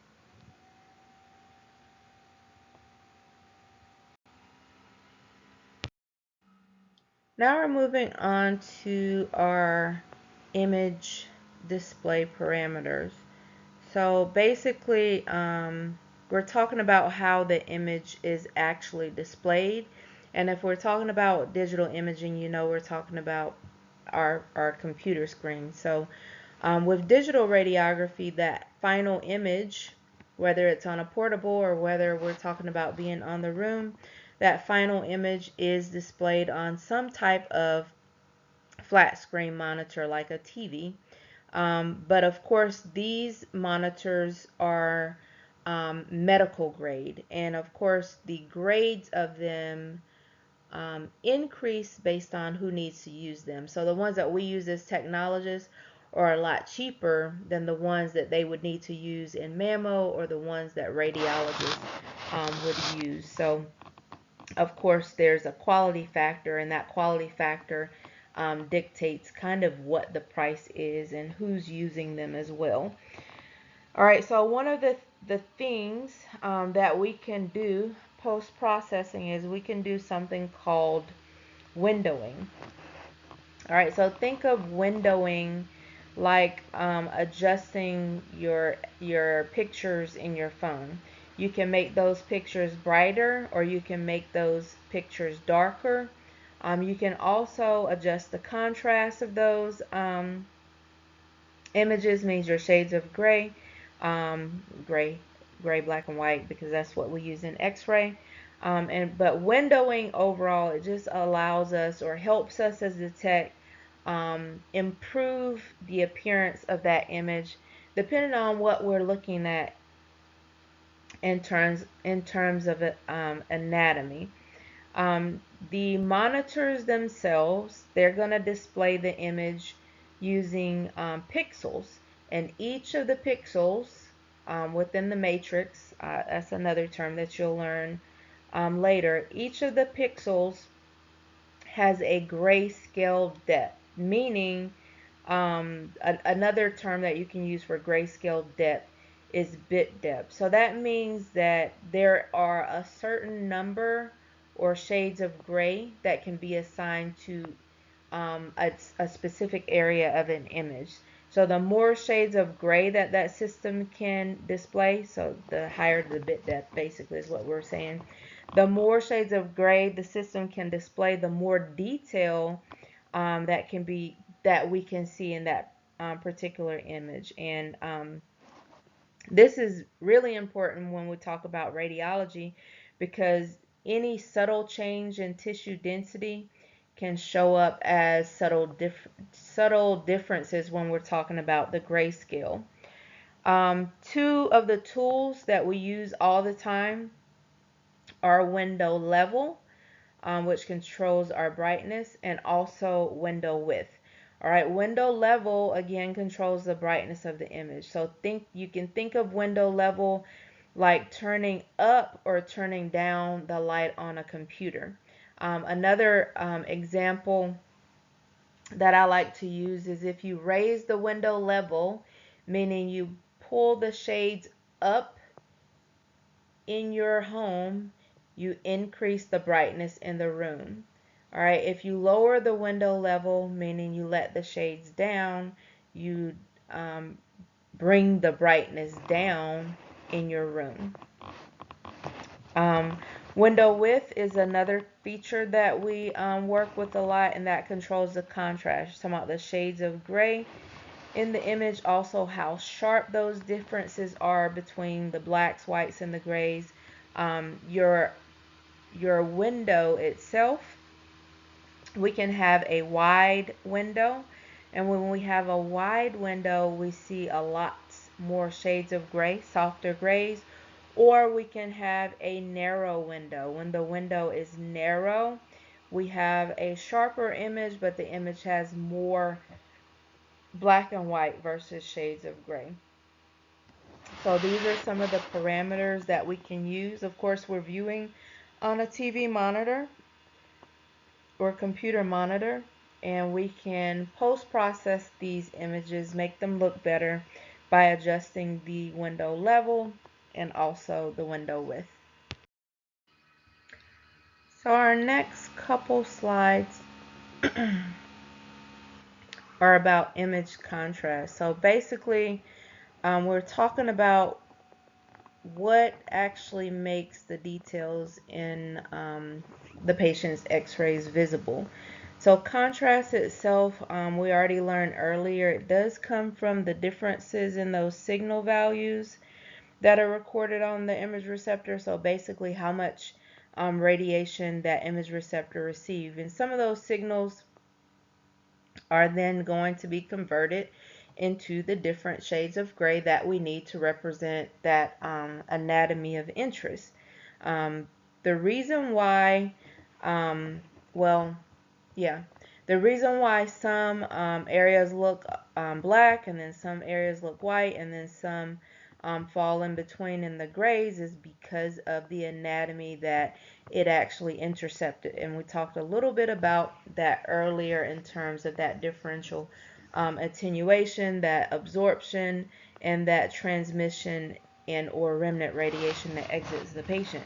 So the goal is to, of course, find what we consider an optimal contrast. Not too much, not too little, but something that is going to show or enhance those fine details of the anatomy of interest that we are needing to visualize for the patient's diagnosis. So we have here on this particular slide two of the major types of contrast that you need to know.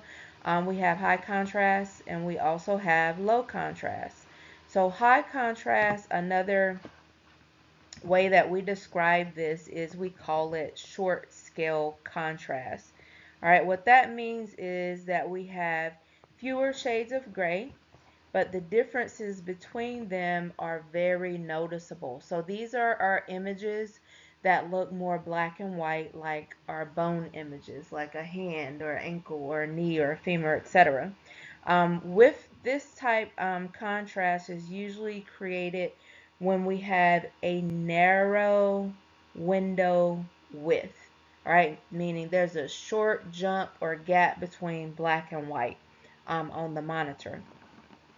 In terms of what it means clinically, high contrast, again, that's great for when we're trying to look at bone because we want to see clearly the black from the white, the bone from the surrounding tissue. All right, the next category of contrast is low contrast, and another way that we describe low contrast, we call it long contrast, long low. All right, that means that that image contains lots of shades of gray. All right, and those shades are very close together. All right, it comes from using a wide window width. And a wide window means that there's lots of similar shades of gray versus that narrow window where there's that short jump. There's basically black and white. In terms of what this means clinically, if something has low contrast, it can be helpful in our chest imaging, but it also, when I say helpful in chest imaging, that's where we want to see those differences between the lung tissues versus the soft tissues versus blood vessels. Another time when we see a low contrast image would be your abdomen, no contrast. All right, so again, these are two of the types of contrast that you need to be familiar with. Again, contrast, we're basically talking about those shades of gray or black and white that make up the image, and we do need to have a mix. Depending on what we're looking at, we might need to have a high contrast image, or we might have to or might need a low contrast image. All right, now we're looking at some other types of image contrast. All right, and those are subject contrast, raw image contrast, and also your displayed image contrast.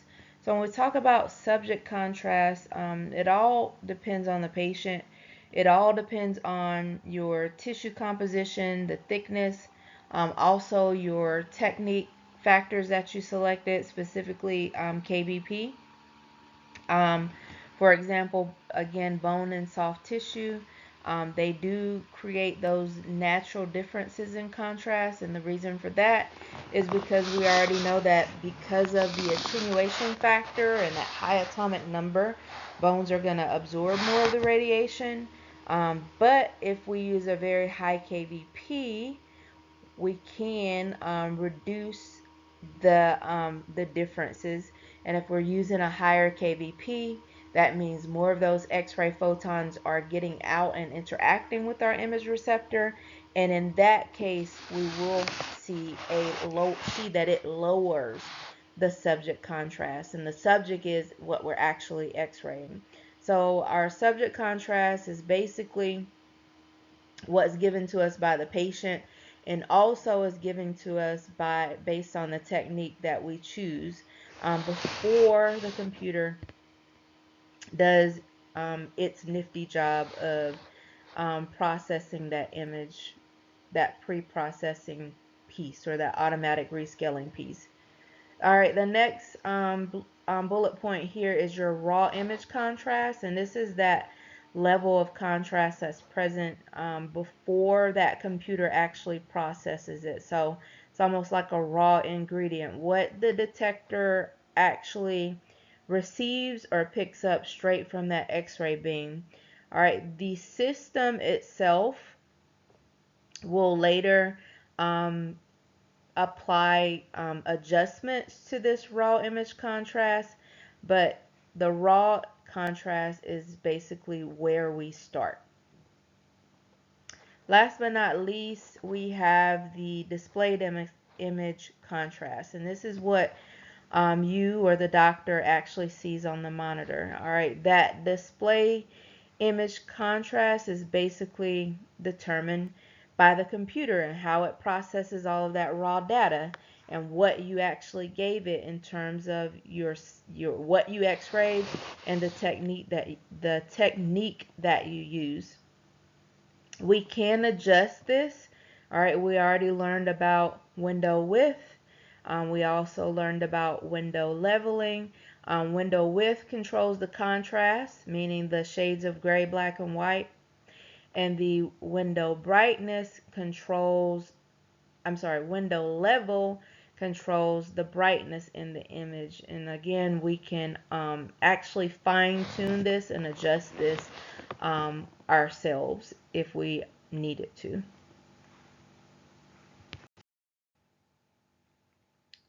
All right, here in terms of subject contrast, we have the definition, and subject contrast basically is talking about the range of differences in the intensity of that x-ray beam after that beam has passed through the patient's body. So it's basically how the patient's body tissues interact with that x-ray beam and how much of that beam actually gets absorbed or attenuated versus how much of it gets transmitted.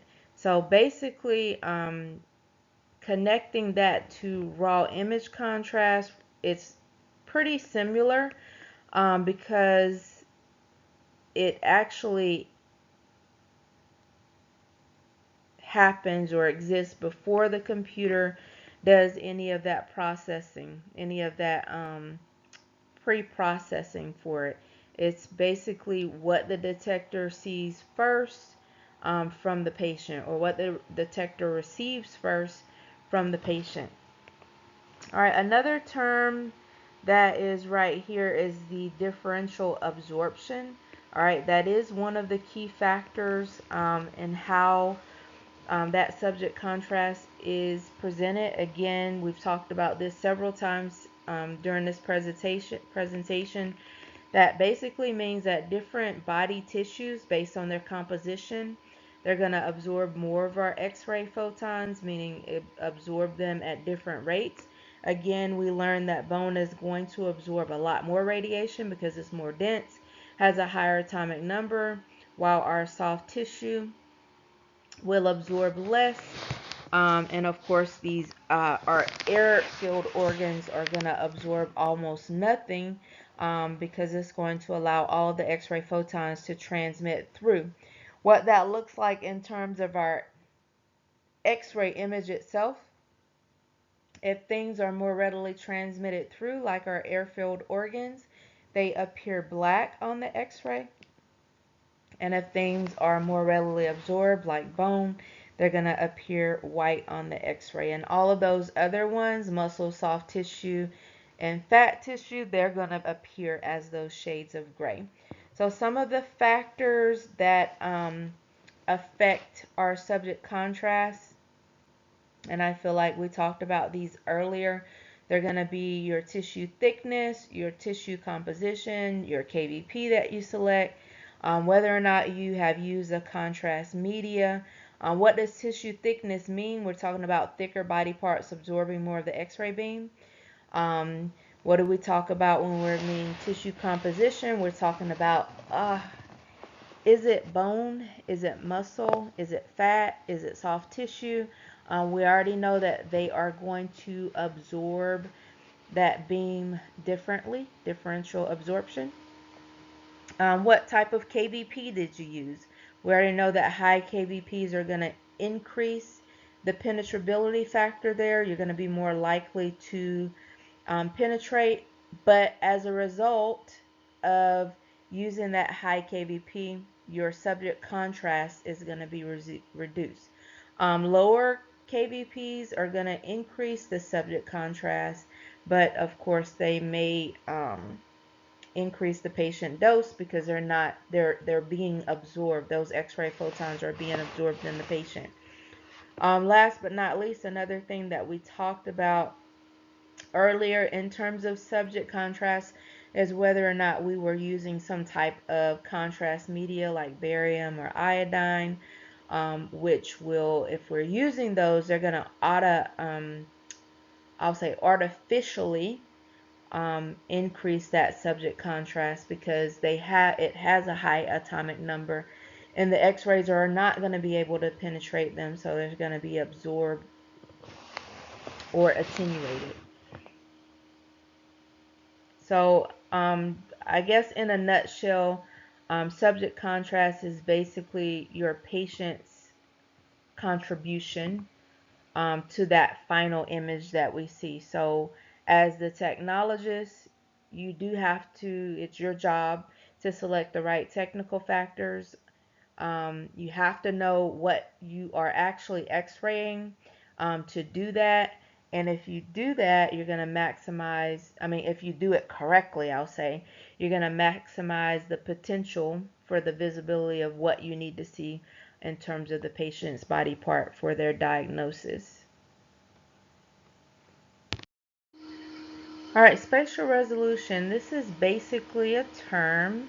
You might also hear, as you continue with your studies, the term recorded detail, definition, sharpness is basically the ability of that imaging system that you're using to demonstrate or show you the small structures or details and sharp edges of the object that you're interested in clearly. So it's somewhat like focusing a camera.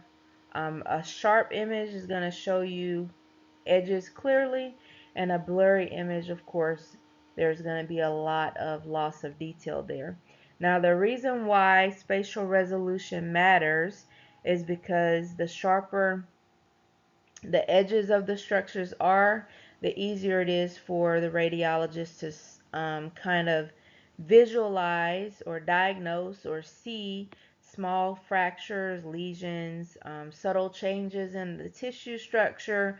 If we have poor spatial resolution or poor detail, it can hide a lot of those small things that we actually need to see. And if it's hiding them, of course, we can miss them. Not we, but the radiologist can miss them, and that can affect the patient's overall diagnosis and outcome. What affects spatial resolution? Things that affect spatial resolution are image noise. Basically, we're talking about that graininess or fuzziness in the image or on the edges of the image. Another thing is image contrast. If the contrast is too low, it might be harder to, meaning you got a lot of shades of gray there, it might be harder to distinguish between the structures one from another, even if the resolution is good.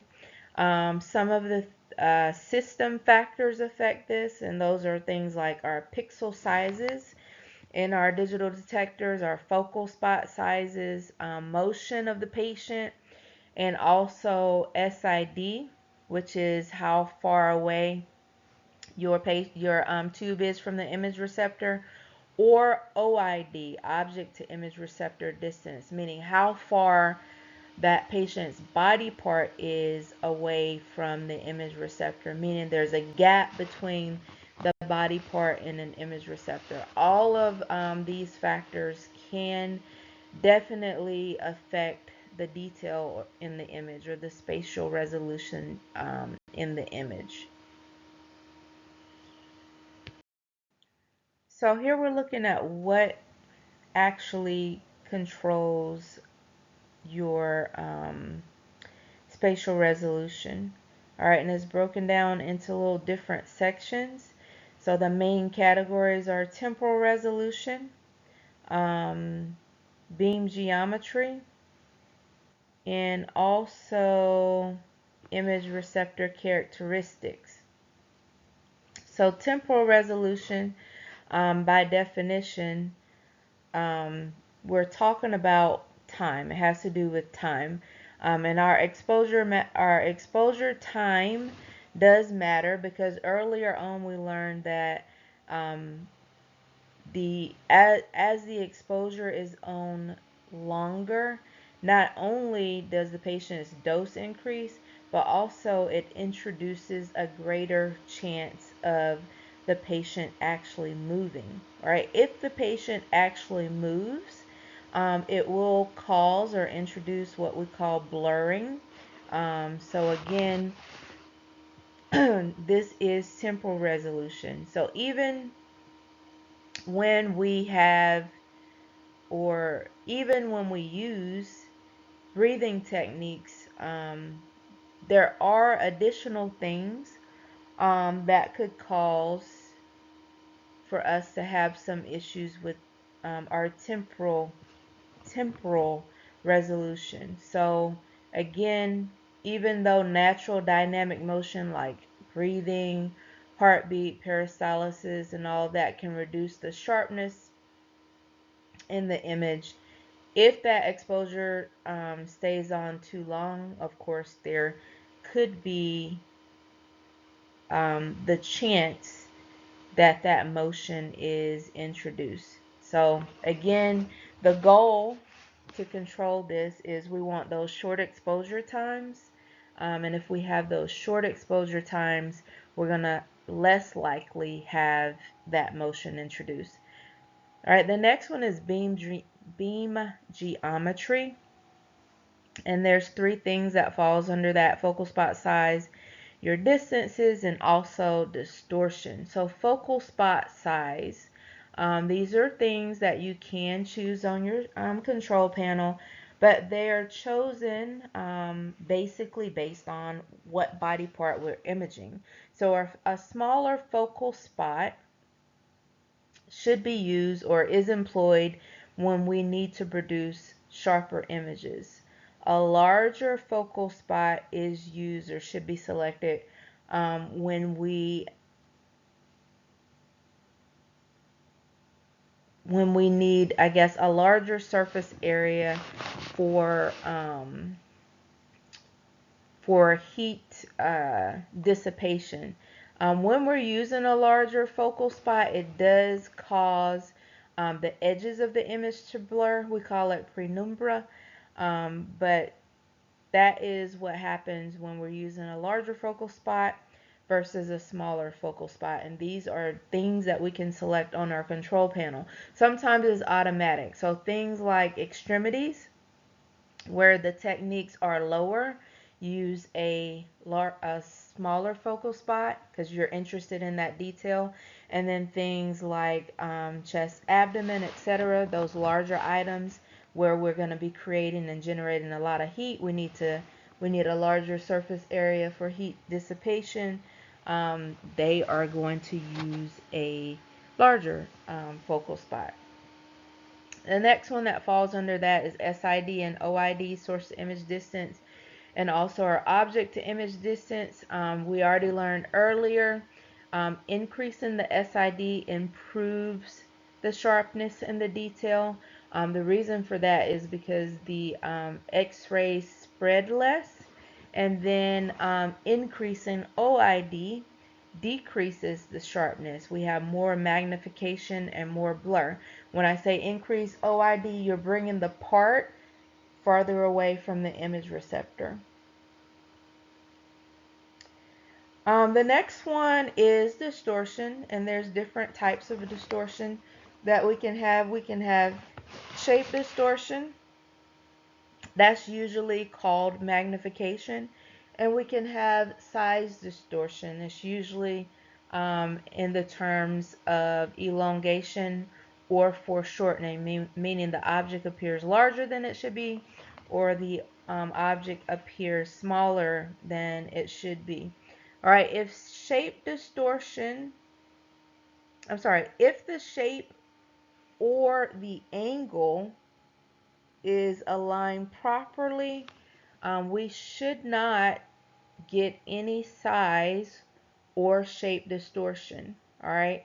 If we do have size or shape distortion, of course, it does reduce the recorded detail.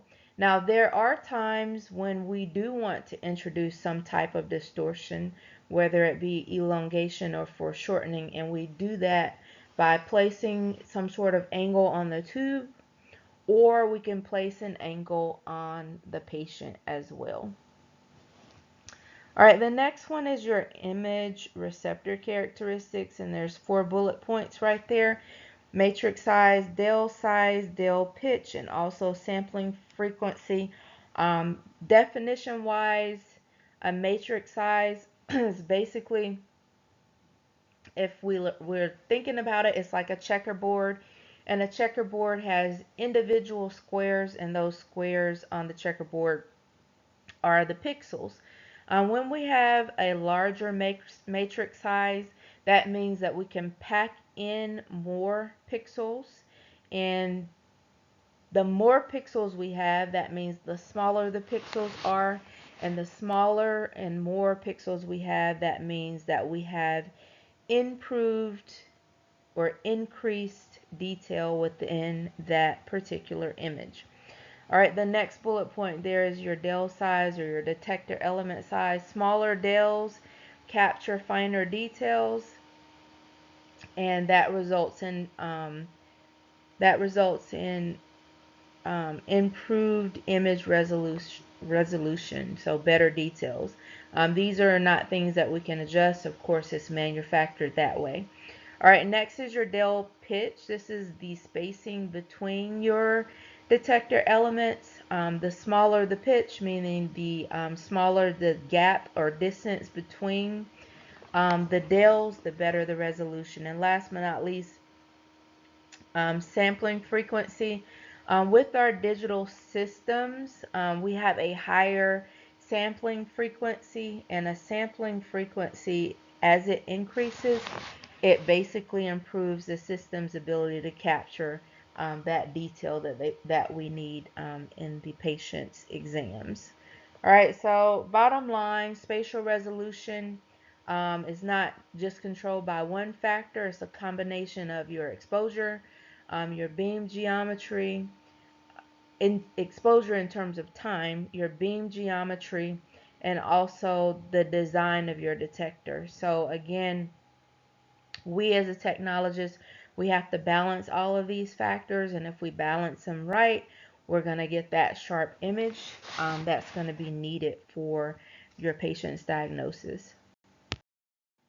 All right, this slide is talking about temporal resolution again, basically repeating it. We already said it was all about the time, specifically how well that imaging system is going to be able to capture that detail when we have motion. So by definition, we're talking about or referring to your image sharpness as a function, I guess, of your signal acquisition time. So basically how clearly that system can record that fine detail within the time allowed for that exposure.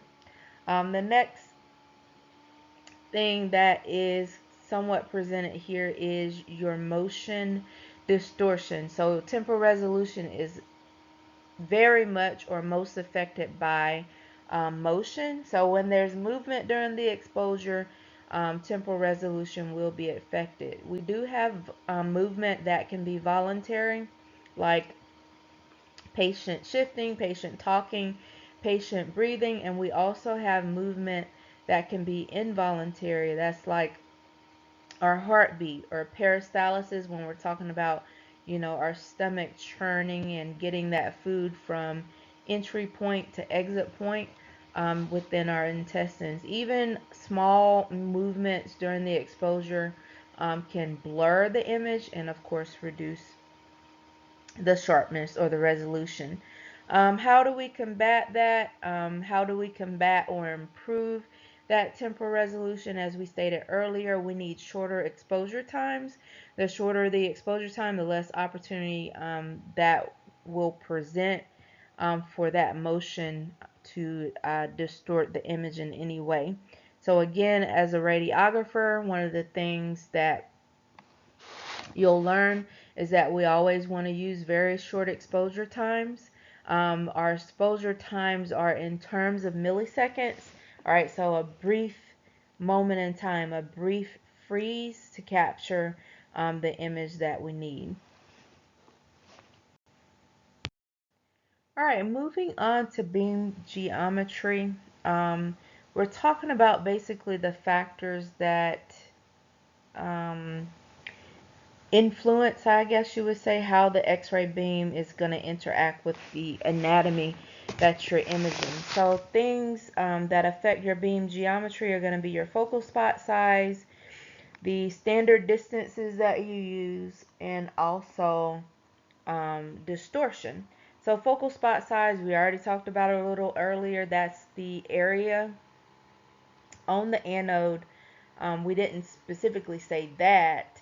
We talked about it being a setting on the control panel, but it is the area on the anode where those electrons are going to actually hit in order to produce those X-rays. So most of our X-ray tubes, they do allow for you to choose between two focal spot sizes. That's going to be your small and the large. Again, the small focal spot gives us those sharper detailed images because it reduces the size of that penumbra, the blurry edges of the anatomy that we're talking about.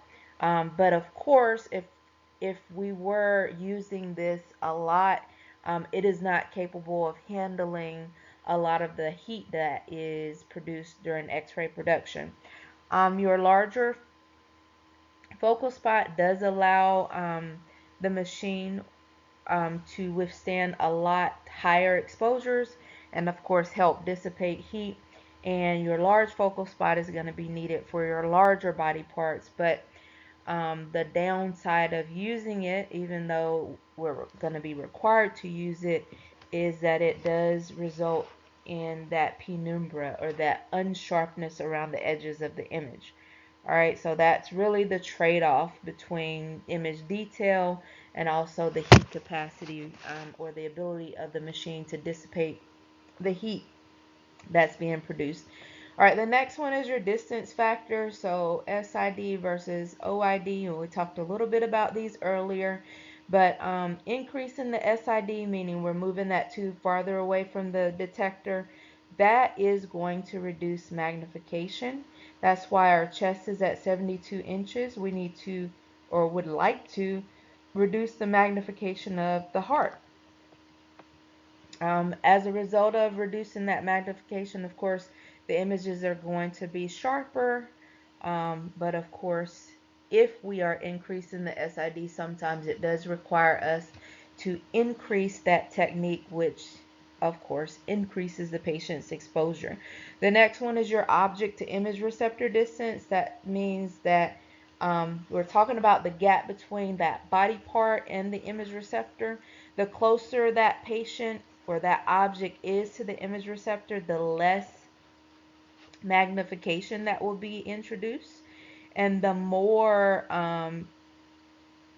distance that you have, meaning you're putting a gap between that body part and the image receptor, the more OID you have increases the magnification and of course decreases the image sharpness.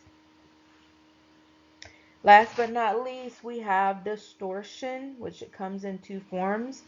Distortion itself can affect the shape of the body part and also the size of the body part, and it can also cause the anatomy that we're interested in to be misrepresented. So size distortion and shape distortion are the two main ones that we encounter in X-ray.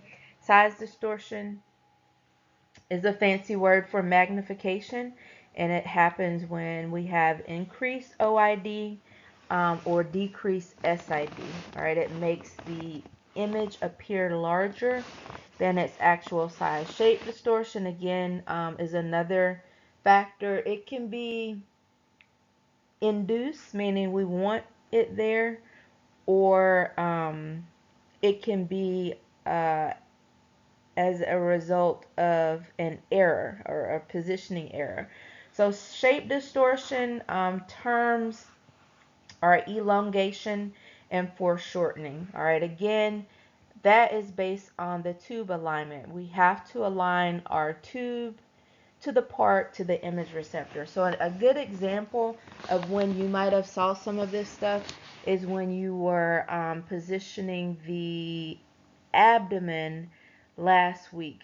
There is a part when you're positioning the abdomen where it wanted you to fidget with the patient's left leg. If you didn't fidget with it properly, you will have seen that in the pelvis area and also the femur area that there was a little bit of distortion. It wasn't even and equally yoked on both sides. So again, shape distortion is elongation and foreshortenings caused by the alignment of the tube. You need to align the tube to the part to the image receptor.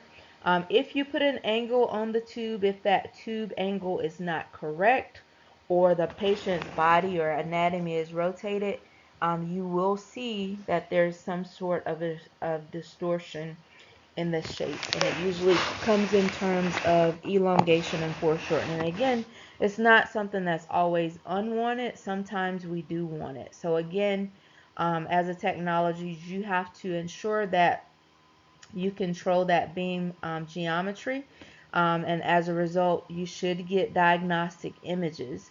So again, you have to balance your focal spot selection, which sometimes it's automatic if you have these smarter, more modern machines.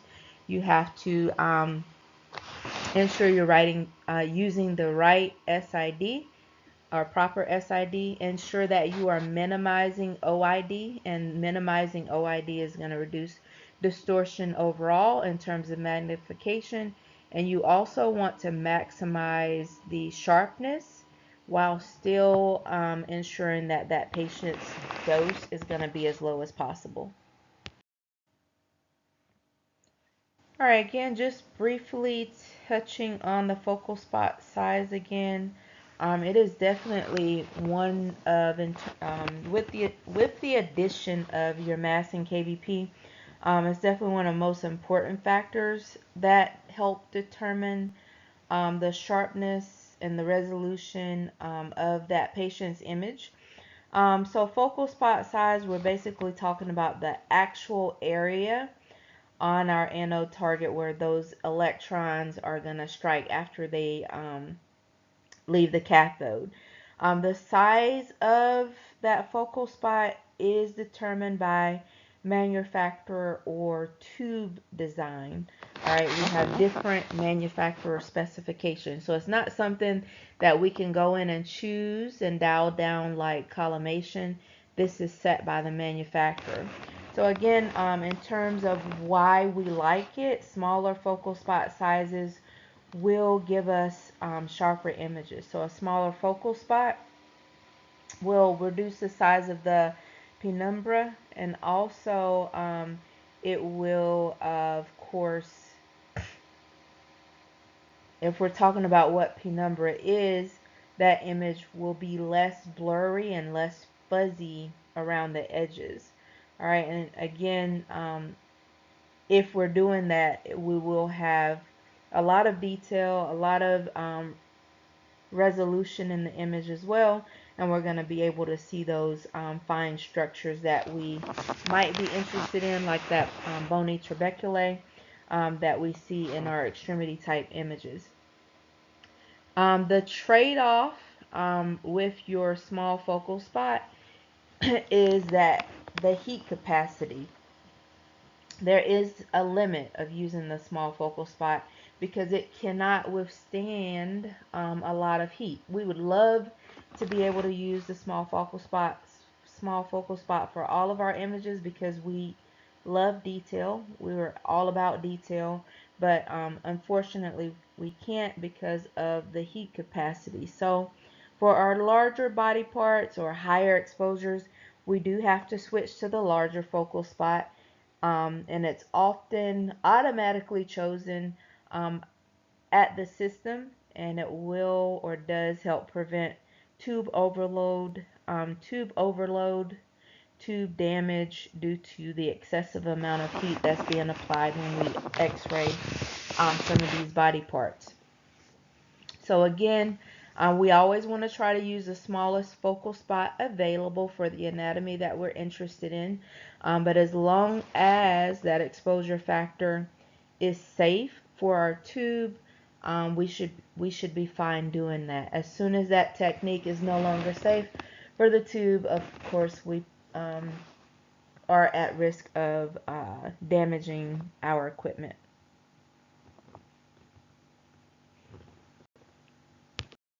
All right, real quick again, talking about distortion. Definition wise is any misrepresentation of the true size or the shape of the patient's anatomy demonstrated. We talked a little bit about it earlier. It's basically when the image doesn't match the true expected size or the true shape of the anatomy. It's not always unwanted. Sometimes we do want to see distortion there. But overall, we have the two types. We have size distortion, aka magnification, and we also have shape distortion, which is elongation or foreshortening. Distortion is introduced if we have any misalignment of the tube, the part, or the image receptor. And of course, as a technologist, it is your job to ensure that we are positioning correctly, ensuring we have the proper distance. And if we do everything correctly, we'll minimize all of these types of distortions, unless, of course, the procedure calls for it based on how we position the patient. All right, speaking specifically about the shape distortion, again, another term that's often used. I'm sorry, not shape distortion. I was thinking about size distortion. Speaking specifically about the shape distortion, we're talking about those terms elongation and foreshortening. And your shape distortion happens when that X-ray tube or the X-ray beam, the body part and the detector are not aligned properly. Or it can be something that we really want it to happen. We want to throw something out of the way so that we can better visualize something that's covered up. So sometimes, again, it's deliberate, and we want that distortion there. Sometimes it's used to separate some of those overlapping structures in our body so that we can better visualize what's underneath. All right, in terms of size distortion or magnification is another term that you might see with that. With your size distortion, it does happen when the SID is either too short or the OID is too long, meaning there's a gap between the part and the image receptor. To reduce it, because sometimes the patient is not able to get their body part all the way flat, to help reduce it or to counter it, if there is some sort of OID there, what you could do is you could increase the SID. And when you increase the SID, it reduces or makes the image smaller again. So again, in terms of size distortion, our goal is to reduce it at all times. And we can do that by using a longer SID or the appropriate SID. And also we can do that by ensuring that the patient is up close and personal, meaning there's no gap between the patient and the image receptor. All right, this slide introduces resolution and OID, and we already talked about this already, but OID, object to image receptor distance, that talks about basically how close that body part is to your image receptor or detector. The closer the body part is to the detector, the sharper that image is going to be, the more resolution it's going to have. So for best practice and also basically what your book tells you to do, what your imaging book will tell you to do, we want to ensure that we have the smallest OID possible. And then also we want to ensure that we have the largest SID possible. And if we do that, we can minimize the distortion overall in terms of shape, and that is magnification. We can reduce that magnification. All right, moving back to resolution and our image receptor characteristics. In terms of the digital detectors that we're out here using, you do know that they already have built-in limits on the resolution that they can resolve, and that's usually based on the pixel size. and also spacing. So things like detector elements or Dell size, and also the sampling frequency that the equipment has will determine that sharpness that will be present in the image. All right, so again, these factors right here in terms of Dell size, Dell pitch, sampling frequency, these aren't things that we as the tech can change. These are things that the equipment is manufactured with. But just note that it does have an effect on resolution. All right, so now we're down to our last couple slides. And this slide is introducing you to fluoroscopy, also called dynamic imaging. And fluoroscopy is basically a specialized imaging technique where we use continuous x-rays, so an beam, and that beam is going to help create real-time live images of the patient. Not only the patient's anatomy, but also the function of the anatomy. So unlike our static x-rays, the 2D image, um, fluoro actually allows you to, or allows the radiologist or the doctor or whomever is doing it to see the movement of anything inside the body. So almost like things that we would see on the old time cartoons when they stand behind the x-ray thingy and they are able to move and see everything, the heart beating, etc. That is what fluoro provides for us. So again, the purpose for fluoro is really to dynamically visualize the function of something. All right, so again, let's say your patient is having difficulty swallowing.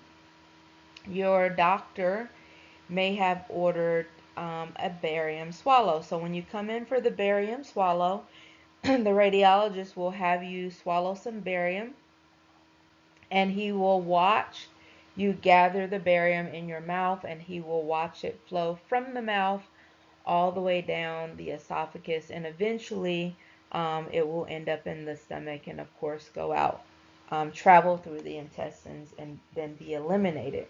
So in order to see the function, we have to employ our fluoro units, or rad fluoro units, or x-ray rooms that not only shoot x-rays, but they also are capable of fluoroscopy. So two of the main technologies that you will find in fluoro are going to be image intensifiers and also flat panel detectors.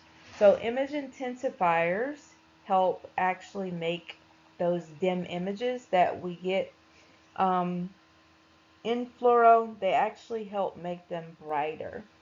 All right.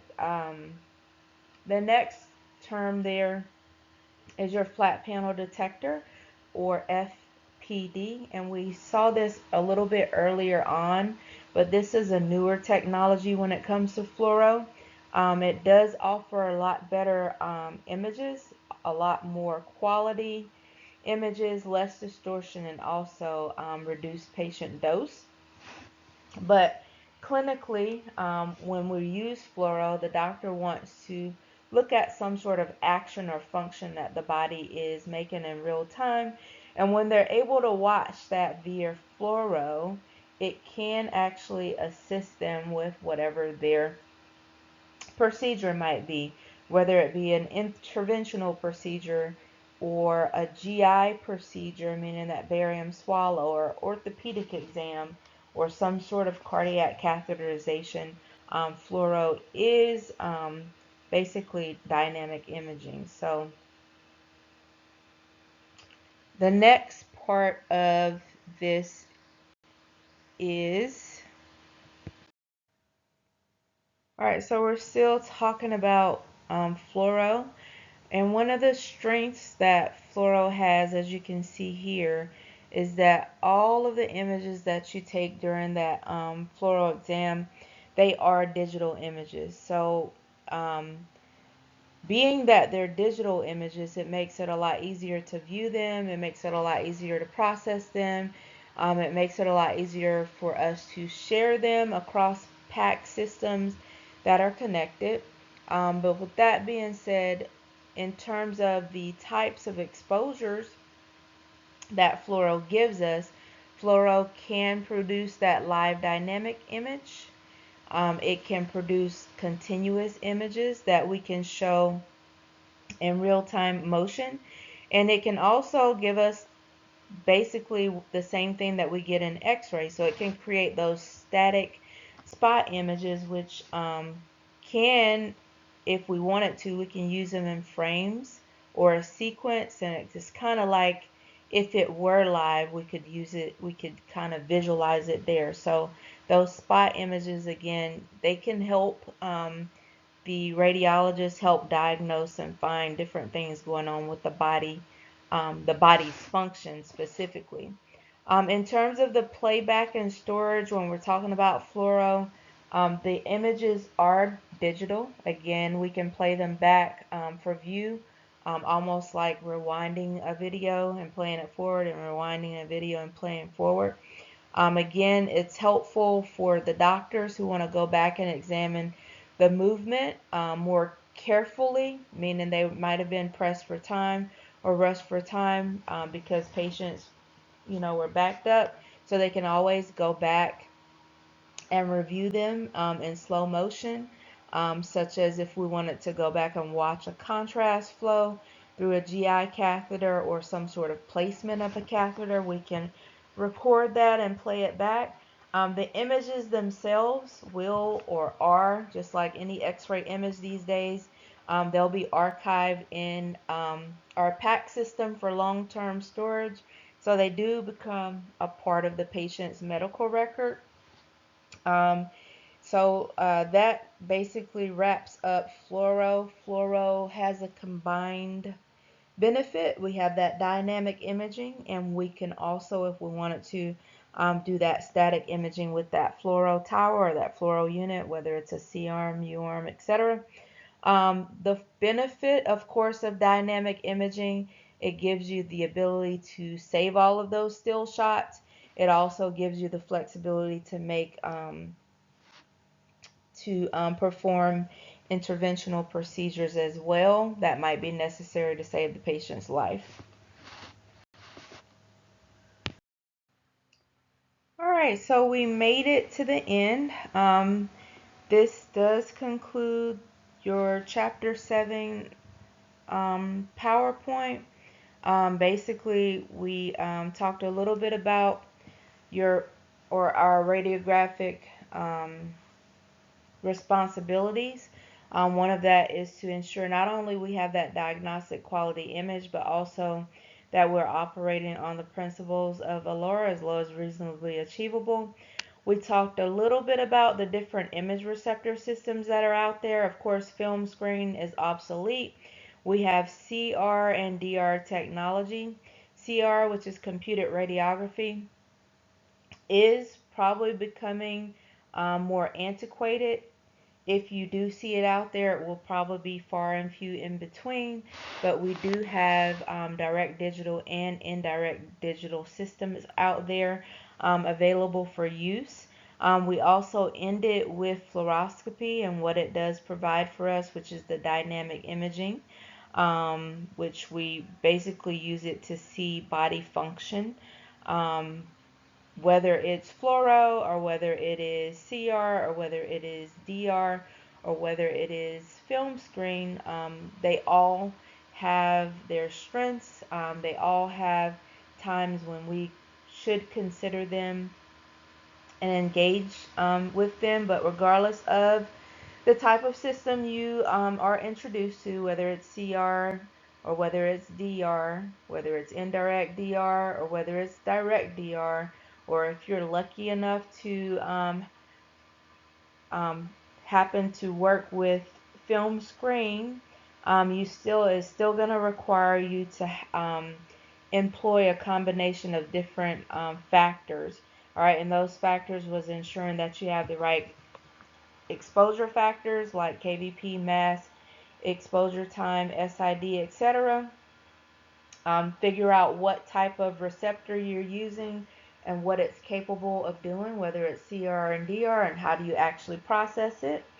Ensure that you have the right or proper beam geometry, and we talked about a lot of things like your correct SID, your correct OID, your focal spot size, your part tube image receptor alignment, as well, to ensure that we don't introduce any type of distortions like shape or size distortion.